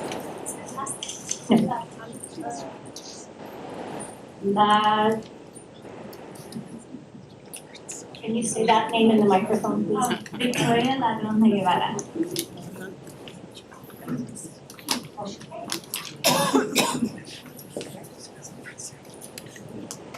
Okay, Victoria, you may begin. Good evening, everyone. My name is Victoria Ladron Guevara. I am a 5th grader at Watsonville Prep School. I've been a proud navigator since kindergarten. I am a proud navigator student, and I am here to talk about how safe I feel in school. I feel safe because all the teachers in my classroom tell me positive words like good job or never give up, and it really makes me feel comfortable and seen at the same time. I also notice that the students who need help or in need of help always have adults by their side, and the teacher always have tried so hard to help and make the students feel comfortable and positive. So I ask you to please vote yes on our public navigator charter schools. Thank you. And now our next speaker will be Gabriela Roldan. Good evening, my name is Gabriela Roldan and I'm here to speak in support of Navigator Schools. I'm also a proud resident of Monterey County where I look forward to raising my family one day. Education is deeply personal to me. When I look at the students Navigator serves and the students of Monterey County, I don't see statistics or a subgroup, I see myself. I was a first-generation Mexican-American student from a single-parent household, an undocumented household. I was an ELL, probably still am. I've waited in line with my family at the community food bank. I didn't know what it meant to have a doctor outside of the public clinic until I was an adult. And I'm the first and still the only college graduate in my family. Not because I was the smartest, but because I was given access. That's why I'm standing here today, because my story shouldn't be an anomaly and it shouldn't be rare. And it should never be acceptable for a school system and educators to say that less than 10% of students reading at grade level in any school across any grade level is acceptable or okay. During my time at Navigator, I've been supported and coached to grow from classroom teacher to school leader, to serving as both vice principal and principal. Today I serve as Navigator's communications manager, but no matter my role, my through line has always been the same. Students, regardless of circumstances, are capable when schools are built to serve them well. Navigator's success is not accidental, it's the result of intentional design, deep belief in students, and real proof that different outcomes are possible for all students. This student achievement is what makes us unique. The students Monterey County answers to deserve opportunity, dignity, and the chance to define their own futures. If you believe in the life-changing power of education, please support Navigator Schools, not for adults or adult ego or fear, not for systems, but for students who should never be asked to beat the odds just to succeed. Thank you. Thank you. Our next speaker is Teresa. Good, Teresa. Okay, we'll get skip her. Our next speaker will be Janelle Rowley. And you may begin. Thank you. Good evening, board members, superintendent. My name is Janelle Rowley. I'm with legal counsel for Navigator. I'm proud to be here tonight again in support. The headline to me in the staff report tonight was that the charter actually presents a sound educational program. It's pretty remarkable for staff to say that. Staff's concerns are not educational, they're not pedagogical. They seem to quarrel most with the countywide status of Monterey County Prep. As to that countywide justification, the legal threshold is whether the justification is reasonable. It doesn't have to be perfect. It doesn't have to move you personally. The standard is just whether what was offered is reasonable. Would you say to yourself, yeah, that makes sense? The other standard for a countywide benefit is whether students will actually benefit from the proposed program. Again, that's a very low standard. Are they going to benefit from it? Again, it doesn't have to be perfect. And again, county staff have said that the program is educationally sound. I also want to clarify that seeking a countywide charter is not some kind of maneuver. This has been on the books, this particular option has been on the books since 2002. Countywide charters, sometimes they're popular, sometimes they're less popular, kind of depends on what's going on in the wider field.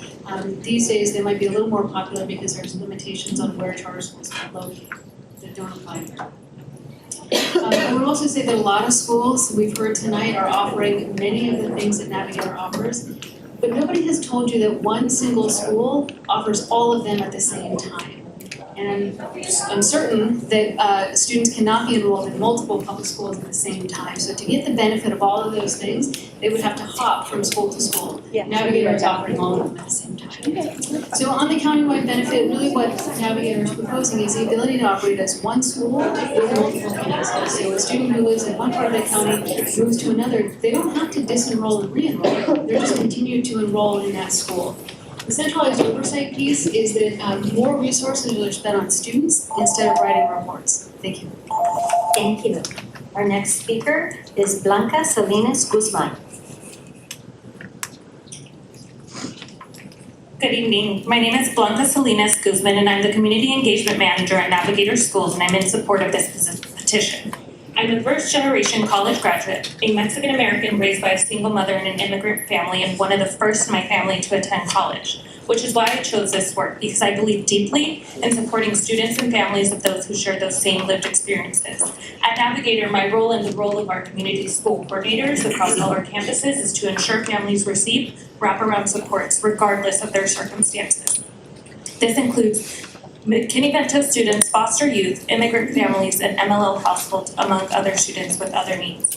We provide transportation, basic living supplies, counseling, and resources which help students overcome barriers so they too can come back and become active members of their communities. In California, community schools designation and funding are need-based, and we've been able to reach those percentages that qualify Watsonville Prep School as a recipient of the California Community Schools Partnership Program, precisely because those needs exist within our communities. This is why I wanted to directly address the misconception raised last month that Navigator cannot provide strong community partnerships and that our students do not face real challenges. That is not accurate. We partner with organizations such as Second Harvest Food Bank, Community Bridges, PVPSA, CSUMB, NAMI, small businesses, and we work with the Regional Technical Assistance Center that is led by the Monterey County Office of Education for Community Schools. And we do this best practice in even the schools that we did not receive the actual funding for community schools. As you move towards a decision this evening, I ask the board to weigh this petition through the lens of student needs and to recognize that there are families in Monterey County who would benefit from having access to the successful program. Thank you for your time and for your consideration. Thank you. And before our next speaker speaks, I'm going to ask the next folks to line up. Dan Whitlock, Tina Hill, Ali Walters, Louis Pereira, and Angela Russo. And now, can we please have Cassandra Iniguez please come forward. And Cassandra, you may begin. I have been fortunate to work with Navigator Schools for 3 years. First as a member of the Boys and Girls Club staff, and then I was so happy to become a member of the staff at Hollister Prep School as the mascot club coordinator, our version of the after-school program. I wanted to share 2 things. First, why I'm so proud to be a Navigator and why I chose yes and chose to become one. I got to work with the HPS staff as a contractor and always felt like a part of the team. Culture is the top compass point for a reason because it is what drives everyone to meet their mission. Navi celebrate each other, support each other, drive one another, and jump in whenever needed. When Navis say all means all, they mean it. So when I had the chance to transition to Navigator employee, I jumped at the chance. Not because I didn't love my original employer, I did. But because once you feel, see, and experience what it's like to be a Navigator, you jump at that.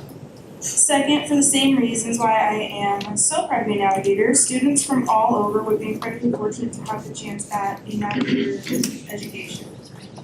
You've heard it before tonight because it's true. One zip code shouldn't be the obstacle that they have to overcome to receive a high-quality education.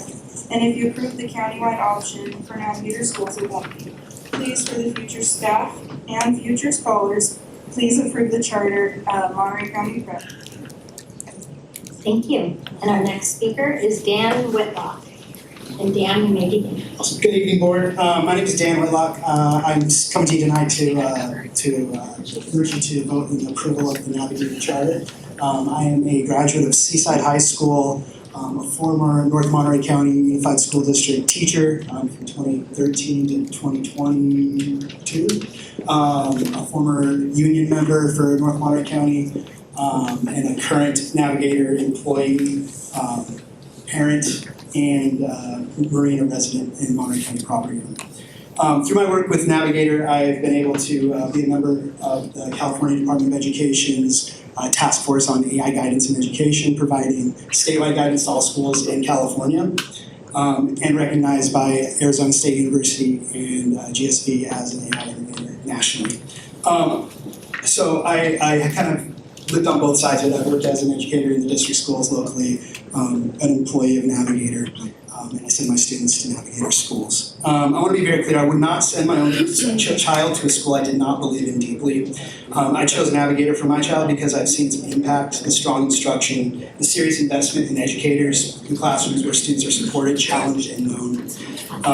Navigator has demonstrated clear academic success in the neighboring counties, Santa Clara, San Benito, Santa Cruz counties. Families choose these schools because they trust them. Educators choose them because they are places where professionals can do their best work. Monterey County families deserve the same high-quality public school options already available just beyond our county borders. This decision should not be about protecting institutions or prioritizing spreadsheets over students. At its core, it's about the kids. It's about whether we expand opportunity in our county or limit it. Our children of everybody in this room deserve schools they're proud to choose, schools they trust, and they deserve every opportunity, and parents deserve the choice of where they send their kids. I respectfully urge you to keep students at the center of this decision, support access to high-quality public education in Monterey County. Thank you. Thank you. Our next speaker is Tina Hill.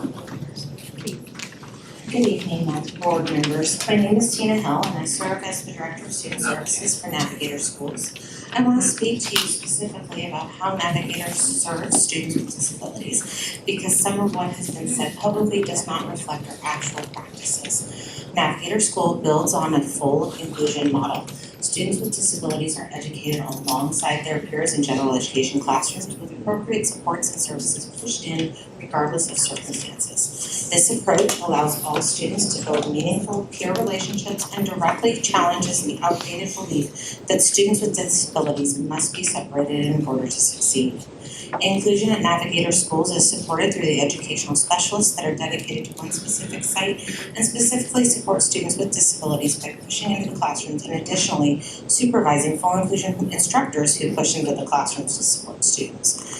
If Navigator were simply duplicating existing programs, we would be seeing similar outcomes for our students with disabilities compared to surrounding school districts. Instead, we see Navigator students with disabilities meeting or exceeding benchmark scores on standardized assessments at a rate 3 to 6% higher than Salinas City, Monterey Unified, and Soledad Unified. I share this data not to compare, but to demonstrate that Navigator's full inclusion program is not a duplication of existing services in Monterey County. We welcome every student in our schools. Inclusion is not an add-on at Navigator. It is embedded into how our schools are designed and how our educators are trained and supported. I respectfully ask the board to approve this petition with the needs of the students at the forefront and based on actual practice, documented student outcomes, and student experiences, rather than generalized claims about charter schools that do not align with the realities of our work. Navigator has a robust and flourishing full inclusion program, and there are students in Monterey County that could benefit in being a part of this. So please approve our petition. Thank you. Our next speaker is Allie Walters. And Allie, you may begin. Good evening, Dr. Guest, President Owen, and members of the board. My name is Allie Walter, and I am in support of Navigator Schools. I've had the privilege of working many years in a traditional public school district before joining Navigator Schools. Having said that, I have seen both the opportunities and the challenges students face in a traditional setting. While I deeply value traditional public education, I did for my 3 children who are now grown, I've also witnessed how many scholars do not always receive the individualized support and education they need to thrive. What makes Navigator unique is that our model works for students. The education we provide leads to real, measurable success for scholars. Our students show meaningful academic growth regardless of their life circumstances and the odds stacked against them. This is proof that the Navigator approach translates into actual positive results for the students. Having seen both traditional and Navigator schools, I can say with confidence that Navigator equips students to succeed in ways that may not always be possible in other public school settings. We received an email from a resident of Monterey County who said they were afraid to publicly support Navigator because of where they work. Families should never feel that supporting a school is risky or unsafe. Every family should be able to advocate for their child's education without fear, regardless of employer. I ask the board to consider this petition with students' outcomes at the forefront and to recognize the impact a school like Monterey County Prep could have for the students. As we like to say, navigating the waters to student success. Thank you very much. Thank you. Our next speaker is Louis Pereira. And while Louis is making his way up, I want to ask the next group of people to please line up. Erica Guerrero, David Lavar, Selena Munoz, Patrick Carr, and Josiah Emmanuel Castaneda. And now we have Louis Pereira. Good evening. I'm here today because I believe families deserve a meaningful choice in education. For families, choice is not about rejecting public education, it is about strengthening.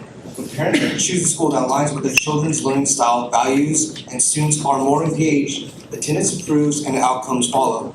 Choice empowers families to be active partners rather than passive recipients of decisions made for them. Enrolling in a charter school in the county expands opportunity without taking opportunity away. It adds options, encouraging innovation, and helps ensure that our education system reflects the real diversity our learners and our community needs. At its core, this is about equity. True equity means not asking every child to fit into a mold, but offering multiple pathways to success. A school of choice gives students a place where they belong, be challenged, and thrive. And that's something every family in this county deserves. I'm really in support of Navigator Operation. Thank you. And our next speaker is Angela Russo. And Angela, you may begin. Good evening. My name is Angela Russo, and I'm a teacher with over 30 years of experience, 28 of those in Monterey County. My children attended Monterey schools, Monterey County schools, and I'm watching my grandchildren go to Navigator schools and have an exceptional educational experience. I've worked as an educator in three different districts in Monterey County, served in multiple roles as a classroom teacher, an academic coach, a behavior intervention specialist, and in leadership positions. Through these experiences, I've observed firsthand the differences in instructional approaches, school cultures, and student outcomes across the system. And the teachers and the administrators I work with work hard. They are amazing at what they do. But there's a lack of sustainable, systemic approach to teaching and learning.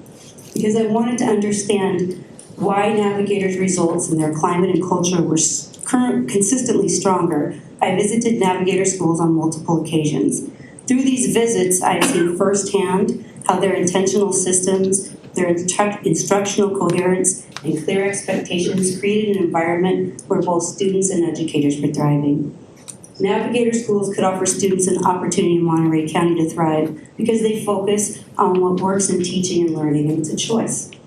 Their approach is intentional, it's student-centered, and grounded in proven practices that support both academic growth and whole child development. In contrast to some of the settings that I've experienced, they consistently align instruction, expectations, and support systems, and they produce meaningful results for students. Families should not have to leave Monterey County to have a choice. Approving Navigator's petition would expand high-quality options for our families and students. I respectfully urge you to vote yes on the Navigator School's position for Monterey County. Thank you. Thank you. And our next speaker will be Erica Guerrero. Good evening, Superintendent Gus and Board of Trustees. My name is Erica Guerrero, and I am fortunate to both live in Castroville and work in Walsingle Prep School. Both of these things play a huge role in who I am and what is important to me. And what is important to me is for you to approve Navigator School petition to open Monterey Prep.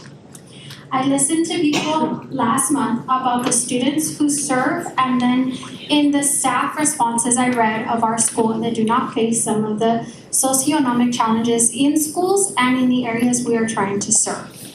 I can promise you this, that's not the case. Before I became an office manager for Watsonville Prep School, I served as the attendance specialist. Working with our schools and families who struggle with chronic absenteeism, I supported getting our students who qualified for McKinney-Vento to school. I supported our students who were in foster care systems and ensured their education was not impacted.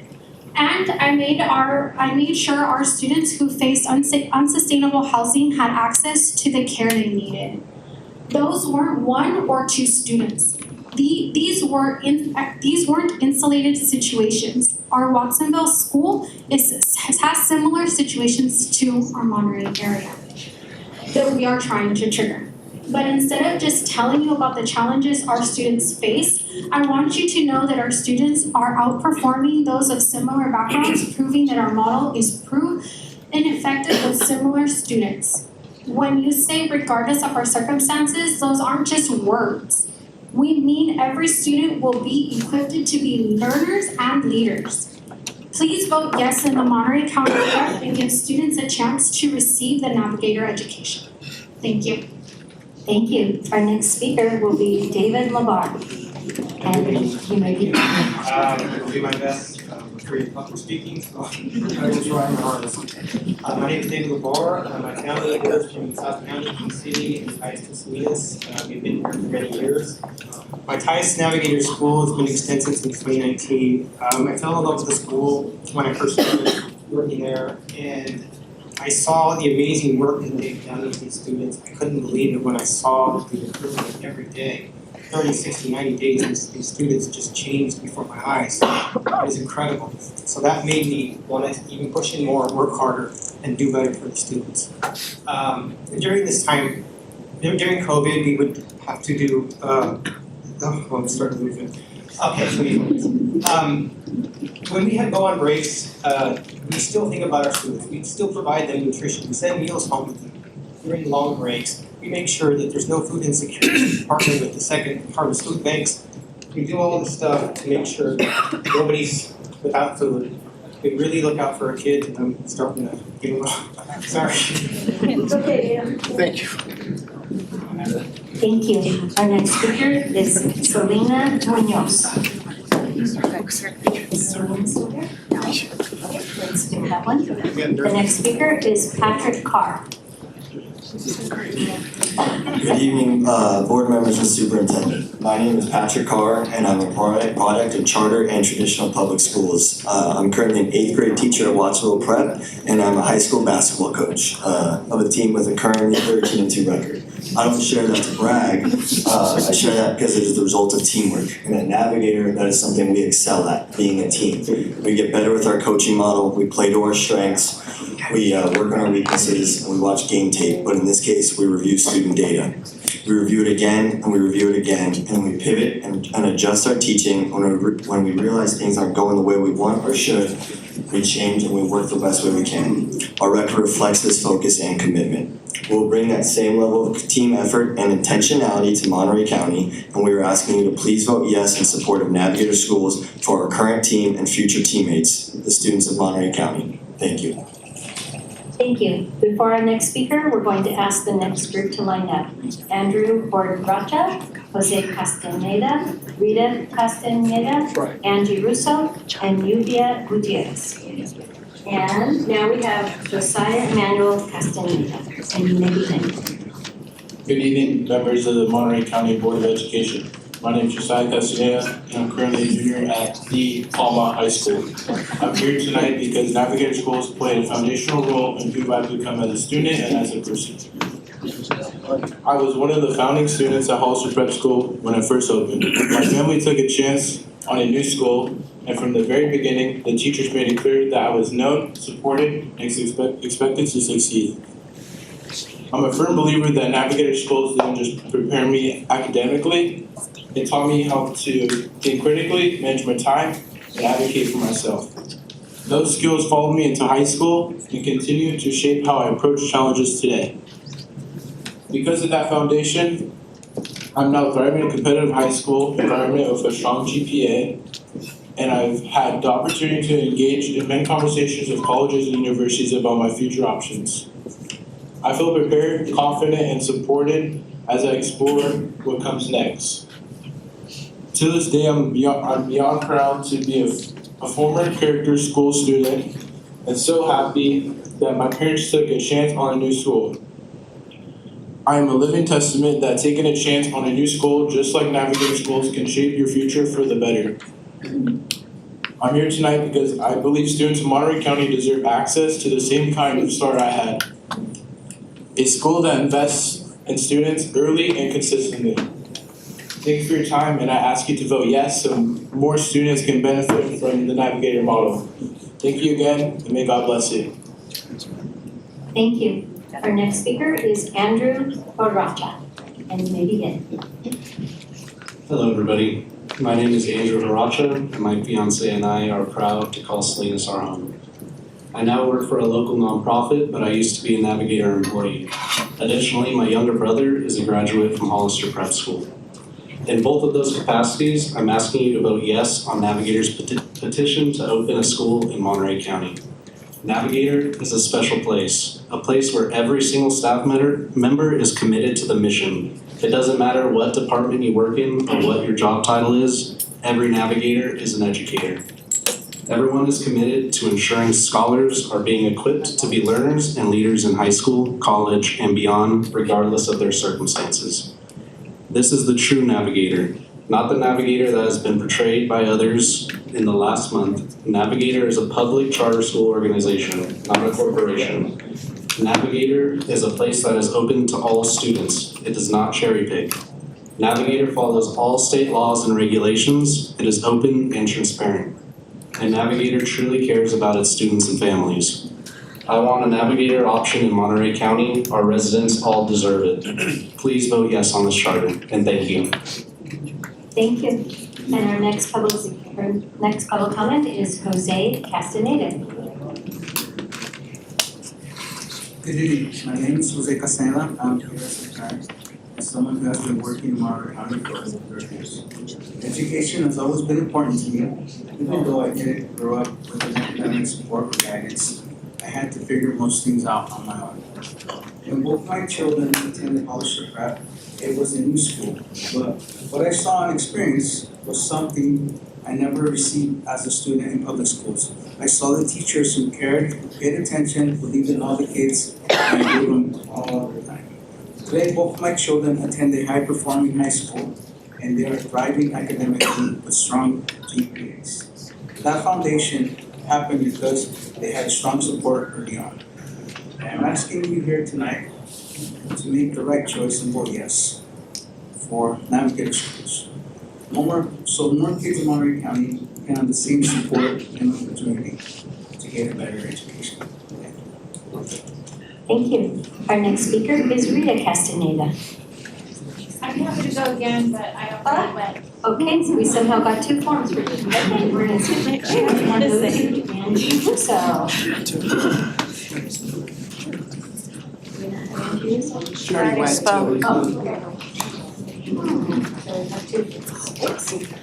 Lluvia Gutierrez. Here, board members, my name is Lluvia Gutierrez. I've been an employee at the schools for 15 years and a resident of Salinas for over 40 years. I'm also a proud family of four. Today, I want to address some of the comments made during the last meeting by members of the public school system. Many of those speeches felt rehearsed. Over and over, they spoke about transparency. Navigators share sheets filled with numbers and data. So my question is, what more transparency are they asking for? Transparency is not just about numbers. It's about honesty regarding results, and those results were shared. I also heard a lot about concern about money. What I did not hear enough about was the well-being and education of our children. Salinas Prep opening should not be seen as a threat. So I ask, what are they afraid of? They also claim that Navigators is not unique, that public schools offer the same things. I strongly disagree. I moved my children through many public schools here in Salinas, and those schools fail me and my children. Navigators is unique in its structure, its uniforms, and most importantly, in the care and commitment they show to their students. My children experience bullying and violence in Salinas public schools. Those are realities that cannot be ignored. They also spoke a lot about children with special needs. I asked why. My youngest son has an IEP and he did not receive the help he needed until I moved him to Watsonville Prep. That made all the difference for my child. I am in favor of Salinas Prep because I have lived this experience. This is about our children, their safety, their education, and their future. Thank you for your time. As an immigrant student and the daughter of an immigrant, let us pray. Thank you. If I can get our next speakers to line up, we have Dr. Mary Catherine Brazil, Lizette Lopez, Veronica Espinosa, Kelly Moore, and Hannah Barrera. And Dr. Mary Catherine Brazil, you're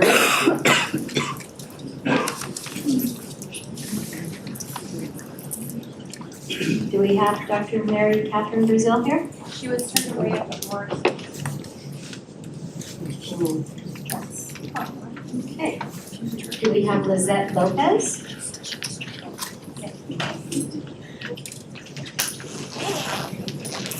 Veronica Espinosa? Okay, and let me get some more folks lined up. Please line up. Jeremiah B. Williams, PK Diffenbaugh, Justin Stokes. Okay, and now we will hear from Veronica Espinosa.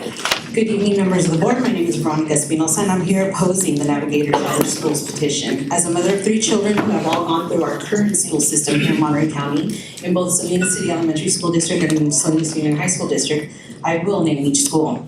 Monterey County Office of Ed Head Start, Sherwood School, Laurelwood School, Washington Middle School, North Salinas High School, and Rancho San Juan High School. I'm not speaking from theory or ideology. I'm speaking from lived experience and from a place of deep respect for our Salinas schools. So let me share a little bit about what has and is going well for our current community schools in this testimonial. Each of my children is different and our schools met each of them where they were. My oldest son is a powerful example of why this matters. He began his education at Head Start with an IEP, speech IEP, but our public school system didn't see him as a problem to manage. They saw him as a child worth investing in. He received early intervention, consistent support, and the care of dedicated educators. By the end of first grade, his speech IEP was dismissed. That same child went on to graduate from Sac State with a BS in kinesiology, and he works with students with disabilities now. My middle son had a different path. He thrived academically in public education, consistently at the top of his class. He was challenged, encouraged, and supported to reach his full potential and is now continuing to shine at CSUMB and working at Salinas City Elementary School District's after school program. My daughter's experience is just as important because it reminds us that success is not a one-size-fits-all. Academically, she has always been an average student. Not because she lacked ability, but she prioritized developing her social skills. Washington Middle School has recognized her strengths and nurtured them, and they empowered her to believe in herself. It has helped her grow into a leader and given her the confidence to find her own voice. That kind of growth doesn't always show up on test scores, but it also matters. By the way, she gets straight A's now. So I'm here to oppose the Navigator petition. We have great systems now. Thank you. And our next speaker is Veronica Espinosa. That was it. Sorry, it's getting late. Next speaker is Kelly Moore. Good evening. Kelly Moore, I've been a history teacher at North Monterey County High School. Got a Castroville,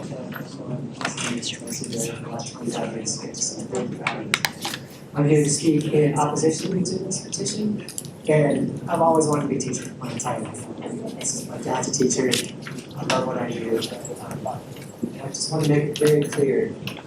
Everybody in this room who's opposed knows that charter schools are also public education. It's all public education. That's the problem. We cannot take more money away from our currently existing high-functioning public schools.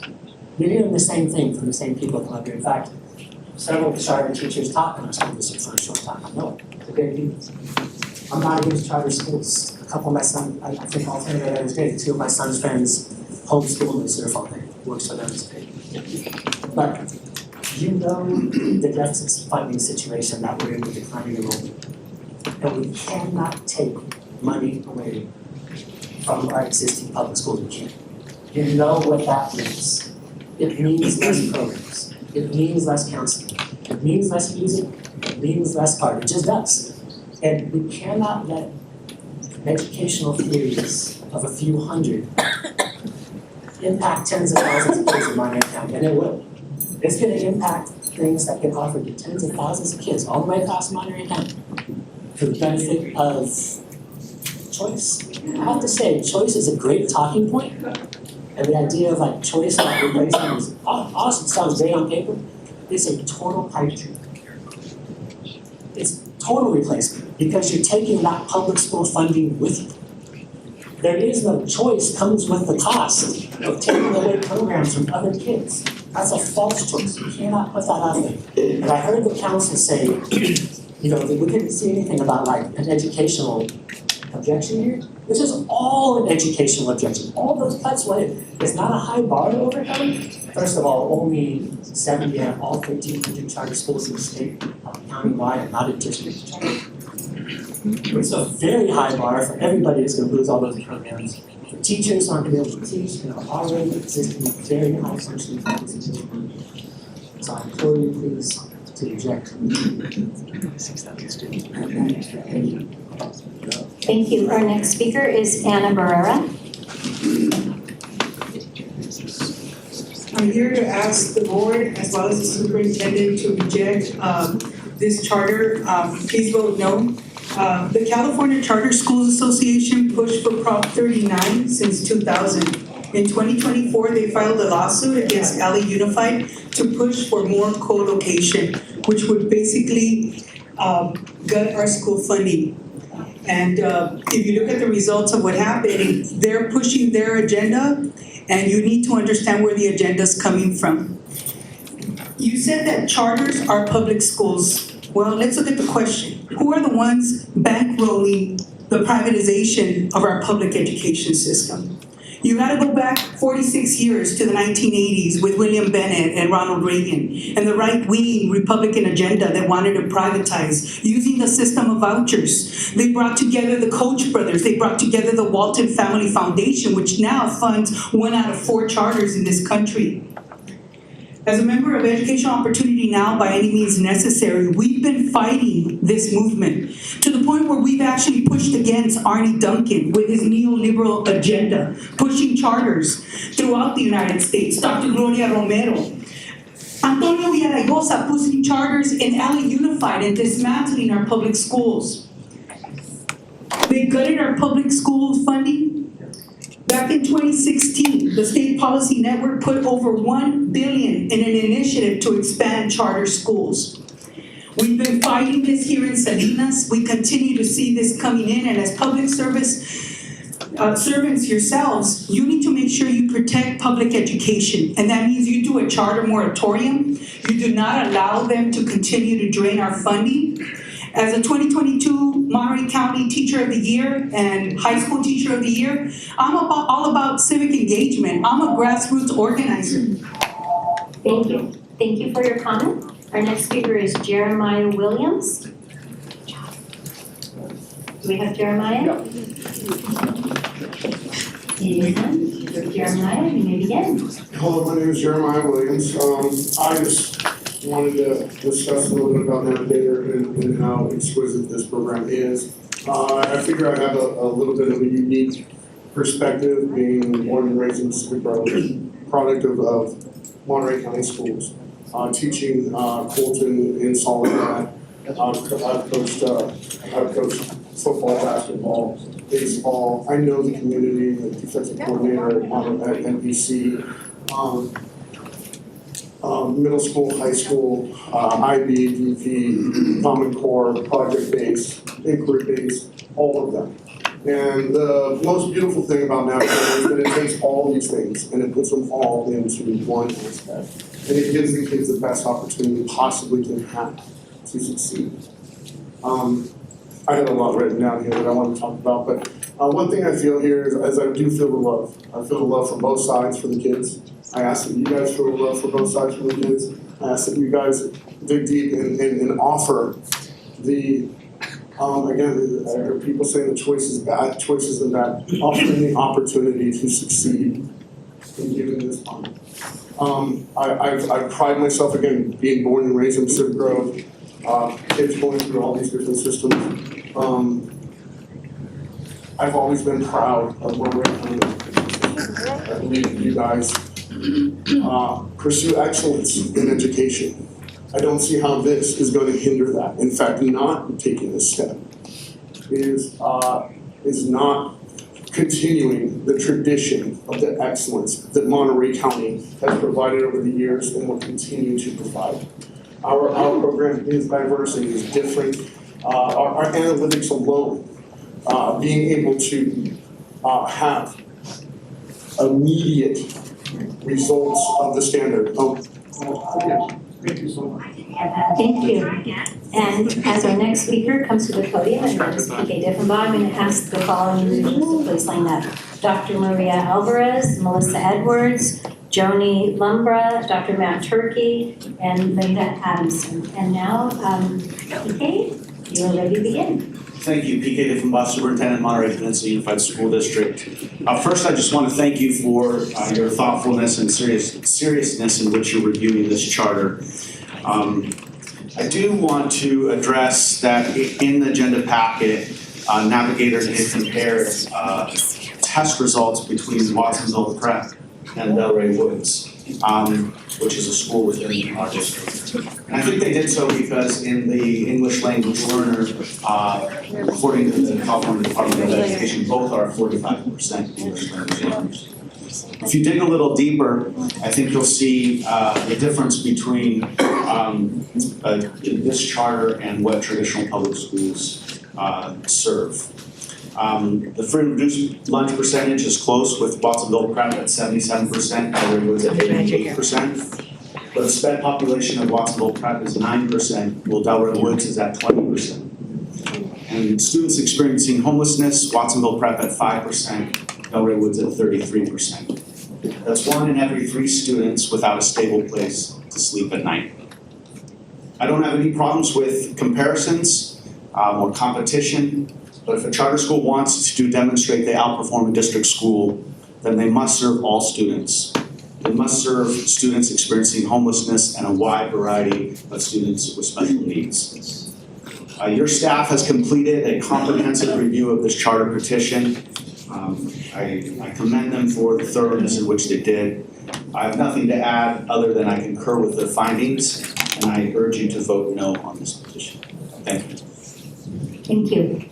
As our next speaker makes his way, and that's Justin Stokes, I'm going to we got the rest of the folks lined up. Here we go, Justin, you may begin. Good evening, Superintendent, President, and members of the board. I'm speaking today as a former MPUSD student, born and raised in Seaside, attended all schools in Seaside through MPUSD, and is now back serving as a community school coordinator in the Seaside Learning Community. As we have now pivoted to the community school model, our schools have become vital hubs for wraparound services that provide mental health services, support McKinney-Vento impacted students and families, and address food insecurity, offer robust expanded learning opportunities before and after school, parent workshops, and build authentic partnerships with community organizations. Establishing new charter schools could significantly impact this work. Charter expansion can place additional fiscal strain on existing public schools by diverting funds that support these essential services.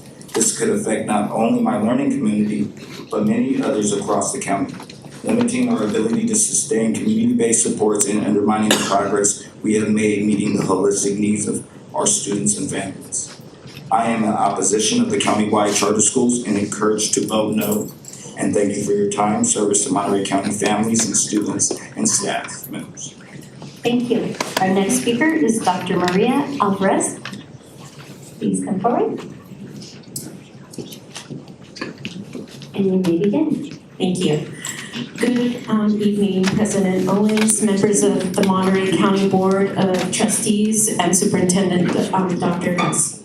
My name is Dr. Maria Alvarez, Associate Superintendent of Educational Services for the Greenfield Union School District, and I'm here today to express our formal opposition to the Navigator Charter Schools countywide charter petition. As our Greenfield Superintendent, Mrs. Cortez, outlined in the formal letter shared with all of you in December, approval of a countywide charter would create serious and disproportionate harm to small community-centered districts like Greenfield and others across Monterey County.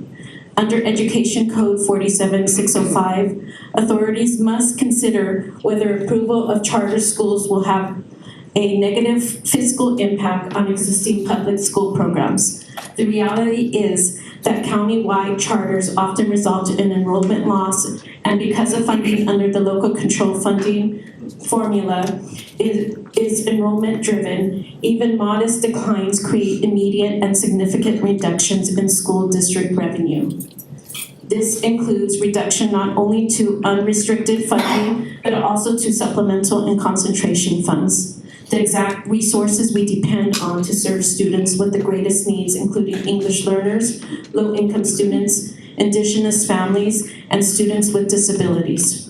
In Greenfield, these funds directly support essential services such as academic intervention, culturally responsive instruction, mental health and counseling supports, and enrichment programs that keep students engaged and connected to school. For a small district like ours, this fiscal impact is not absorbed easily. It results in real reductions to services students rely on every day. For these reasons, Thank you for your comment. Our next speaker will be Melissa Edwards. Melissa, you may begin. Thank you. Good evening, board members and Superintendent Dr. Gus. My name is Melissa Edwards. I'm the board president of Oasis Charter Public School and a resident of Salinas, California, and a homeowner in North Salinas. I also work as a family educator with local nonprofit organization. Our office spaces are located within charter school campuses, so I see their impact and their challenges every day. I'm here to oppose Navigator Schools' petition, open a new charter school in Monterey County. I want to be very clear. I strongly support charter schools. 5 of my 6 school-aged grandchildren attend Monterey County charter schools throughout Monterey County. Charters can be very powerful, innovative spaces, but I also see how much they are struggling right now alongside district schools with declining enrollment and increasing difficulty retaining qualified staff. At this moment, schools across Monterey County are making hard decisions just to stay stable. Opening a new charter without a clear plan or a distinct educational model only further strains an already fragile system. Navigator's petition does not clearly identify an unmet student need or explain what it offers that other existing schools do not. Instead, it risks pulling students and resources away from schools, both charter and district, that are already working hard to serve our communities with fewer dollars and fewer staff. As a local resident and a school board leader and someone who works directly with families in our schools every day, I urge this board to consider the broader impact this decision would make. Charter school approval should strengthen public education, not destabilize it. Until there is a clear, sustainable plan. Thank you for your comments. And our next speaker is Joni Lundra. Can I see Joni Lundra? Okay, maybe she must have left. So now we will go to our next speaker, Dr. Matt Turkey. And Dr. Turkey, you may begin. Hi everybody, good evening. My name is Dr. Matt Turkey and I'm the Branch Superintendent of North Monterey County Unified School District, and I'm here in opposition of the Navigator Charter Schools. I want to tell you a little bit why. Every single person in this room is an educator who wants the best for kids. Okay? Your role, our role, is we have this collective commitment to educate every single student in the county. And then you think, okay, well, what does this decision mean for every single student in the county? Let's just think of it systemically for a minute, right? Okay, do we splinter and say, hey, let's add another school with more administrators, okay, with more guard duties, with more counselors, and splinter? Why does that make sense systemically? When you look across kind of like the country and the charter school movement, guess what difference there is when you look at all the results? There isn't one. Statistically, there is no difference between charter schools and regular public schools. That splintering systemically simply makes no sense. Now, I do get it if a school comes along and says, hey, we offer X, Y, and Z, which is completely different. There's nothing which I've heard here, which is completely different. So I encourage you to vote no on this. Let's not splinter. Let's keep us together. Let's keep the communities together. And then let's continue to focus on what we're doing. There's no other special people out there with magical powers. People with special magical powers are already here. Thank you. Thank you. And our next speaker, as she's making her way to the podium, which is Dr. Linda Adamson, I'm going to ask our next group of speakers to please line up. Giovanna Bravo, Hope Frey, Michael Anderson, Demetrio Pruneda, and Lyndon Parker. And now, Dr. Adamson, you may begin. Good evening, board members and Superintendent Dr. Gus. Linda Adamson, proud Superintendent of the Central Unified School District. And I'm here tonight to express my strong opposition, along with our entire board, on education to the charter that is being presented to this evening. There are 3 points that I'd like to make for you as we get ready to make a decision this evening. The first that I'd like to point out is that Navigator Schools has repeatedly stated how proud they are of the unique and innovative strategies that they use to teach. Yet, after sitting through 2 presentations and a review repetition, I'm still unclear as to what those strategies are and what makes them stand out compared to surrounding school districts. Second, we know that the proportion of high-need students served by Navigator is significantly lower than those served by public school districts. So with that in mind, I think that it's important to point out, based on the side-by-side comparative chart that Ms. Dr. shared with us earlier this evening, when looking at the data, it's very clear, it shows clear evidence of the fact that neighboring school districts are doing a much more successful job at meeting the needs of our students. And number 3, and most importantly, it was stated this evening during their presentation that only 3% of students in the surrounding districts that stand to be impacted as a result of this charter. In fact, the exact statement that was used was that 3% is not a lot.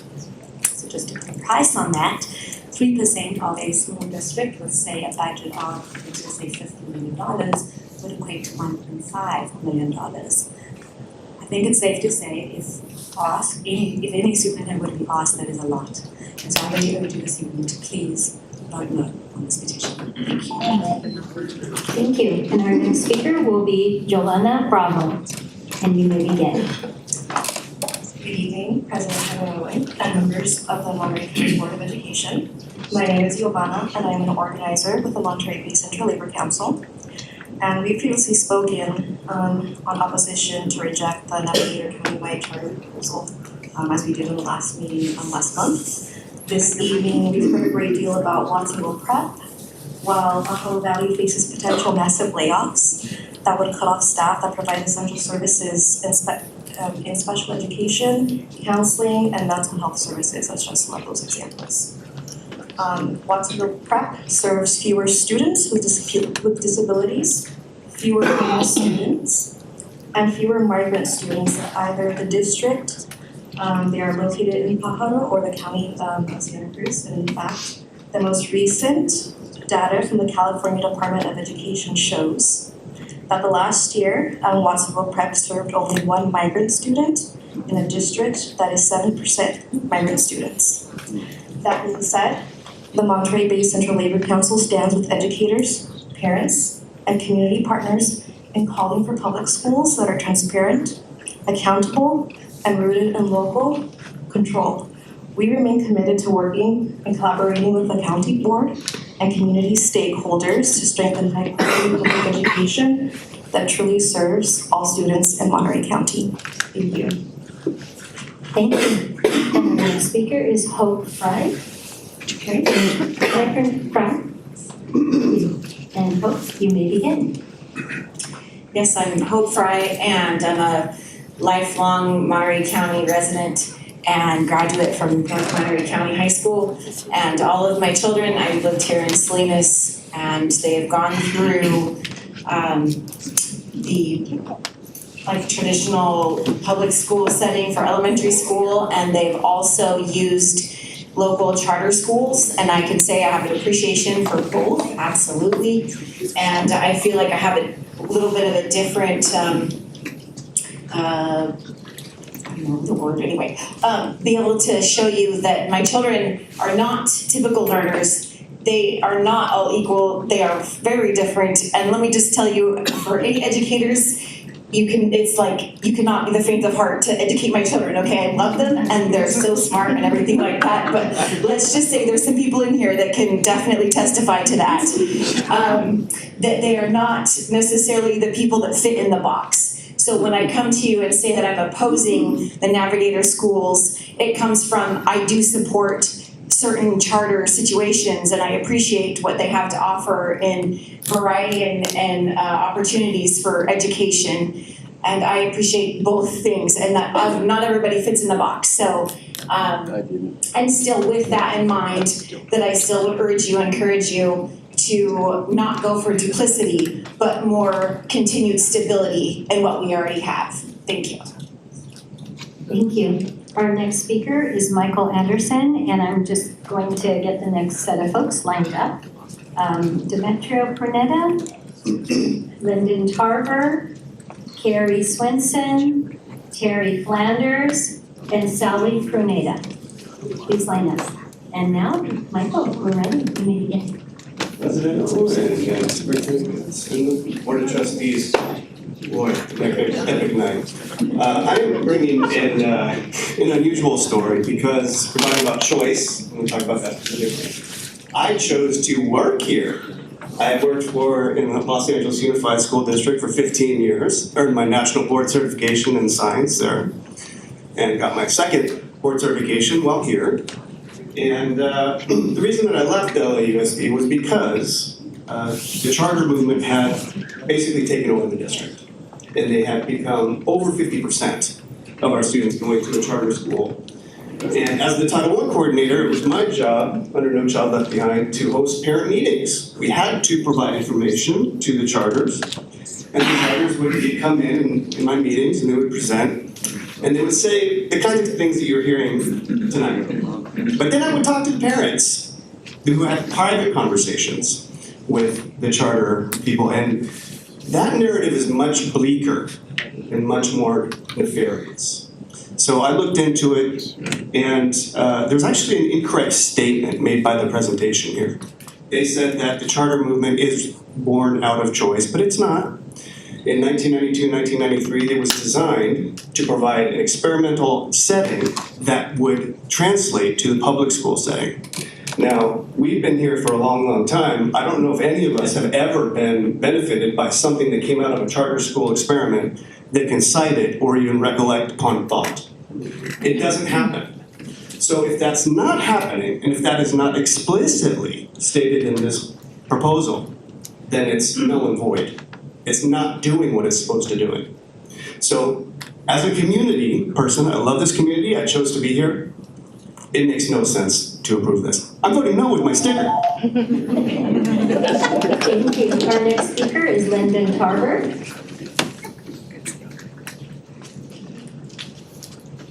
And Lyndon, you may begin. Good evening, President Owen, Dr. Gus, distinguished members of the board.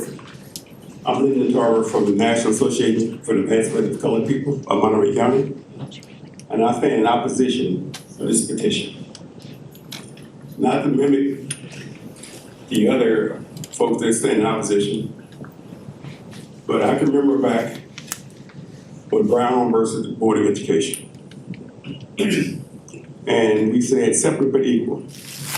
Is charter schools separate but equal? No, it's not. I did not hear anything about affinity groups within the charter school. Students here in Monterey County need to know the culture. And I don't think a charter school does that. If you concentrate just on education, I didn't hear anything about sports.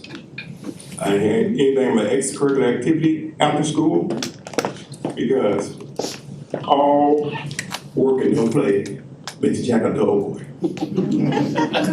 So I stand in opposition of charter schools. We need to spend that money in the schools we currently have and fix those.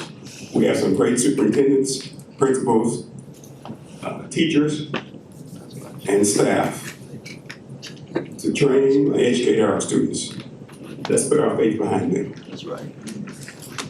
And it is a, what's the name of it? What's the name of the game? Navigate. They can navigate north, south, and east. Out of Monterey County. Thank you. Our next speaker is Carrie Swinton.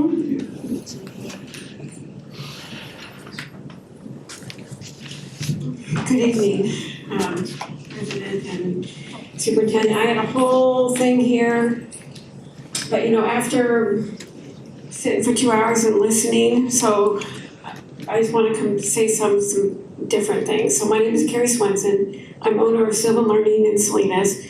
I'm a credentialed teacher from Washington State. I am a college professor at Hartnell. I teach history.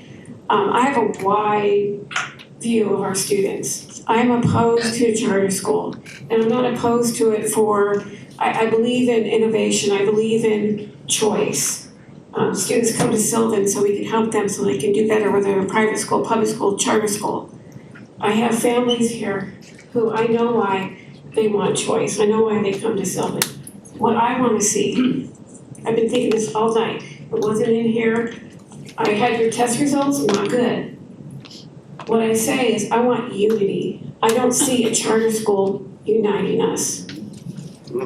I'm from Seattle, almost 800,000 students, population, in one school district. I come to Salinas in 2009. 9, 10 school districts? Why? We need to unify, we need to get together, we're stronger together. Why not take Navigator's program and bring it into the school district, become a part of school district? My sister in Bellevue School District, she went to an alternative school within the school district. She's dyslexic. It was a perfect school for her. We don't need to separate. We don't need to separate. We are in challenging times. We've all seen what's happened. Navigator school, charter schools are dividing us. We don't need to be divided. We need to come together. We can work with the Navigator people to come into the school district, not be separate from it. Why do we need to be separate? That weakens us. We need to be stronger together. So please think about unifying for our students. Thank you. Thank you. Well, our next speaker, Terry Flanders, makes her way to the podium. Then looks like our last three speakers are Ken Hamilton, Erica Horner, yes, and Andrew Samuel.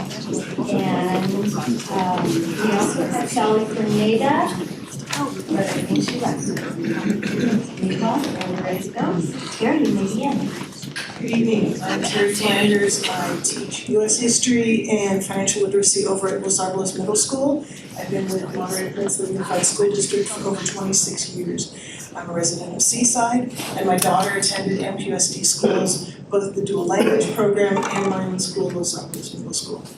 I am here to encourage a no vote on the Navigator Charter Schools proposal. Thank you to all the board members for your dedication to excellent educational opportunities for all students in Monterey County. I appreciate the parents and the professionals who are here representing Navigator schools tonight. Even though we are on opposite sides of this issue, we all have one thing in common. We want the best education for our children. I especially applaud all of the students, both for and against the proposal, for coming to speak tonight. As a history teacher, your actions tonight are the beginning of your civic involvement, and our community needs all of the brave student speakers. I'm not generally against charter schools. In fact, my daughter attended Ocean Grove Charter School for high school. It was the right option for her at that time. However, students in our region already have many charter school options, and adding Navigator schools will dilute, not add to our local educational options. Navigator's proposal claims to offer programs and services not available at our traditional public schools, but I disagree. Using one example from their petition, Navigator proposes to use project-based learning. Los Angeles Middle School already utilizes project-based learning, especially featuring the National History Day program and the stock market game. Navigator's not proposing anything new. They are duplicating services, duplicating curriculum, and duplicating programs that schools in USD already feature. Again, I'm here to encourage a no vote on a Navigator Charter Schools proposal. And I want to applaud everybody who is speaking tonight. Thank you. Thank you. Our next speaker is Ken Hamilton. Hi, and you may begin. Short and sweet. I'm against the navigators. Not that I'm against students or education, but sign of the times, that's just taking away from Monterey County and our own schools. I graduated through our public school system. Went to school at Marshall Elementary. Went to school at Dover Wood School. Graduated from Monterey High School, which is very important. But I'm just saying, I didn't work in the school district. Oh, that is good. Okay, it's good. Somebody said, yeah. I got to work indirectly in the state. Go talk to Mr. King. We want a job around campus. Point him in the right direction. I had a special needs kid who started coming around. He really had a heart, a brain injury. I'm not quite sure that the Navigator School would be able to handle him. However, he got the services he needed to graduate high school, on into his graduation. I think he's a business owner. And that was courtesy of being in the public school system. You have the resources to take care of it. So I urge you no vote. Thank you. Thank you. Our next speaker is Erica Corner. Erica, you may begin. Hey, President Ellen, Dr. Gass, MCOE staff members, board members. In the beginning of our meeting, Ross Book let us know that the petition that we put forth, there were 2,006 signatures. There are over 2,150 signatures now. I am a charter school teacher. My school is authorized by the County Office of Education. You are my board. I work for you. And I'm not opposed to charter schools. But as the MCOE staff, Michelle Marshall-Lettish shared with us at the beginning of this meeting, MCOE staff does not recommend the Navigator Charter School. There were certain things within the petition that did not meet. I believe the lawyer who was here did not meet the criteria for the charter, for the MCOE to acknowledge the charter. I'm opposed to it. I don't have anything planned.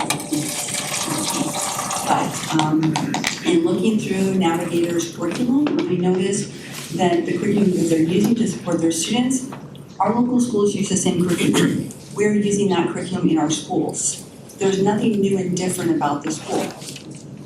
We have charter schools in our communities that support our students. We have charter schools in our community that do project-based learning. Our typical schools do project-based learning. My school does project-based learning. So I spoke with one of the members up here last week about the school coming in, Navigator coming in, and what was shared with me is typically our county office and our county board looks at uniqueness. What is different about the school coming in? There's nothing different.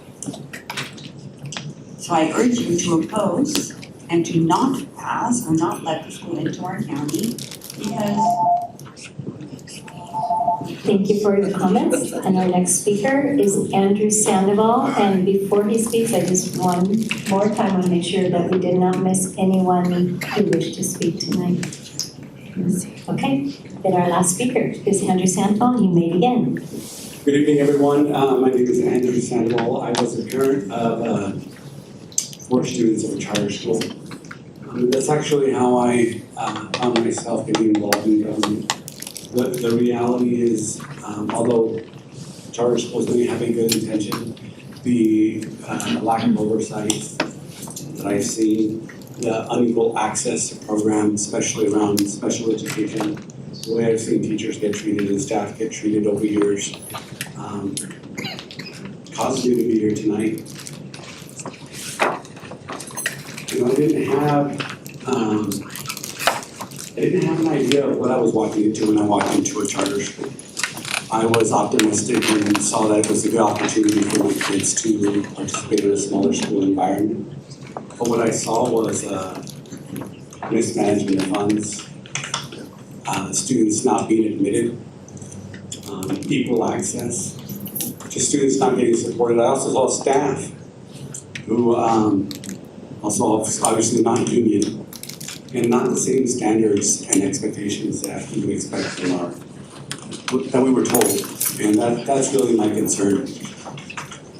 Bringing a school, another charter school or 3 charter schools into this community without proper oversight, to be honest, the county's ability to provide proper oversight and how much staff time that's going to take to oversee 4 charter schools. I'd rather see that time invested in improving our schools, providing additional resources to our existing schools, and see how we can support them. So I urge a no vote on this decision. Thank you. Thank you. Madam President, that concludes public comment. Thank you very much. We appreciate your input. Okay, thank you. The board will now have an opportunity to ask clarifying questions of petitioners. Okay. The board will now have an opportunity to ask clarifying questions of the petitioners or staff regarding the petition. Board members, this is the time for questions. Hold your comments for deliberation. And are there any questions of the staff or the petitioners? I would actually like to ask the petitioners to clarify their use of science of reading. I'll go get her. Okay.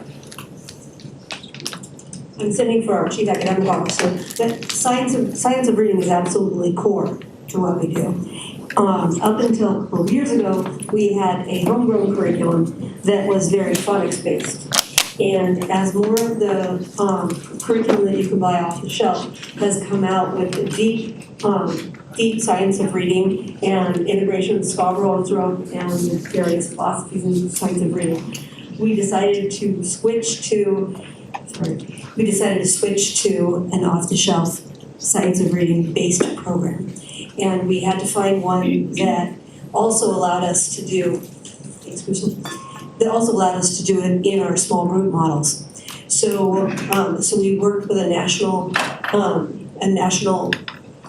consultant called LIT that specializes in science of reading, and we piloted last year Amplify and Bookworms, both of which are completely based on science of reading and have fully researched backgrounds in science of reading. And we chose to use Bookworms in our K-5 model because it works best in small group instruction, and we chose Amplify for our middle school. We are strong and deep believers in science of reading, and we train all of our teachers in science of reading at the beginning of the year and then throughout the year. And then they're coached on the integration of it into their teaching throughout the year. Crystal, is there anything like that? Sure. I think Bookworms is the lesser known curriculum. It fits every mark on SARS for us world. As you know, there's the word recognition and then the comprehension and the differentiated instruction block. So the there's a shared reading block, which I believe you observed, and then an ELA block, which is tier 1 instruction. And then the purpose of the differentiated instruction is to give phonics, which is word study, specific instruction based off of the student's level. And we do that, it is hard to talk in a mask. We provide that for K through 5 and 6 to 8 as well, for all students who need it. And so that's our intervention program. And there's Natalie Wexler, who wrote a article in Forbes and is also the Knowledge Matter campaigns, which is well known and has endorsed it and named it as part of Science of Reading. And then there is a research, I believe, of about 5,000 students showing the results in a different state, but it's a meta-study that is well recognized that I was into. Thank you. Are there any others? Mary? Yes, I just have two quick questions. The first one is, you said you had an $18 million startup grant. That's right. What's the source of that funding? 12 million of it came from the Biden administration, as part of the federal CSP. And then, CSP. Yeah, sorry, charter school program. Yeah, and then, and 6 million of it is coming from the charter school growth fund. So that's the total of 18, and it's over 5 years. And then during your presentation, I think I heard you say that you strive to serve the students with the highest needs. Is that correct? Did I hear that correct? We do. That's why we're looking to be able to locate our schools in neighborhoods where the students have the most socioeconomic disadvantage and the most English language. Most of your students fall in those categories? They do in Watsonville, and we're at 65% at Gilroy and Hollister. And one of the challenges that we faced is that, when our test scores come out, more affluent parents apply for the lottery. And so we work hard to make sure we're recruiting in the neighborhoods where parents won't necessarily hear about us, where they're not necessarily feeling all entitled, so that we can ensure that more people get into the lottery so they can actually get into the school. So our goal is to have 85% of the families in our lottery come from socioeconomically disadvantaged backgrounds, so that we can get those kids into our schools and meet our mission. That's your goal, but that's your action. Well, our actual in Watsonville is we're at 80.3%. Of students in our schools that are from socioeconomically disadvantaged backgrounds. And so it's working slowly, but it takes an enormous investment in outreach, and we make that investment.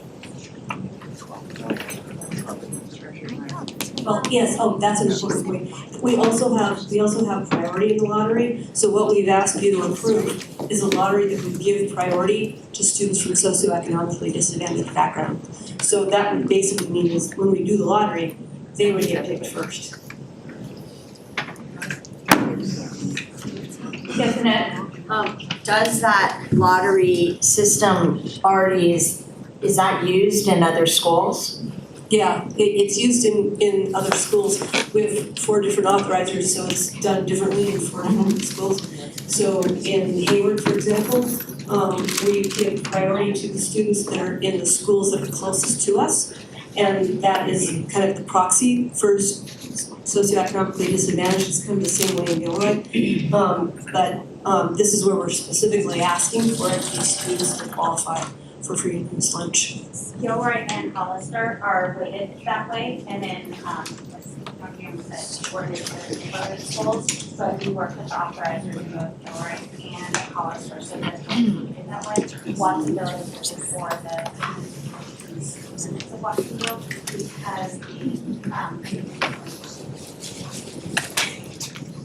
Okay.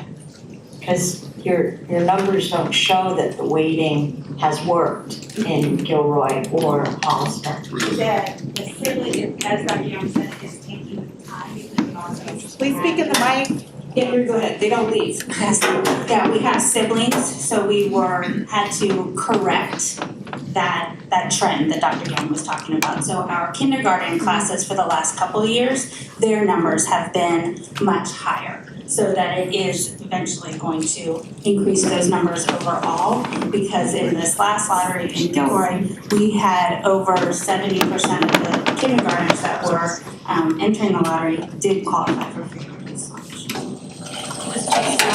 The trickle to come up through getting it through sort of.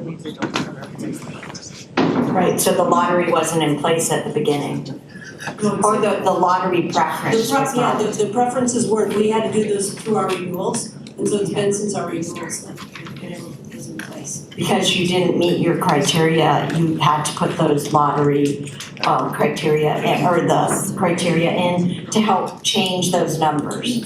We actually saw that the trends were shifting. We had not put that in the criteria for Gilroy Prep School, but for our own, our goal, who we had set out to serve, that was not meeting we were getting more of those as their family supply.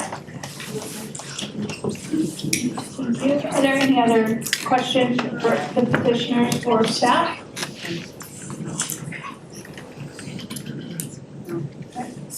None?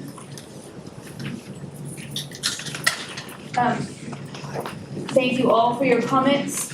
The public hearing is now closed. The time is 8:46. All right, we're gonna move on to deliberation. Is there a motion on one of the resolutions before us as included with the agenda?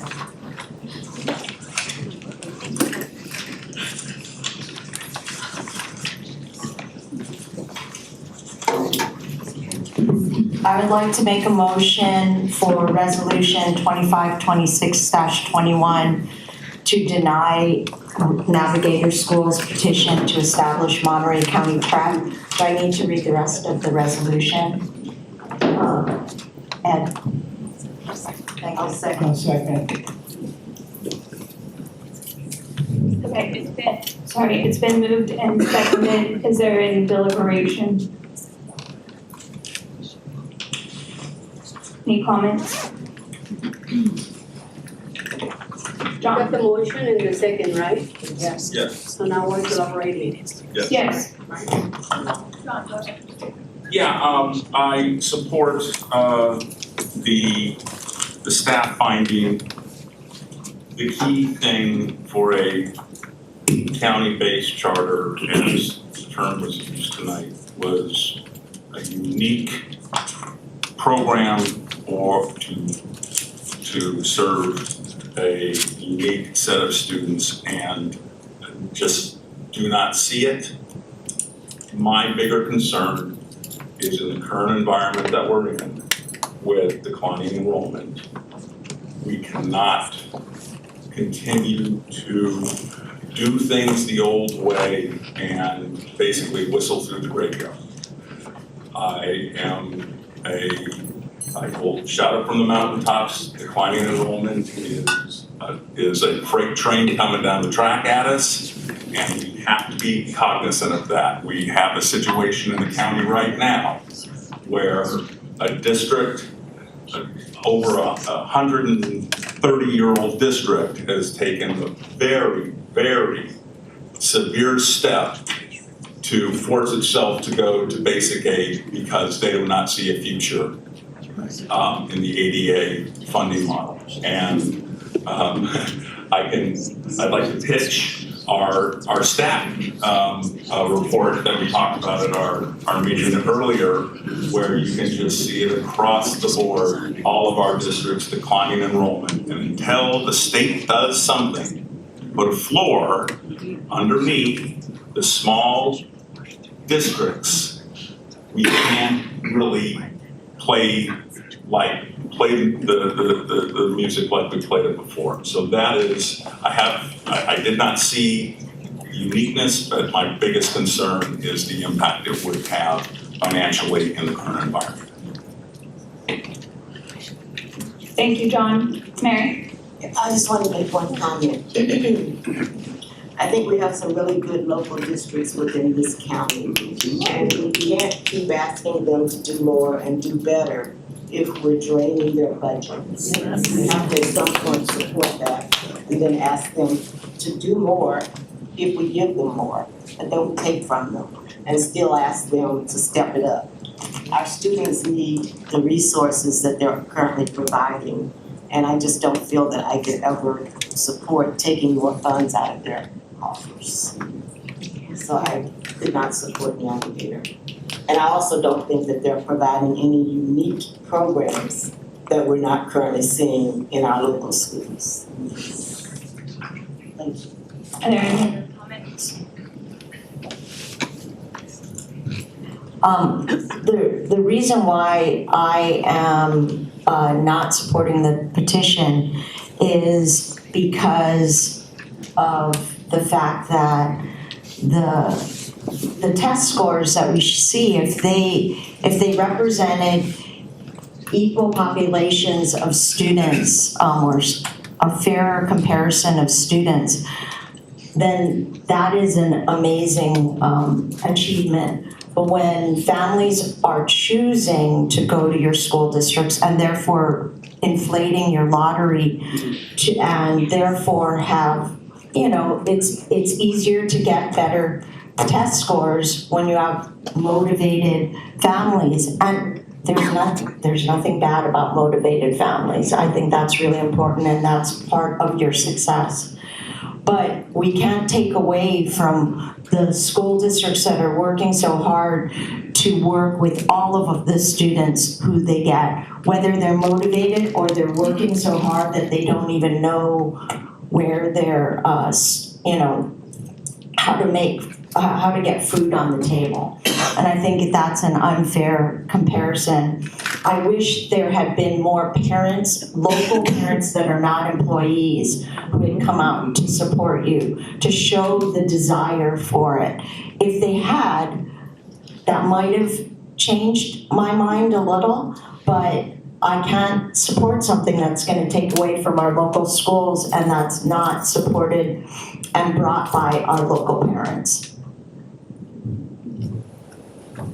Thank you, Annette. Are there any other comments? Sandra? Thank you, Madam Chair. First of all, good evening to everyone that are here tonight. I know it's getting quite late and you might need to go back to work. I apologize on behalf of the board, but we got a good job. There's no way out. Second of all, I would like to thank the staff from Navigator for approaching the county and reaching out to us and propose to open up, those 3 schools within the county. I think your gesture is transparent. You're coming with a good heart in your hands. And you had worked very hard to put all the documents together. But when I read through the documents and the fact findings of MCOE, the discrepancy is not, really close. It's pretty gapping in between. And then some of our local schools and your charter school, it seems to be reflecting that we are providing the same education, core education to our kids. Then I realized maybe you had a good way of thinking in approaching the county. And caught me if I'm wrong, because you had applied before to a couple of school districts and got rejected. So now you came to us, but as you were seeing the input of our community and our school districts, how much they're offering already, that I believe to see that is a duplication, of teaching our students. And in the other way, I also believe that with this information, we're already facing some current deficit spending levels of select districts, pretty much money. And for example, Alisal is 4 million plus. And then nevertheless, Soledad district, 2 million, almost 3 million in deficit.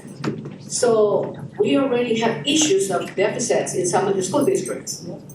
it's gonna be getting harder on them. And then on top of this, when I read some of the emails that I received from some of the superintendents stating the fact that if we were to approve the charter school, we end up losing probably 8 million plus, taking it away from our local funding schools. And, you know, it sounds like it's okay to do it. I can deal with that. I don't have a problem. But the reason is that we as trustees are committed to represent the interest of not just charter schools, but the whole school districts among Monterey County. And when it sounds like taking money away from some of these kids, and I'm talking about Salinas, well, actually South County as well, that are below socioeconomic status. Can you imagine taking 8 million plus? Then we have our kids from the public schools struggling in learning because there will be cuts, programs, teacher laying off. And on top of this, we're facing a huge inflation, for God's sake. So, you know, it's like, I respect the charter schools. We have great charter schools adopted by Monterey County, but I think this is not the right timing for the charter school to apply to us. I just don't feel that is the right timing. Maybe in the future, it will be. But right now, it's difficult because I, as a trustee, have a concern. And the concern is that I am committed to protect the students and families and the schools. They make up a public education system. And then approving this petition would be duplicates, like I mentioned before, services that already exist and diverse critical sources from the school that are already working hard to serve our community. Nevertheless, if you look at the CSDA information, it says that every year we'll be facing drop enrollment from 7% up to 14% up to 2035. So we're living into a pattern right now of enrollment deficit, you know? We're dropping in enrollment. So if we were to adopt you guys here, is that only 8 million plus? No.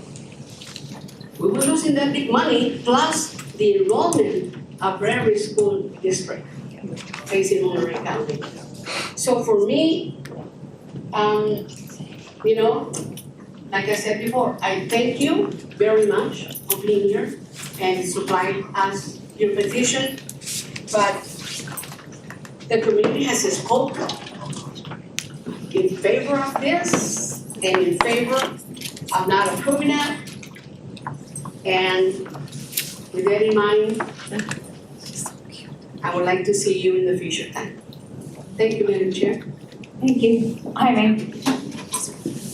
I was ready to just vote on this, but I want to share just a couple of things with you. Just based off of our staff report and then what was shared the other day, they're pretty much matched up. I didn't hear anything new coming from Navigator, but there was 2 things that were said, actually 2 things, and I wrote them down when they were said. Personnel from Navigator, students we are targeting. I'm not sure what that means. Are we specifically targeting who? And then he just left a while ago, superintendent, I believe, from North County, used the term every single student. Made a big difference to me. We're targeting specific students or every single student. And that's coming from public school and Navigator.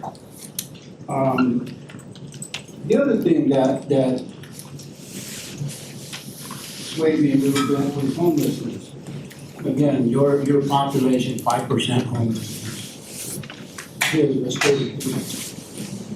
And it makes me wonder, maybe those are the students we're targeting. It's just the terms that were used maybe, but it really swayed me in a sense of why are we targeting specific students and not every student? And again, that was just my quick comment on it. Thank you. Thank you. Are there any other comments? Okay, I would like to make a comment. I do accept Navigators rebuttal to the NCO staff report and therefore concluded that they have a present and valid petition. And I am in support of Navigator School for the following reasons. I looked at the test scores for all Monterey County schools for the 2025 English Language Arts and math scores. And I slotted in Navigator's Watsonville Prep School because I felt like that school most closely represented the demographics of Salinas. And Watsonville Prep came in the top 10% of both the math and English language arts. For math, they came in number 8 at 41% of their students meeting or exceeding standards. And at English language arts, they came in number 10 with 48% of their students meeting or exceeding standards. They are using a curriculum based in science reading, and they are showing success with English language arts scores that far exceed the California state average.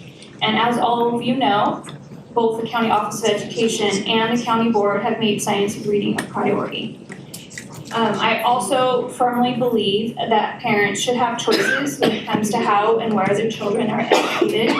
And I know this firsthand, that one size does not fit all.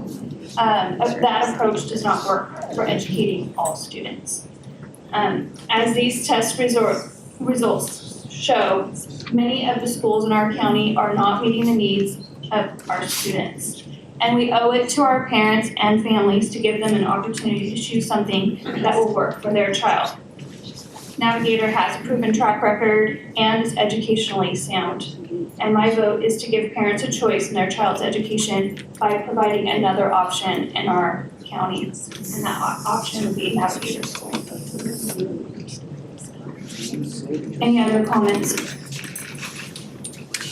All right, I think we are at time for a vote. All those in favor of, and then can you reread your motion so we all understand what we're voting on? I made a motion to have to support the resolution to deny Navigator School's petition to establish Monterey County Prep. Sorry, this is to deny the petition for Monterey, for Navigator Schools. All right, all in favor to deny Navigator School, say aye. Aye. Any opposed? Nay. Okay, motion passes. Navigator School will be denied.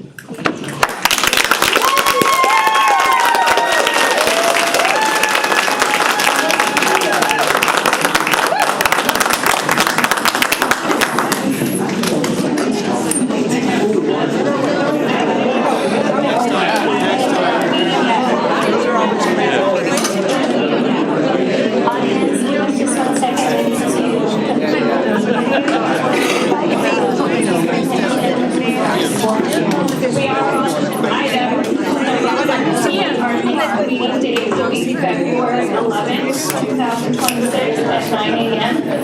Agenda items are due on January 30th, 2026.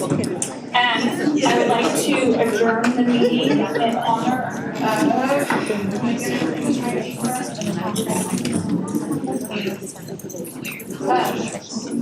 Dr. Seth Pollock and